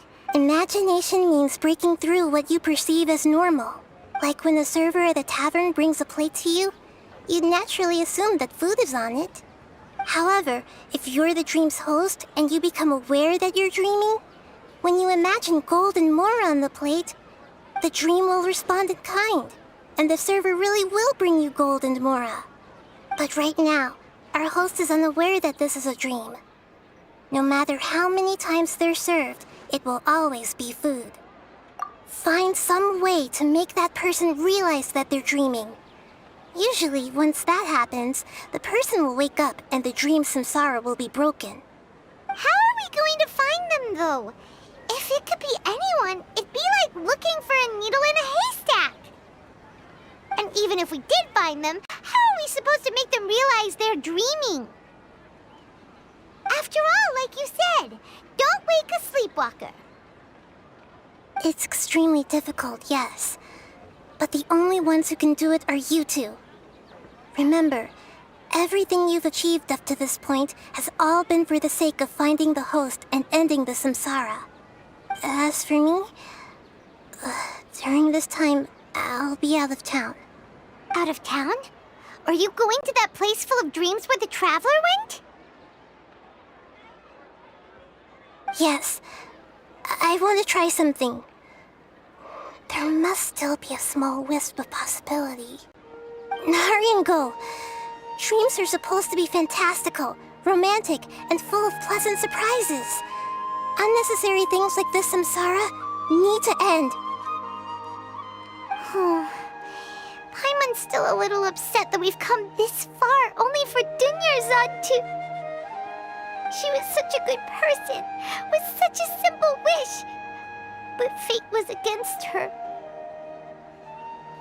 Yeah, saving Dunyarzad is what kept us going this whole time. But we mustn't lose hope, Traveler. Dunyarzad would definitely want to see us save everyone else. So let's break the samsara for her sake. Paimon's wondering, do you think the sages would get one of their own to be the host of this dream? Feels like it would be easier to control it that way, no?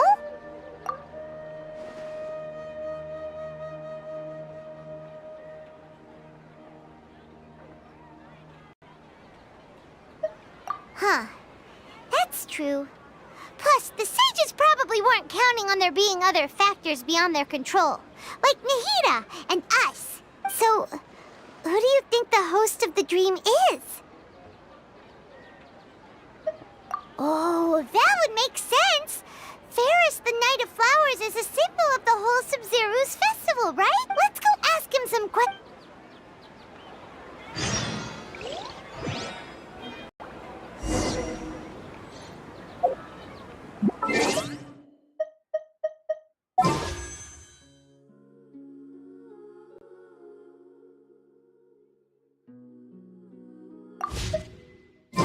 Seems Lenny's saying some strange things again.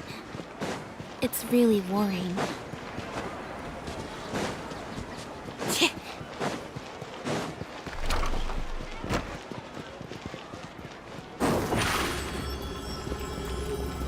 Step on us!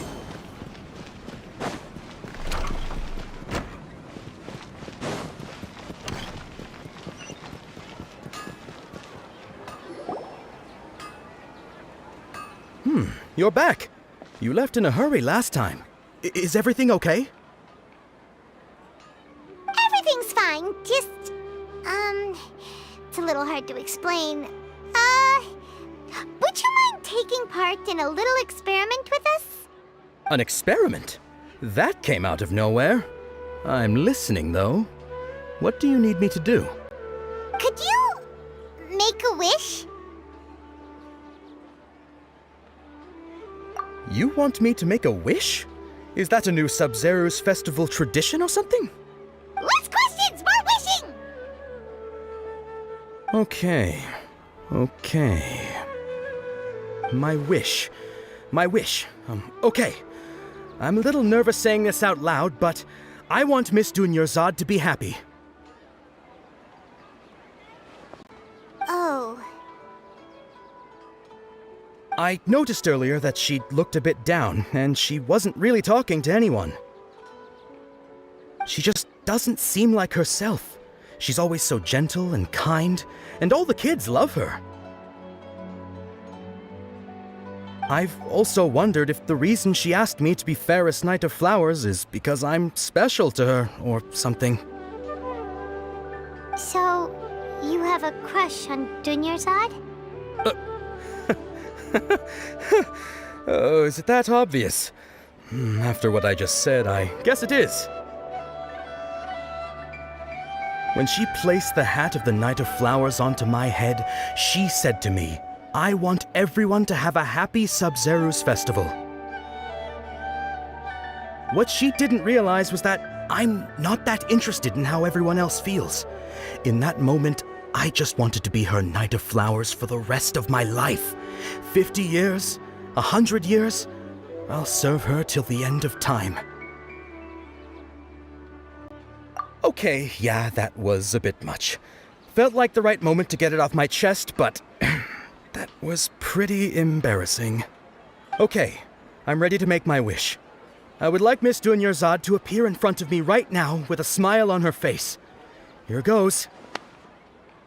Please come true. I'm gonna open my eyes. Oh,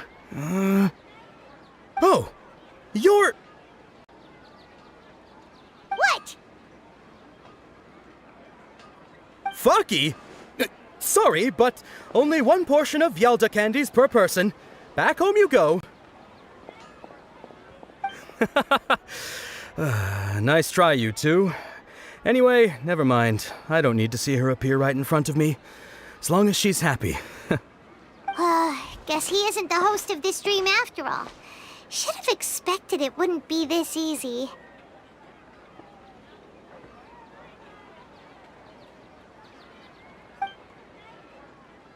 It seems like everyone who knows Dunyarzad loves her, but none of them has any idea that she... My lady, step back. That sounds like Dia! Oh, right. This is when Dunyarzad bumps into the kidnappers. Huh? But Dia can handle them. Hey, Traveler!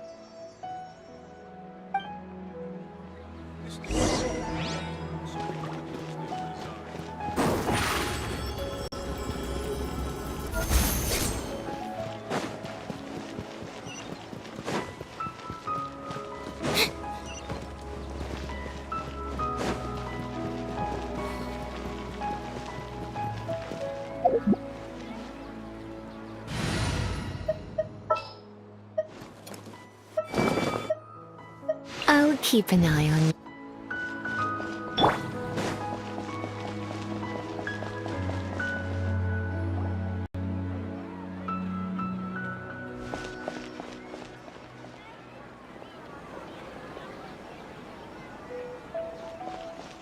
Oh, it's you. Great timing. Please take... Hey, this is my job. The homie Yannis pay me, not you. You... Fine, all right. Knock yourself out. Why are you so worked up anyway? It's not like I don't trust your fighting skills. Anyway, watch yourself.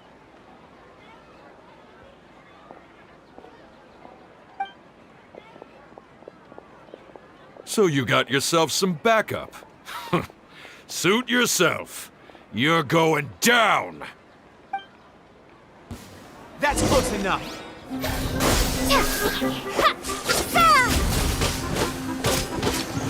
Try to keep up!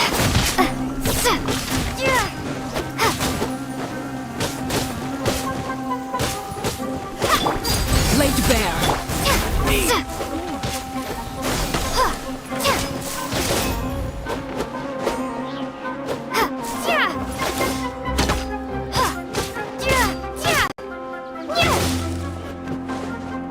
Propagate!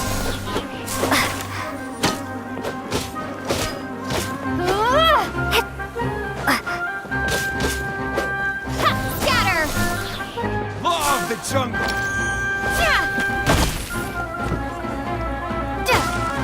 I'll be back. Following orders.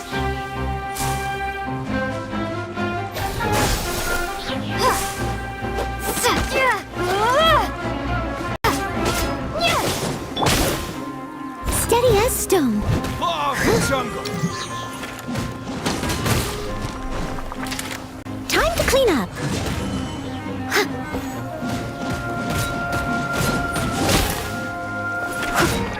I'll be back. Traveler, were you just taking your anger out on those guys? You and Nahida both. Dunyarzad wouldn't want to see you two like this. Oh, and speaking of her, Paimon just remembered something. Remember how during the first Sub-Zero's festival, before the Samsara started, we came here with Dunyarzad because she wanted to pick something up? She said it was because she had forgotten something. Okay, so Paimon's memory is working so far. Anyway, Paimon also remembers that she is staying somewhere around here. She pointed it out to us the night before the Sub-Zero's festival. Yeah, even if it's only a tiny clue, it'll probably still help us more than this needle in a haystack search. This is the place! It's rude to enter other people's spaces without permission, but desperate times call for desperate measures! Hey, the windows are unlocked! Okay, Paimon's gonna take a peek inside.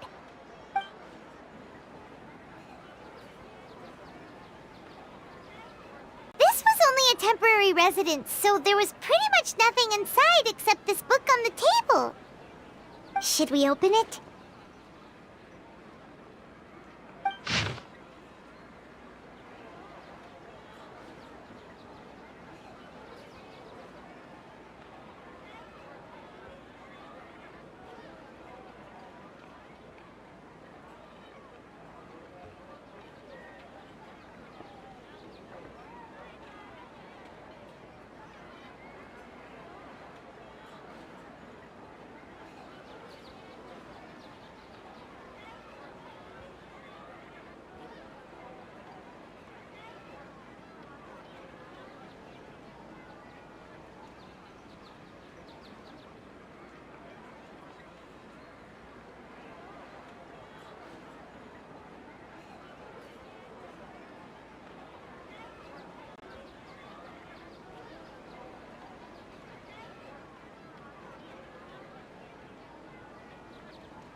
Wow, Dunyarzad wrote all of this.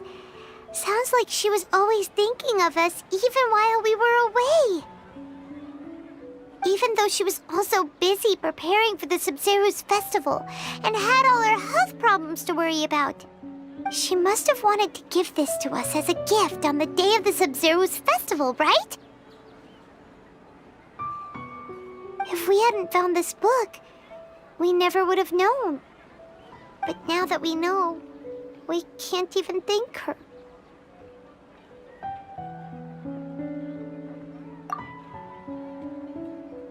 Hey! Where are you off to now?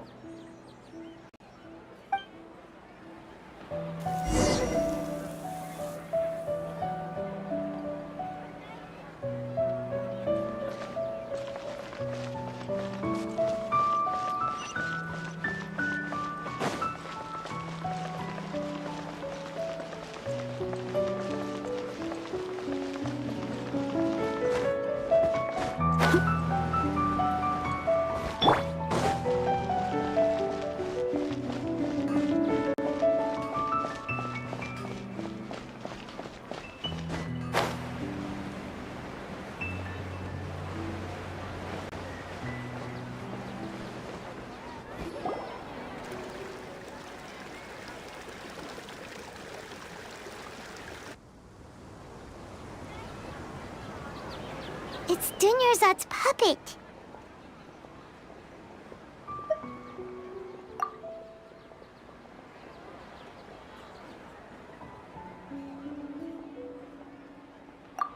Traveler?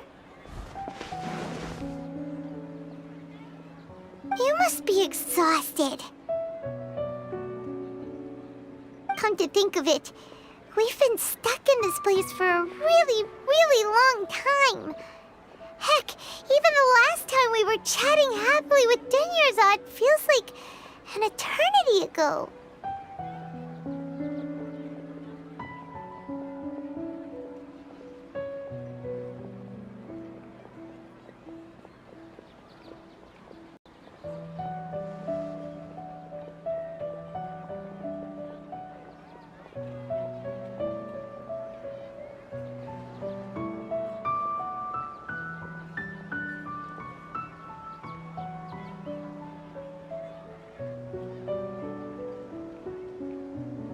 Paimon still remembers when we were sitting here, and the way her eyes sparkled when she talked about Nilu's dance of Sub-Zerus. There will always be frustrations in life, but I know that the point of living is not to leave behind any regrets.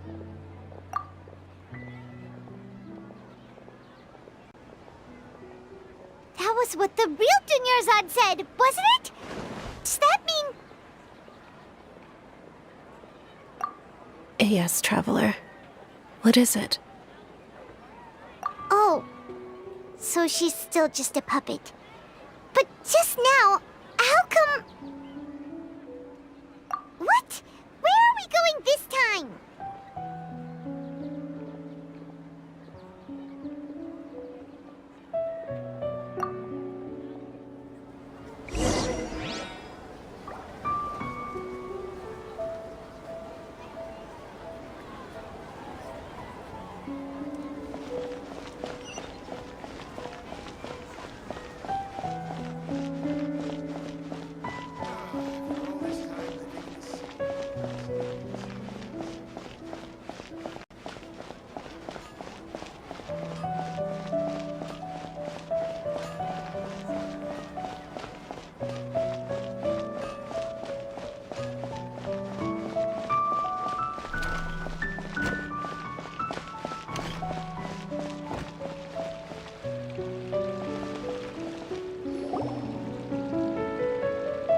If you continue to resist, we will have to order an investigation into every single event organizer.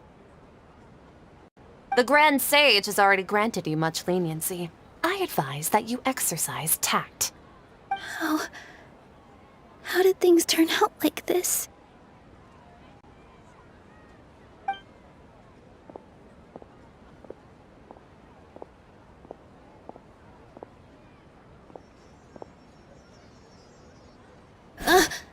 Traveler? You don't have to get involved. He's a sage from the academia. I don't want to drag you into this. Traveler? Traveler? What the heck are you doing? If you get arrested by the academia, that's another day gone to waste!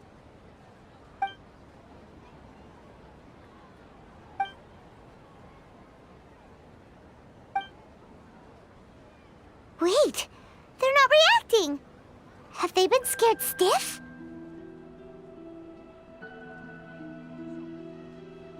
Oh, of course! If this is the sage's plan, they wouldn't put themselves through this. So they're just substitutes. What is this? What happened to the Grand Sage and his entourage?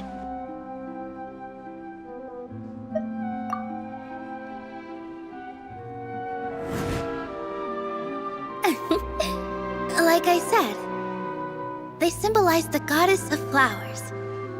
It's just a shame that all the real Padisaras went extinct after her death. Yes. The Greater Lord brought forth new Padisaras in memory of the goddess of flowers.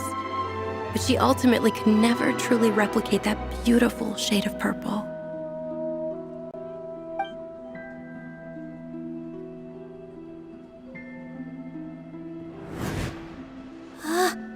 That beautiful shade of purple. Aren't these flowers real Padisaras? Just like the ones from the legend? I didn't even notice. Dunyarzad, did you find these? But didn't you just say all the real flowers went extinct after the goddess of flowers passed away? So, how? Yeah. What's going on here? Huh? You guys eyes are acting weird. But okay, I'll try.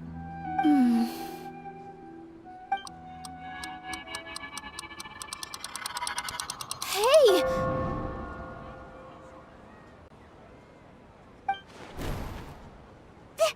They disappeared! So Nilu's the host! What a surprise! Purple body Saras don't exist in the real world anymore.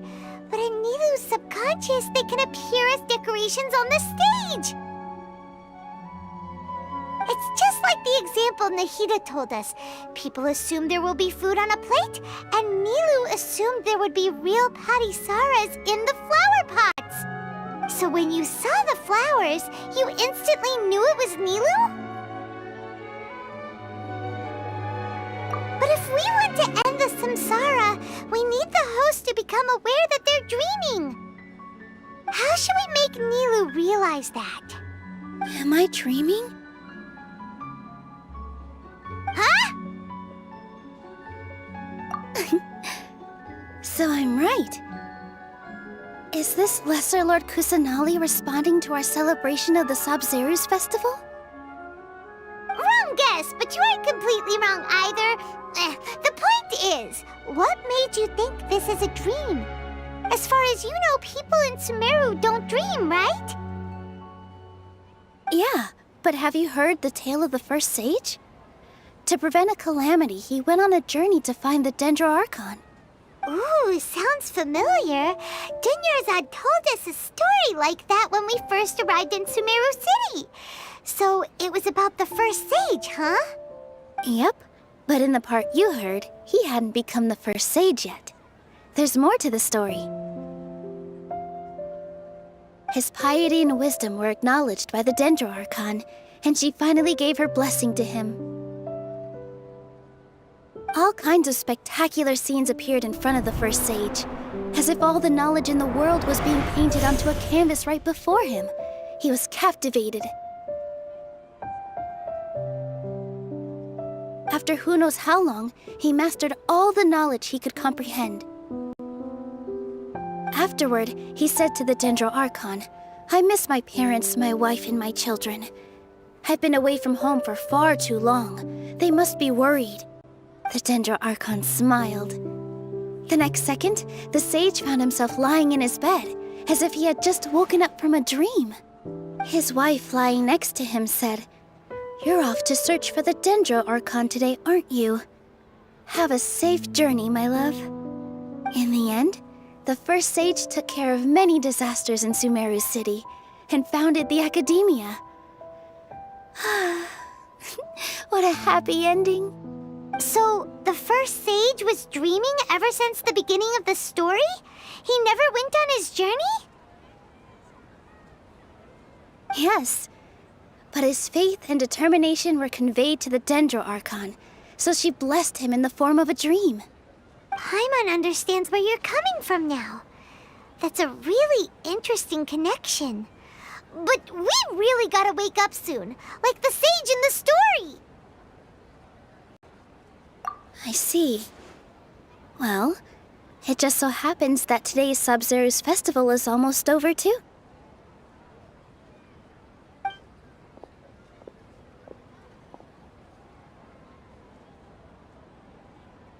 Since we're in a dream, let's make this final dance of Sabzeruz as beautiful as we can.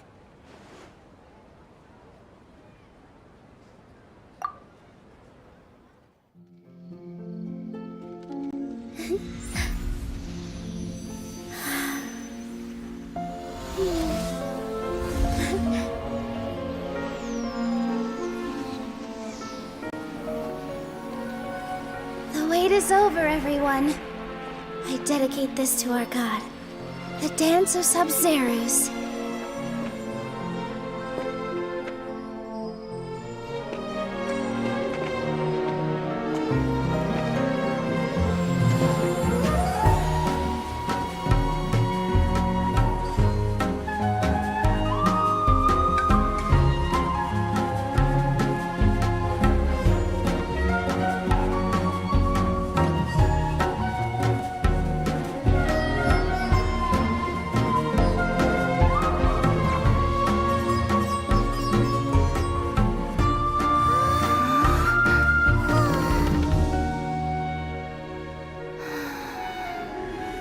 I'd be lying if I said I had no regrets. I would have loved to see Nilou's dance.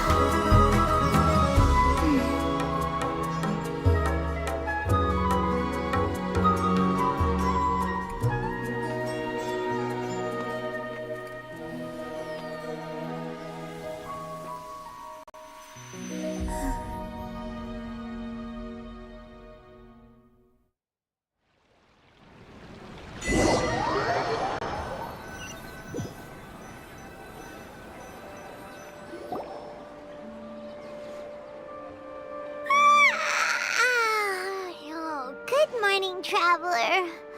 Oh, Paimon feels like she's been asleep for the longest time. Paimon's head feels super heavy. Did we oversleep? Do you even remember going to sleep last night? Paimon thinks it was after the Sumeru's festival. The Sumeru's festival! Have we finally escaped from the Sumeru Samsara? Quick! Take off your Akasha terminal!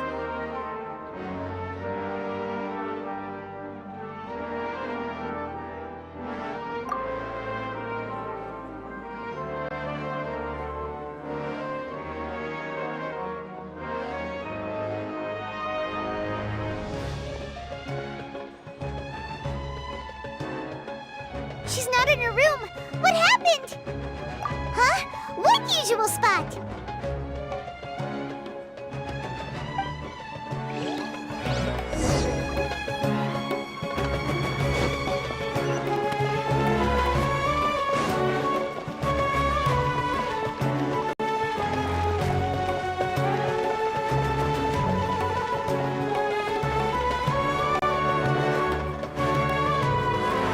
Well done, Traveler and Paimon. And thank you, Dunyarzad, for organizing the Sumeru's festival for me. I'm sorry, who are... Dunyarzad! You're okay! Oh, don't scare us like that! Oh, Traveler Paimon. I have something amazing to tell you. I just had a dream, and I saw Nilou performing the dance of Sumeru's.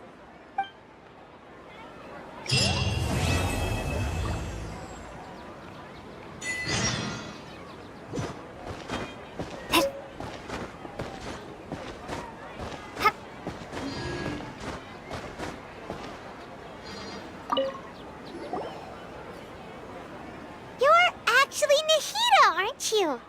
Paimon felt like Catherine was acting weird when we met at the Sumeru's festival. And Dunyarzad, did you save her? It's a really long story. We shouldn't disturb her. Her consciousness is still weakened. Let's chat somewhere else. How about by the Traveler's favorite bench?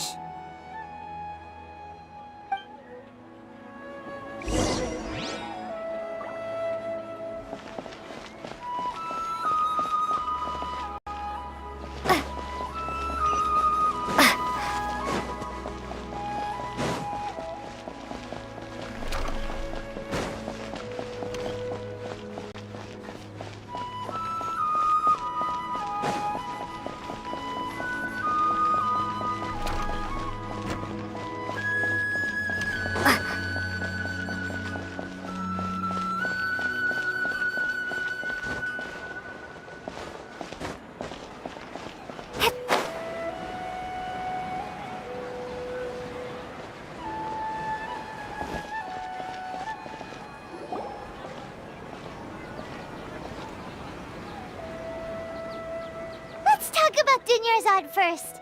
It's such a relief that she's all right. After we parted on the last day of the Sumeru's festival, I left the city and saw what the Traveler had described. Among the countless dreams, I found one that was growing fainter and fainter. This proved my suspicion. Once Dunyarzad could no longer bear the Akasha harvesting her dreams, her consciousness began to dissipate. But this also meant it escaped the Akasha's control. Such a small fragment of consciousness can't last for very long, though. It will return to its original dream, where both will gradually fade until they completely disappear. I used all the power I had to keep her dying dream alive as long as possible, but it still wouldn't have lasted for much longer if it hadn't been for you two breaking the samsara. So it looks like we did manage to save Dunyarzad in the end. And not a moment too soon. Huh? Why are you two smiling so happily?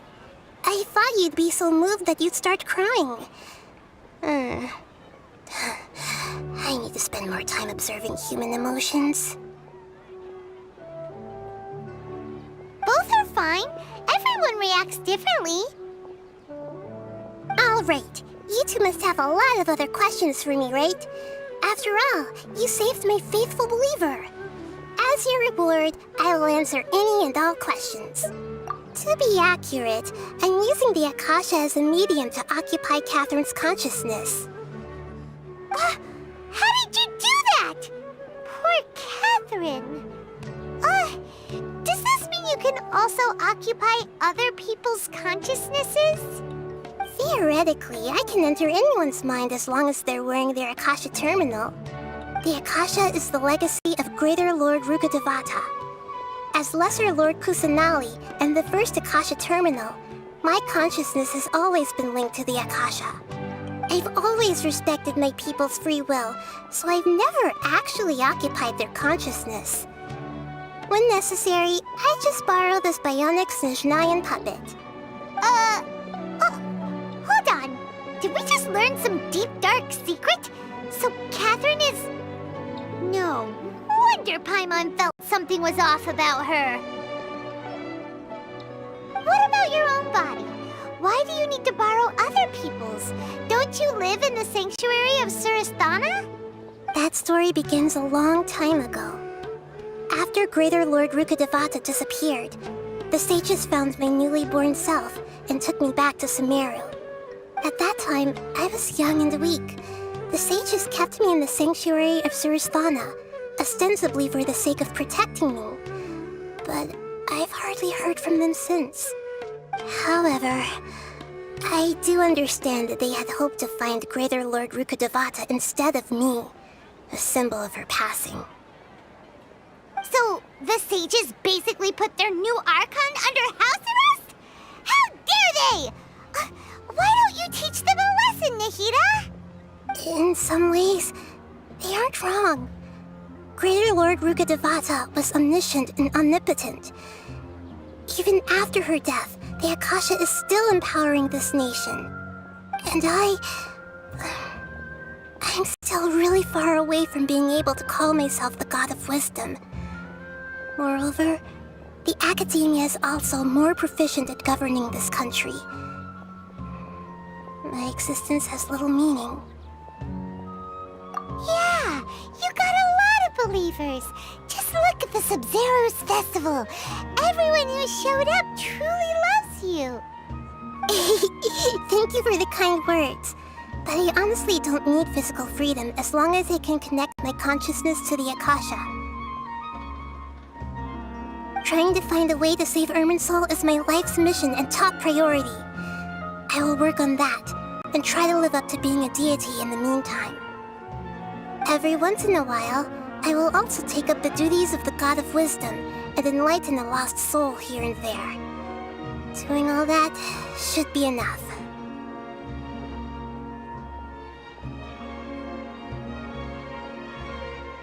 At the Avidia forest, there was this incense that made the traveler fall unconscious and dream of a huge tree and a red sky. You also heard someone's voice, right? It said world and forget me. Yeah, so you do know! We've been wanting to ask you what that was about, and if the red sky was related to Conria. It seems like the Traveler established a connection to Irminsul. That was a message left by Greater Lord Rukkhadevata's residual consciousness in Irminsul. Perhaps her last memory before she died. As you two probably know, Greater Lord Rukkhadevata disappeared after the disaster in Conria. The timings of these events do line up, so your suspicions are reasonable. A message from Greater Lord Rukkhadevata? We thought it was from King Deshret. King Deshret? That god who died even longer ago? Some present-day desert dwellers still worship him. You probably just heard some of their conspiracies. Okay, so what does the message mean? I still haven't managed to decipher it. Even the Akasha isn't currently capable of doing that. Greater Lord Rukkhadevata's residual consciousness in Irminsul seems to be contaminated with something that has a very dangerous aura to it. Many devoted scholars go mad as soon as they connect their consciousness. I've warned the Academia about this many times, but people still keep falling victim to it. But I believe this is the key to saving Irminsul. That's why I've kept trying to decipher it. So the tree in the vision was Irminsul? Oh, Tainari also said that Irminsul is sick. Is it because of the contaminated consciousness? But even if you can't figure out what that vision was all about, it seems like our search for you was all in vain. The Traveler wasn't affected after coming in contact with that consciousness. I've never seen anyone like that. With you here, we may have a chance at deciphering it. No, we must decipher its secrets. I've already eliminated all other factors that might affect Irminsul. This is the only one left. This puzzle has life and death at stake. It could determine Irminsul's fate, as well as Tevat's.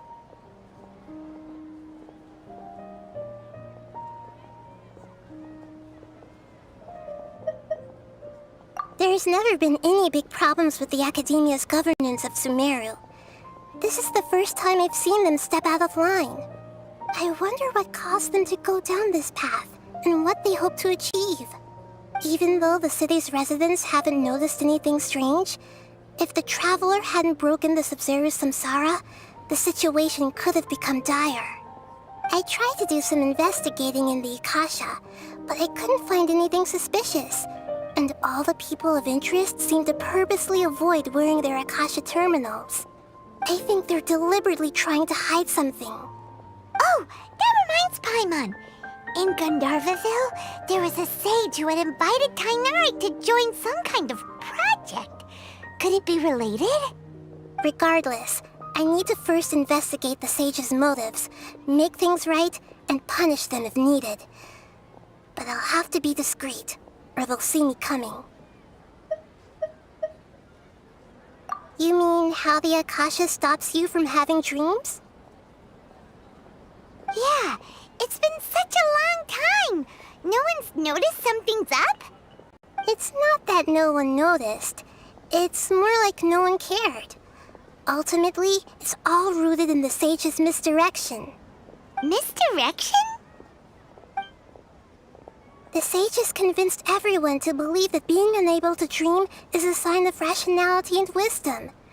Not dreaming is a badge of honor in Sumeru. Even if the truth is that their dreams are being reaped by the Akasha. With their propaganda in place, the sages can maximize their use of the Akasha to facilitate their research. Besides, Greater Lord Rukkhadevata must have created the Akasha in the hopes that it could be used to its full potential. That's why I've never come out strongly against this. Anyway, the perspective advocated by the sages drowned out any voices of doubt. By now, even those who never use Akasha terminals find it too shameful and embarrassing to talk about their dreams.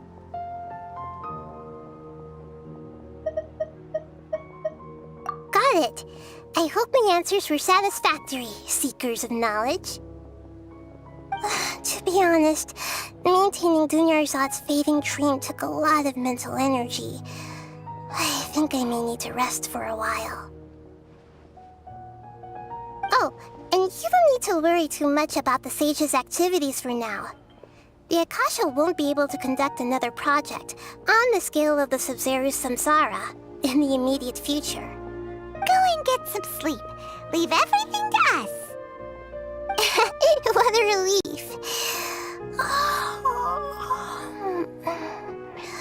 This is truly the most exhausting birthday I've ever had.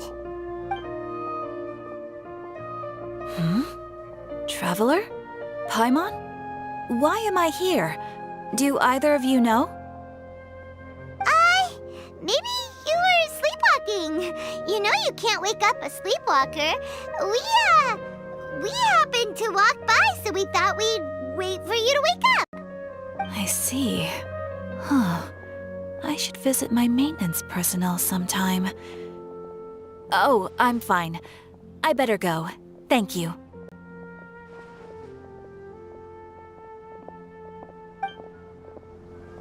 We spent quite some time in Sumeru City, but ever since we last said goodbye to Lesser Lord Kusanali, we haven't heard anything from her. Oh, we can't just keep waiting around like this. Let's go find Catherine and pick up some work so we can at least keep ourselves busy.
Astra Abyssosque.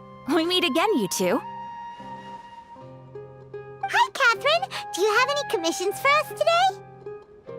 Commissions, huh? Let me think. Oh, how about this? Please attend the Academia's Academic Symposium this afternoon and recite a love poem on stage. Wait, say what now? And if possible, please also use your camera to capture the reaction of the audience upon finishing the poem. Huh? What kind of commission is that?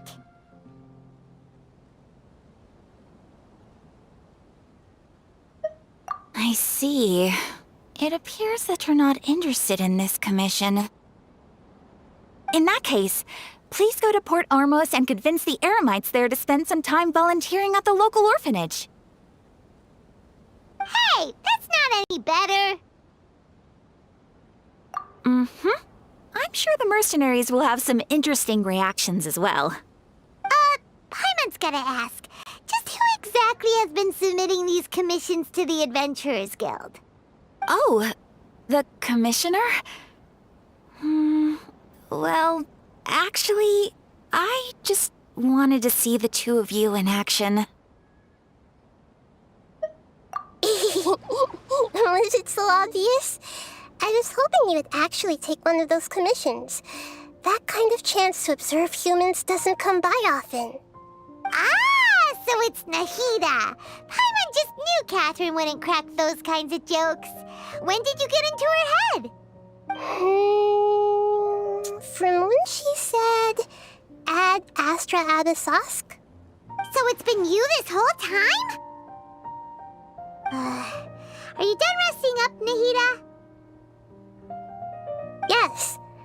I've been sleeping ever since we parted ways, and I even had a really, really long dream.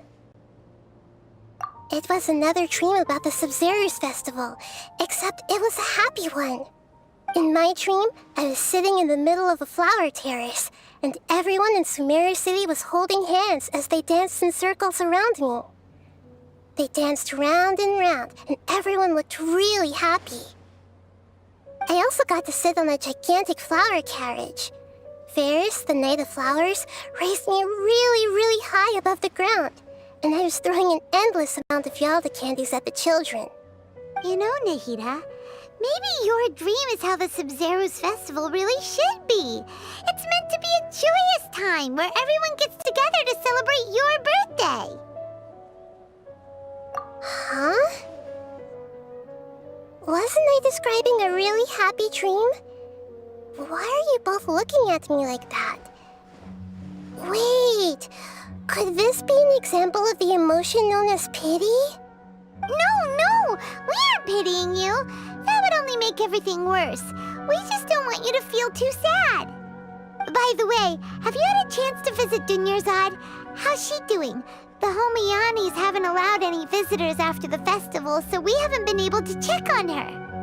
Yes, I paid her a visit right after I woke up. She was resting at the time. Her condition is stabilized.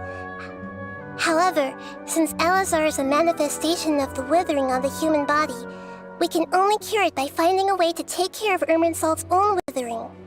But for the moment, our top focus should still be figuring out what the sages are up to and what they're planning.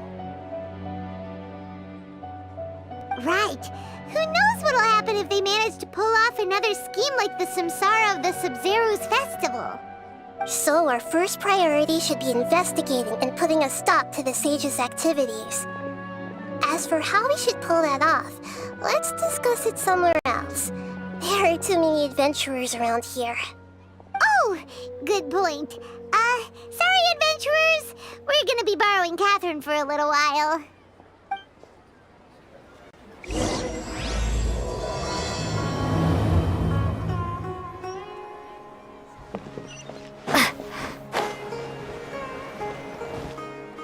Let's continue our chat here. Okay, so do you have any ideas on how we can investigate the sages, Nahida? Actually, I've already done a little bit of work on that. But for now, I want to hear your thoughts.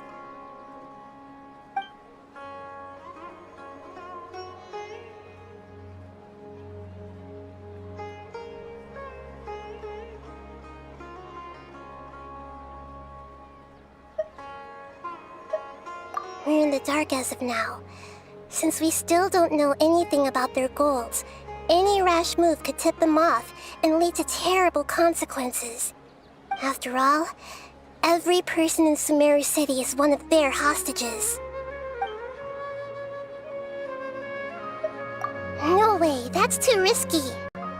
You mean it'd be too easy to get caught? No, it's not that.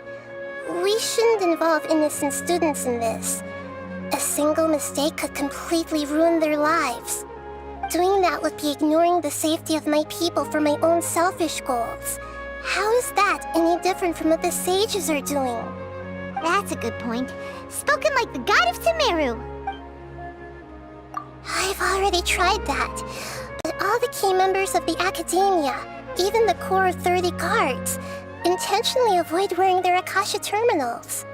It seems that from the very beginning, they've been guarding against info leaks from the Akasha. Of course, it could also be because they're wary of me. Have you already caught the sage's attention? I'm guessing not yet, but distrusting me would make perfect sense if they've ever paid attention to the urban legends about me. In any case, I probably can't take over their minds directly. Are we really out of ideas? Nahida, you're super smart, so you already have something in mind, right? Don't keep us in suspense. Spill the beans already. According to a popular theory from the Vahumana Darshan of the Academia, rejecting impractical motions at the beginning of a planning session will give more weight to the actual proposal. Okay, but aren't you the god of wisdom? You don't have to use that kind of gimmick to make us take your ideas seriously.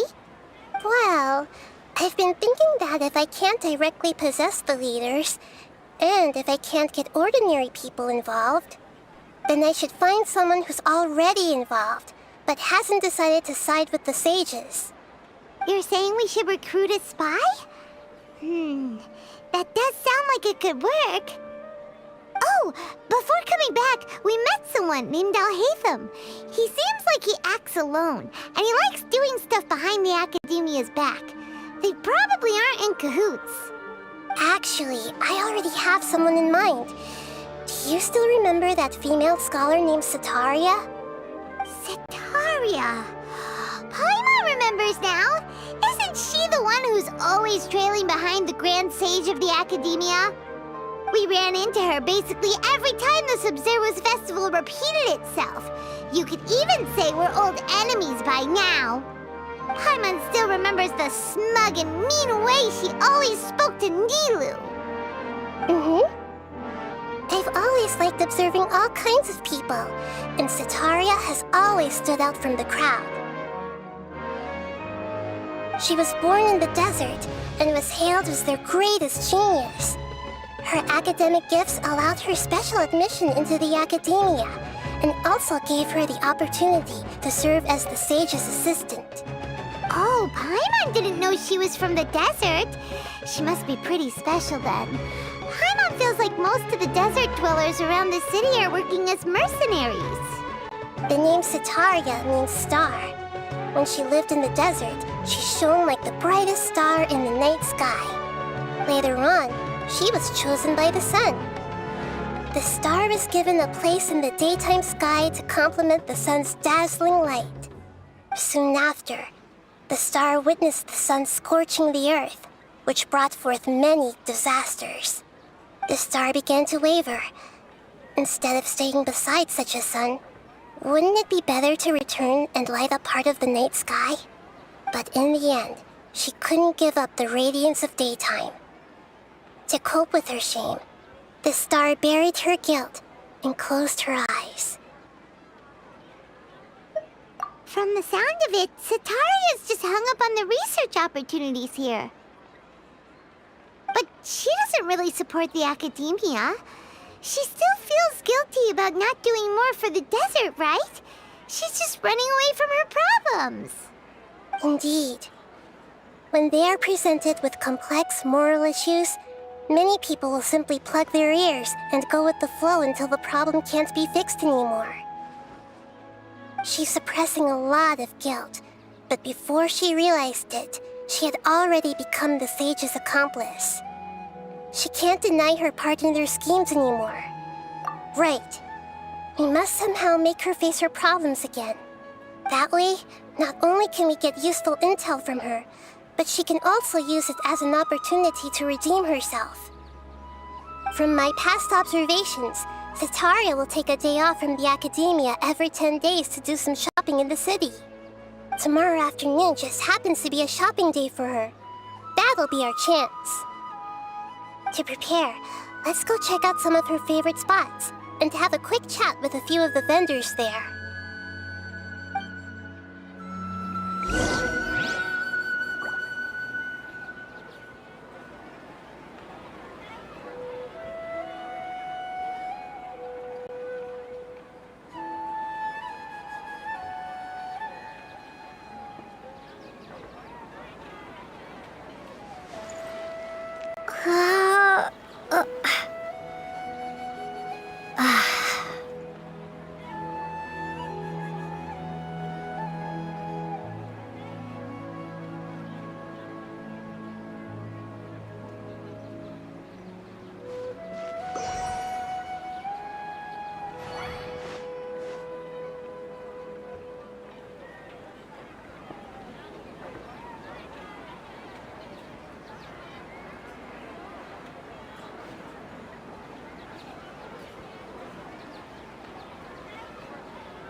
This should be Cetaria's favorite fortune-telling spot.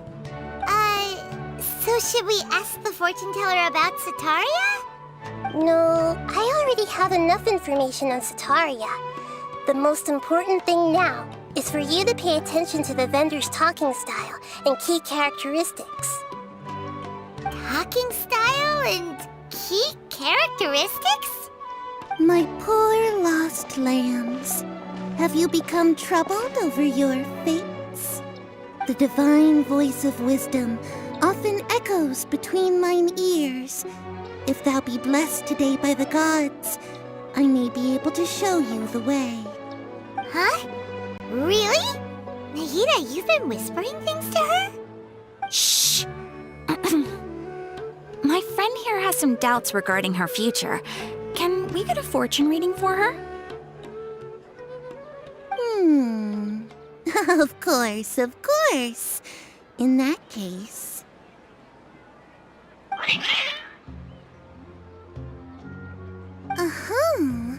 It would seem that Harut and Marut are quite wary of you. Perhaps, at some time in the past, you have somehow offended the gods. Only mocking the god of Animo, questioning the lord of Geo's financial savviness, and brawling with the god of Electro. Do those count? Oh, nothing. Go on, pick an aspect for her to divine.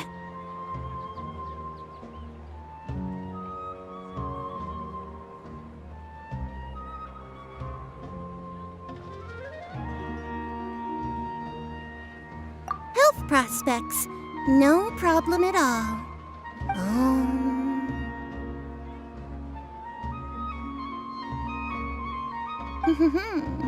The gods have spoken. The truth shall be revealed. Your life shall continue on for... many tens of thousands of years? Impossible. Harut, Marut, did you two spoil my divination? I've never read a fortune so absurd. Actually, Paimon thinks this is probably the most accurate fortune-telling you've ever done. I admit that the orientation of today's celestial matrix is, suboptimal. As such, there will be no charge. Is that so? Well, that can't be helped. If you were to bring some food offerings for Harut and Marut on your next visit, perhaps they could help you reverse the wheels of fate.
another one of Sataria's favorite stalls?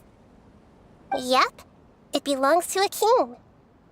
His father helped Sataria a lot when she first moved to Sumeru City, so she still comes by whenever she has time.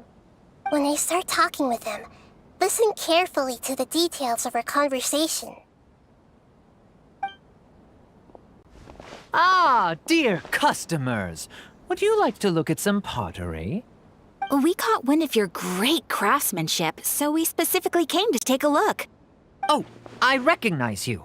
Aren't you Miss Catherine from the Adventurers Guild?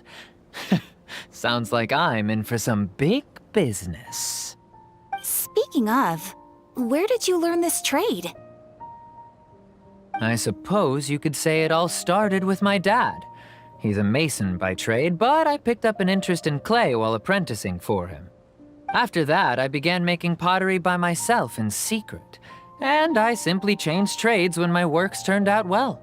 Although it's a pity that I'm no longer making much use of the knowledge provided to me by the Akasha. That's nice. You're making a living doing something you love. So is your father still working as a mason? Oh no, not anymore. A few years back, he fell from a roof and broke his leg. Since he had already saved enough mora over all these years, he's just enjoying the retired life in Port Ormos nowadays. I see. We wish him peace and happiness in his retirement. I'll have someone in charge of logistics at the guild come by another day for some goods. We'll leave you to it. Take care now. No problem. Rest easy, all our goods are sure to meet your every need.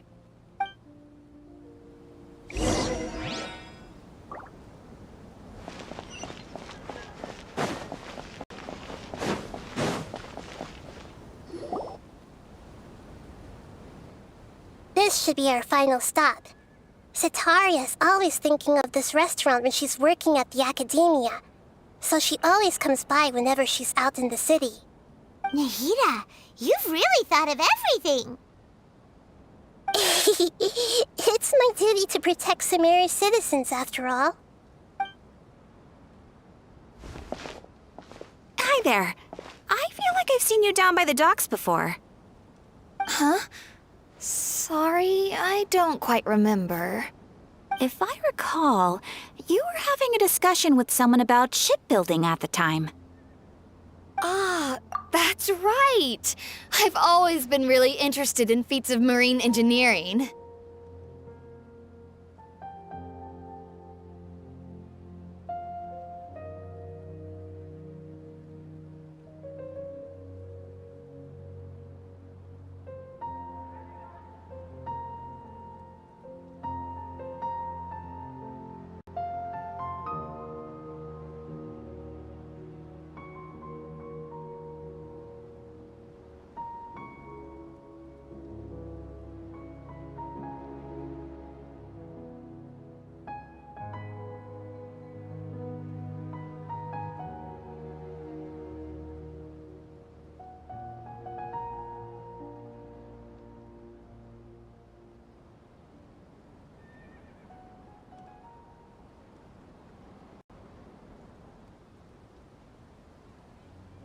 After all, I grew up in Liyue Harbor and spent my entire childhood staring at the ships going in and out of the port.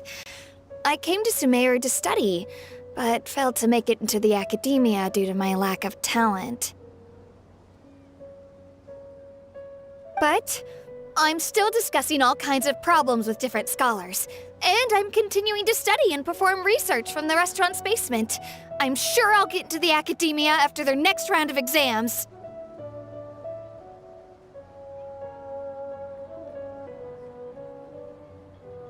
What an admirable spirit for learning! Amazing!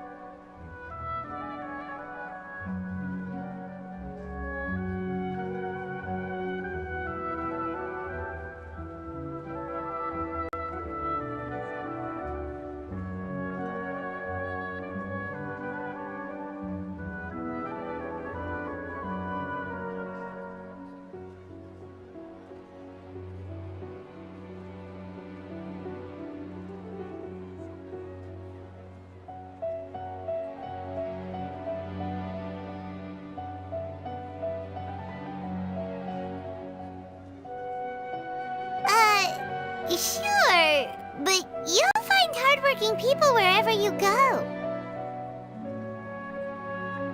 So this restaurant has a basement as well? Huh. First I've heard of it. That's right. It's not usually open to patrons. Most of the time, employees use it for breaks or to hold private events. I see. Guess that makes sense. Well, good luck with your studies, Miss Chishan. Thank you so much. As long as I can make it into the academia as an official student, I'll be happy.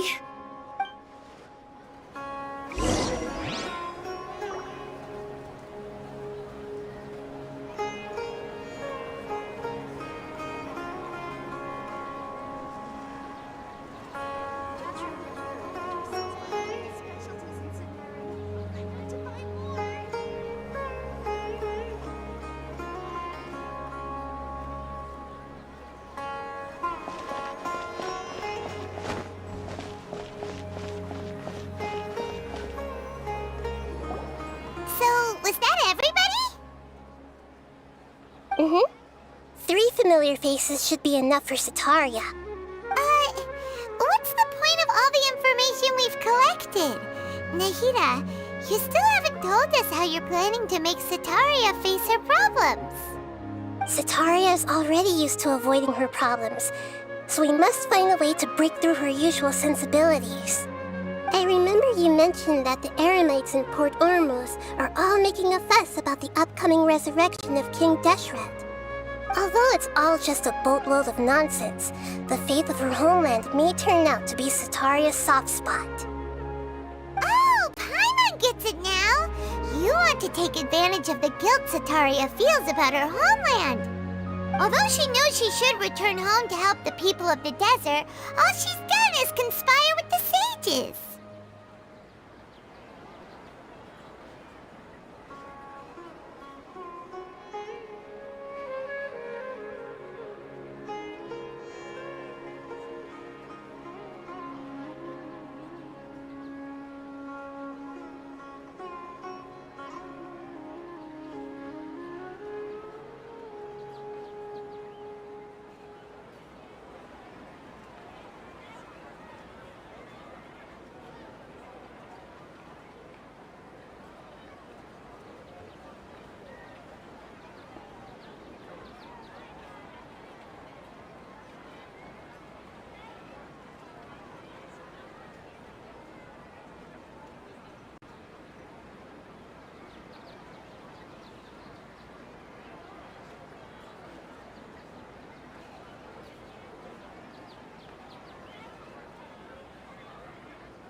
Deshret is long gone, and Sitaria is also too smart to fall for any simple tricks. If we simply engaged her under the guise of King Deshret's believers, she would definitely be wary of us, and we may not get anywhere. But if we were to borrow some of her close acquaintances to talk with her, her reaction would probably be very different. So, you mean you're going to possess those people we just talked to? Yep. Possess them through the Akasha. Imply they've already converted to the faith of King Deshret, and then convey our made-up will of King Deshret. As long as everything goes smoothly, we'll get through to Sitaria for sure. She'll never guess that we had anything to do with it. Ah, so that's how you're going to use all the info we collected on these people. It's so that you won't slip up and break form. Possessing them will only work if you can manage to pass off as them. Exactly. So, best of luck with impersonating them. Huh? Best of luck? But we don't know how to possess anyone. That's no problem at all.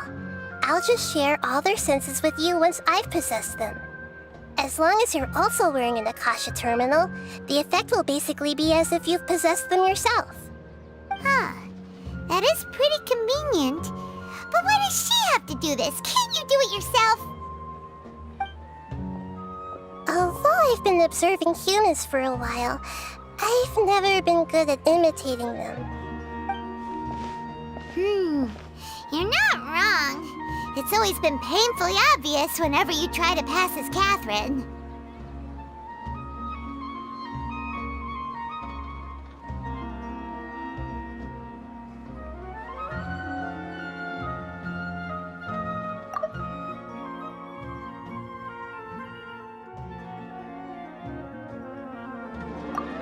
If it was at all possible, I would have preferred to leave these people alone. But seeing how things are now, I probably should just accept it and push on.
Beat yourself up over it.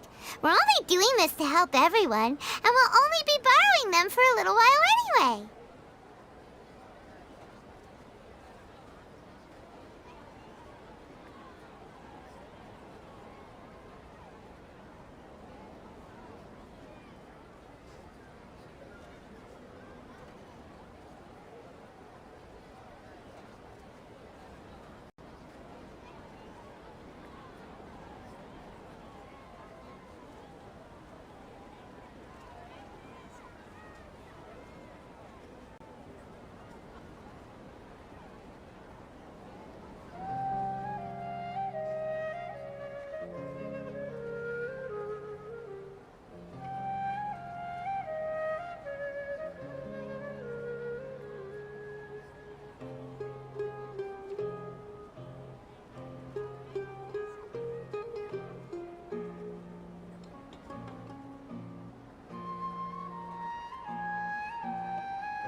Then let's give it a go tomorrow afternoon.